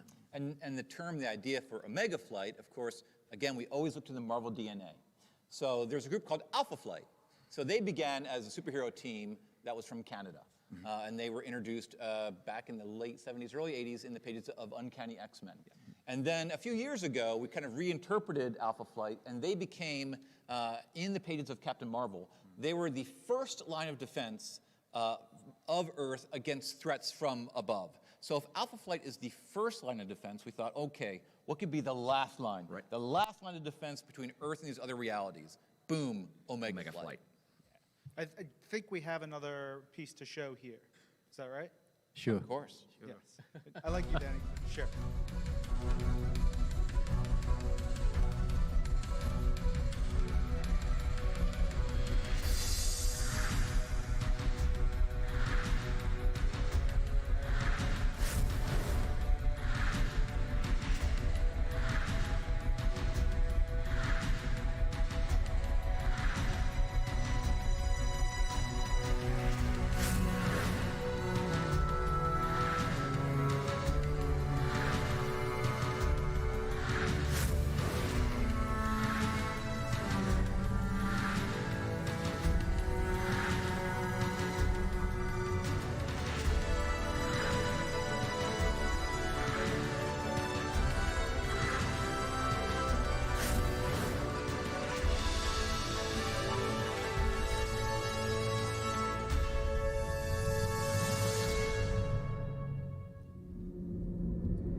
Two things I wanted to point out. One, did you see the big thing that said in-game footage there? Yeah. Like, that's legit. It looks really great. Two, this has got to be such a boon for our the teams at Marvel and Netmarble to just go wild creating characters and having fun. Tim Sang and other people just like getting to design new versions of characters. It's really fun. But like, what about these guys? Where are they going to be? The players who log in and start playing Marvel Future Revolution, what is it going to be like for them when they start getting into the game? So let's start from showing the Marvel fans, you guys, some concept art, of the world that you're going to be travel with. The reason we start from concept art is like, what can we visualize, and then later on making it a vast space for the players to play. So. Let's go through the first location is Zen Earth. So this is the headquarter cluster. Bill explained. Yeah, so like I talked about earlier, it's this location where the headquarters of the Nova Corps, this intergalactic police unit, it smashes down on Earth and is located on Earth. So it has all the buildings and technology and the overall aesthetic that you would expect from this intergalactic, highly advanced police group. Yeah, we're going to show you more images. Let's go to the next one. So this is from a different view. This is the hangar at the headquarter clusters. Let's go on. this is the hub. It's under attack. Oh, no, what happened? What would it look like when it's under attack? It looked like such a peaceful game until now. I know. What did you do? I know. But let's go into a more violent war of here's Sakara. Earlier I was talking about this is the kind of apocalyptic barbarian desert planet where the Hulk crash landed that you will now be able to explore here on our primary Earth. So everything from the great desert of Sakar. Oh, this is like from a bird eye view. What would the desert look like for Sakar? And then when we start realizing closer and closer to 3D concept, this is actually still a concept art. This is not done in 3D. It's like, how the color works, how the spaces work with each other, how can we walk through, these spaces. Do you guys want to see real 3D modeling of walkthrough of this world? Yeah? So we brought a recording of in-game footage, a fly-through of this 3D open world of Sand Earth and Sakar.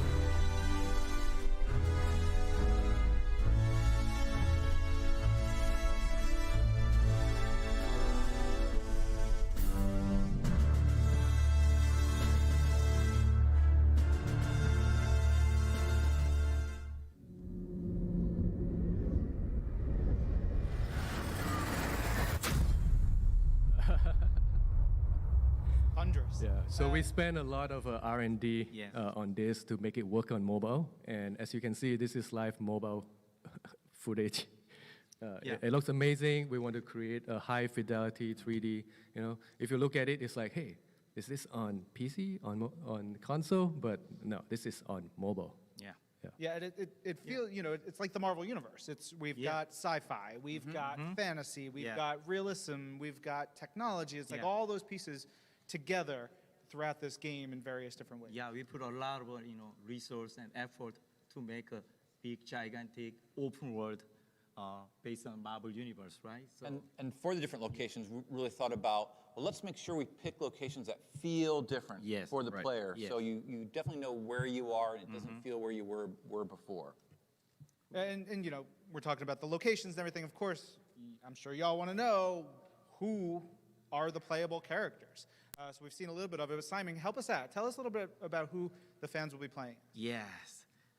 I'm pretty sure you guys already watch trailer video. You have a lot of guess which character is playable, right? So we have, Spider-Man, we have Captain America, and we have Captain Marvel, and we have Doctor Strange, right? And also Marvel Universe has a bunch of superheroes, right? So we are currently working on more heroes. Once the production going on, we will reveal more information about that. Yeah, for today, we're going to show you the first four playable characters. There will be more, but not today to show you. Important word there is the first four.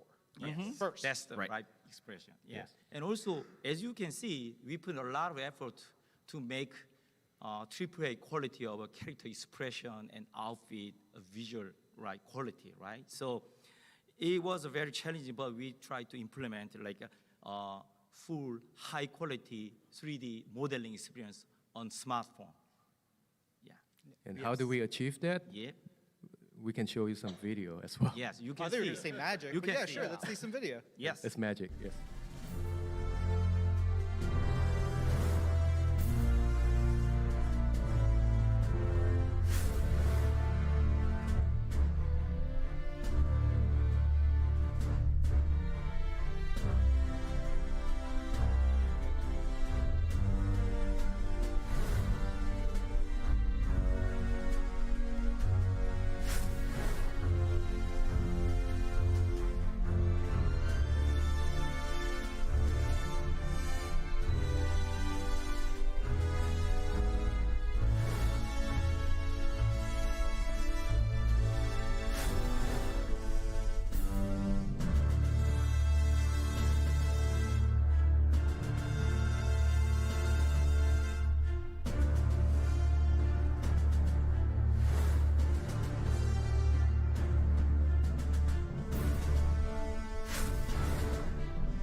So I was going to do.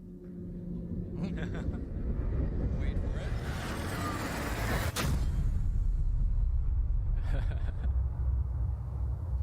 it.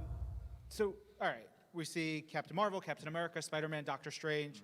Billy, we have what, 8, 9, 10,000 characters, depending on who you talk to at the company? Yeah, it's amazing. You know, we're all, you know, we're comic fans. Anyway, we would be reading all the comics even if we didn't work for Marvel, but we do. And so then we have greater access into everything. And so not only are we reading all the comics as they come out, but we're in constant communication with our friends on the East Coast, and they're showing us sketches and they're showing us designs of characters coming up.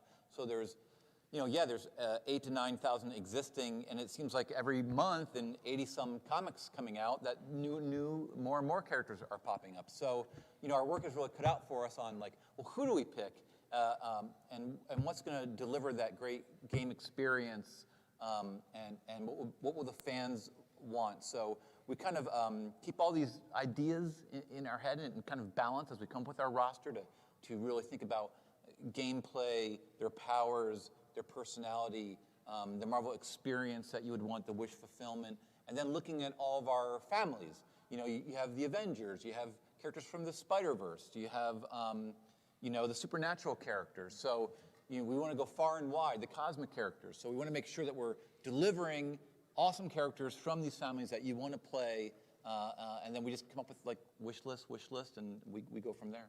Yeah, I think over the last couple days when we've started teasing the panel, and then, you know, lately in the last day or so, a lot of people on Twitter are like, I want this character, I want this character, I want this character. Like, I know you guys pay attention to all that, and you probably already have lists that include every possible character that people are asking for and more. And some they're not asking for. Ooh, yeah. But one of the things that struck me the first time I saw this was Captain Marvel's look in that trailer. Like, her costume is slightly tweaked and different from the other costumes that I see. But she looks exactly like Captain Marvel. I know who she is immediately.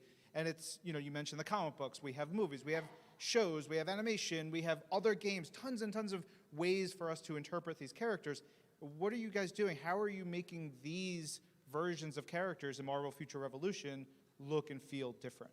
So, first of all, familiarity is important to us. Also, we have fans from, you know, Marvel fans from that comes from reading the comics, watching the movies, you know, the animations, or even playing Marvel games. Like, they come into Marvel. This is the first time playing a Marvel games. So we established the base look, but with the story and the convergence, we have exciting mix of costume or inspiration coming from those locations. And, you know, today you have seen Xanath and Sakaar.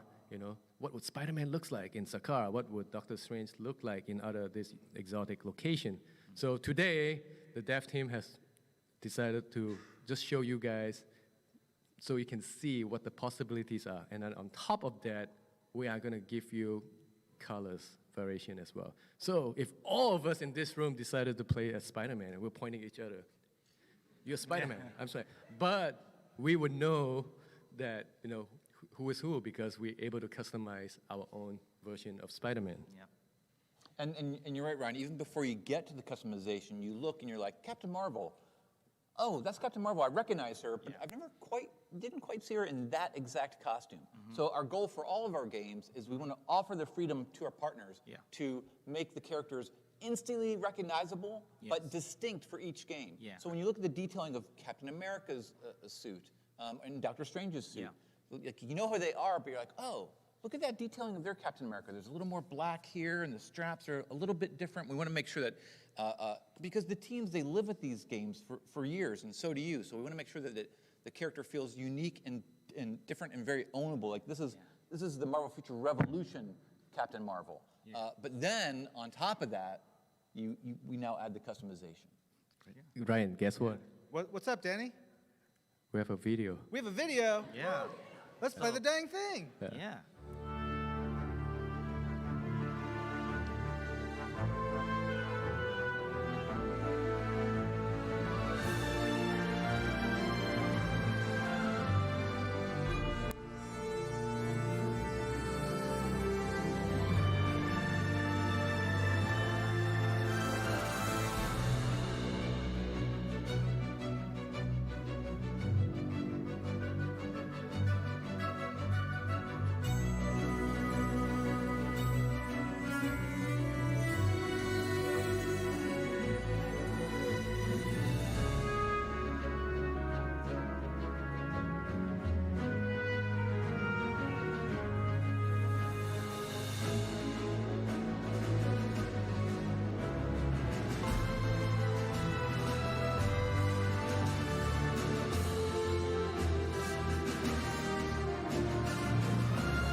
Why, Cap? Why?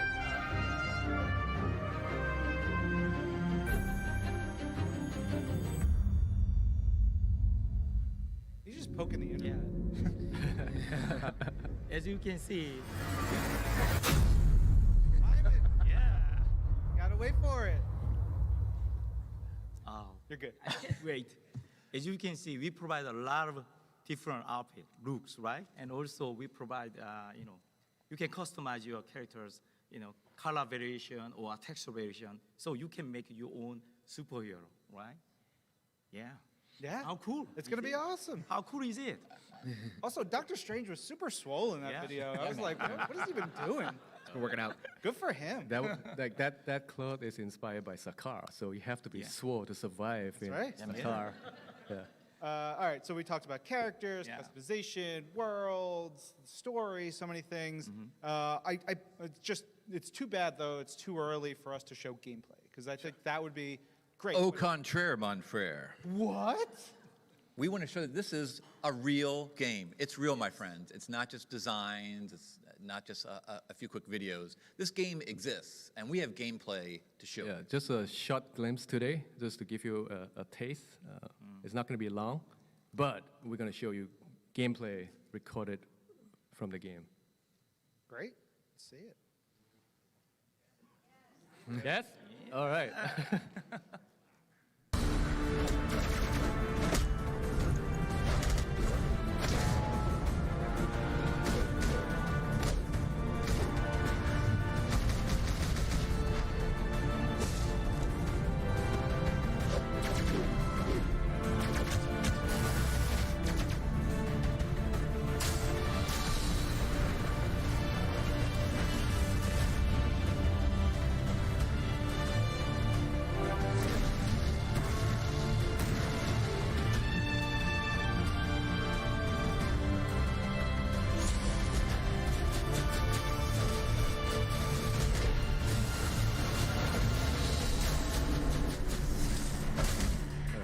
That's it.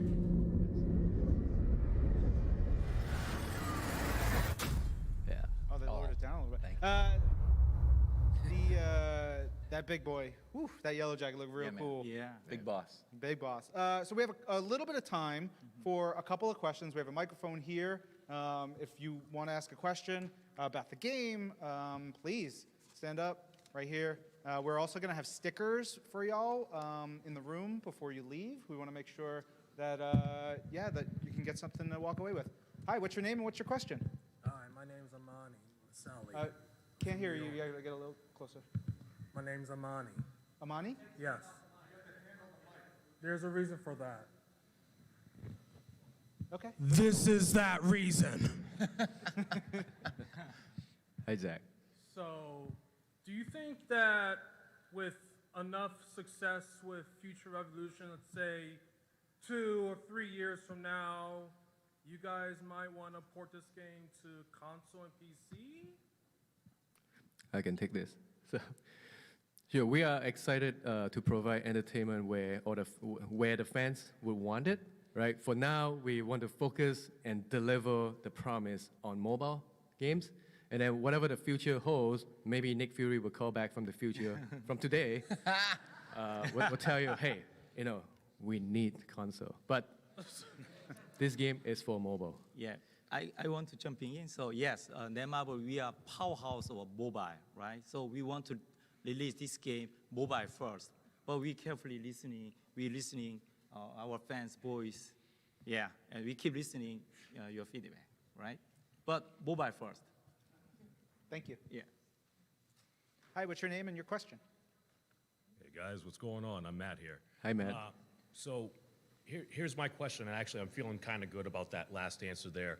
What type of feedback loops are you going to be having for the actual players, the consumers themselves, the fans, and basically being able to give you guys feedback as well as basically see feedback perhaps actually being implemented over time? Because you can't make everybody hack it, but there's this, that, and the other thing. But are you going to have anything in place to basically just make us feel like we are truly part of Team Marvel?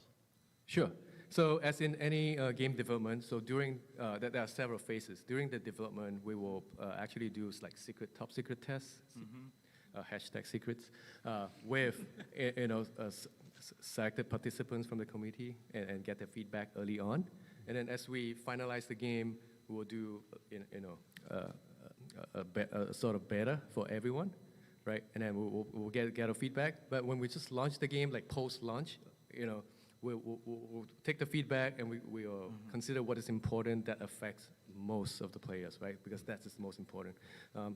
And with just like Future Fight, we did that monthly as well. We're taking feedback, to even consider like future planning or even addressing bugs. Like that's a very normal development cycle for us. Yes, I want to address additionally. So as Danny mentioned that during operating Future Fight, we have a deep understanding about Marvel IP, Marvel's universe, right? So we have a lot of learnings as a studio perspective and then Marvel perspective. And also, we got a lot of feedback from our previous games, fans. And also, we also Marvel are launching a lot of different genre of games. So as I mentioned that, we want this game be playable, accessible for the casual gamer, at the same time accessible for the hardcore gamer. So we've been researching a lot, long time, to fit those wide variety of fans. So as Danny mentioned, that we do a lot of play tests and user feedback, we listening and internally discussed a lot to make it happen. But I love how you said Team Marvel, because you're Marvel, right. You yeah. are all part of Team Marvel, because if you don't play the game doesn't exist. So we're all Marvel. This is fans making the game for other fans, and you're right, we're all together. We're all Team Marvel. Cool. Thank you, guys. Thank you. Additionally, Mark is going to write a letter to everyone who has feedback on the game. It'll be personalized. It'll be something direct to you. I'm already working on it. Any single thing, if you're just like, I like this game, Mark's going to write you a letter. If you just write like, pizza, he's going to write you a letter. So Mark is going to be very busy. Thank you so much, Ryan. No problem, Mark. Here for you. Hello, what is your name and your question? My name is Jack. First, I just want to say, Ryan, love the podcast. Great work, man. Thank you very much. That's This Week in Marvel. Please listen. Oh, yeah. And my second question is, well, it's really, first, when is the game coming out? And second, where the heck is Iron Man? Come on. Come on. Right there. Hey. Well, I'll say, where is Iron Man? Well, there's a whole city named after him, New Stark City, so perhaps he might be lurking there. As for the launch date, as we like to say at Marvel, stay tuned, true believers. Will do. Please, Thank you stay so much. tuned. Thank you so much. Thank you. Any more questions? I see someone coming up from the back. Thank you. I see a hand raised, but we need a microphone because we won't be able to hear you from back there, most likely. Yeah, please. Hi, what's your name and your question? My name is Dave. What's going to make this game different from the one that was out like 5 years ago, 2015? Marvel Heroes. There you go. Second, was Wolverine? Mark, get ready with those letters. I know, right? So good request. We get character requests all the time. At this point in time, we're only revealing the first 4 playable characters and all the stuff that you have seen so far, right? This game with Marvel Heroes you mentioned, right? It's a multiplayer game. The difference is this is open world game, AAA quality on mobile. That's the big, huge difference. And then, this story is originally written. There's no such story elsewhere. And Mark and Bill provide such a great input in it, working with Netmarble development team and creative team to kind of provide that high impact visual. And of course, in a 3D RPG game, you can actually move your camera so you're more immersive in the game.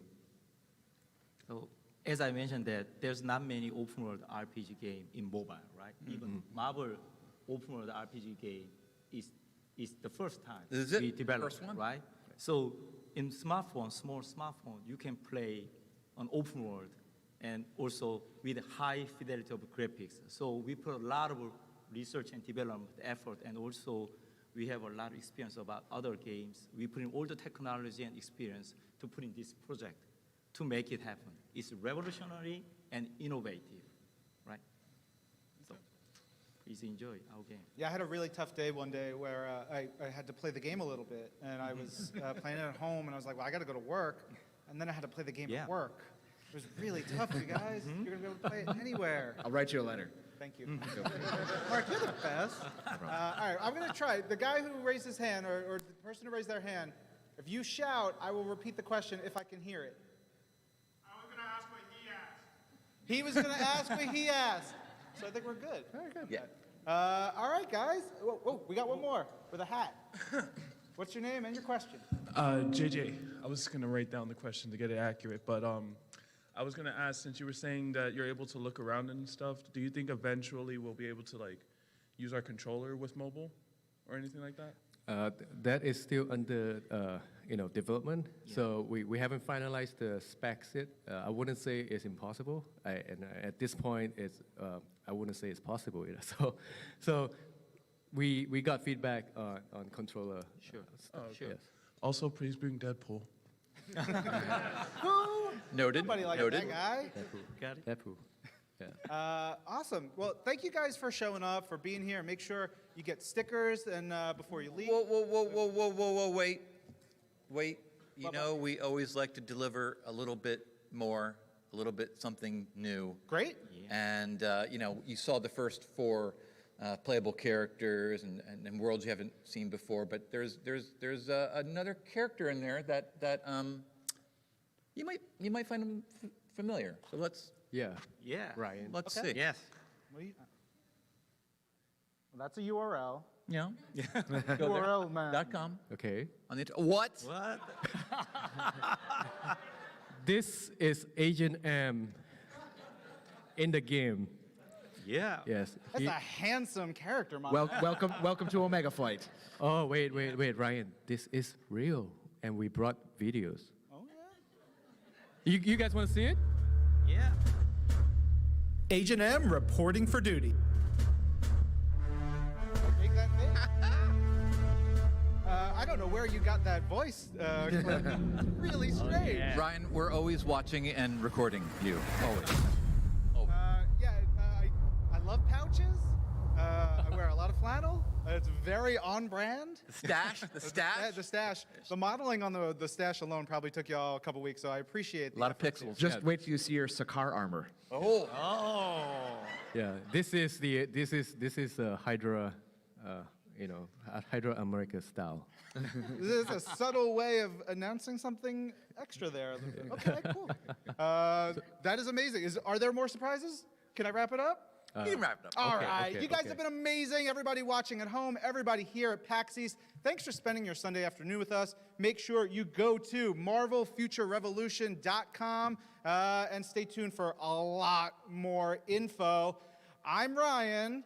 These are the people making Marvel Future Revolution, and this is Marvel, your universe. Thank you.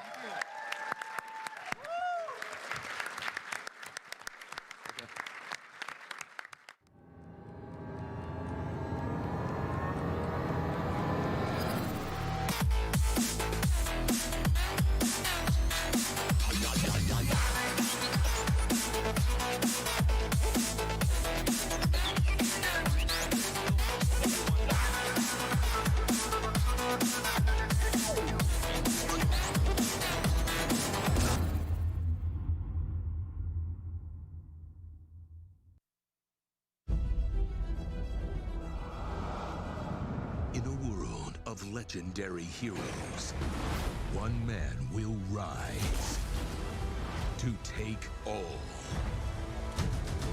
of the credit. This game has something that no one else will.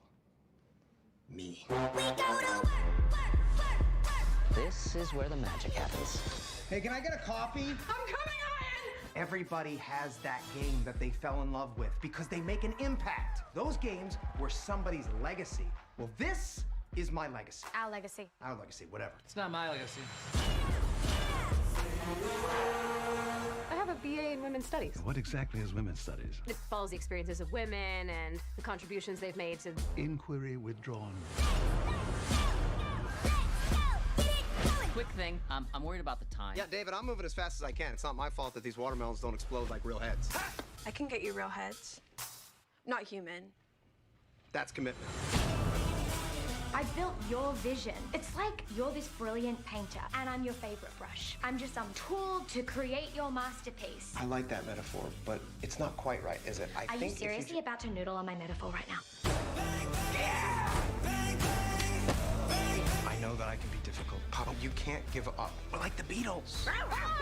Together, we make masterpieces. I could write the lyrics and the music and everything, but it would sound completely different without the drums. Wait, I'm Ringo? Well, yeah. Of course you're Ringo. I mean, look, somebody's got to keep the beat. At least you brought me breakfast. Oh, this is mine. It's prescription. A prescription bagel? Legally, you're actually not allowed to ask me about Whatever. it.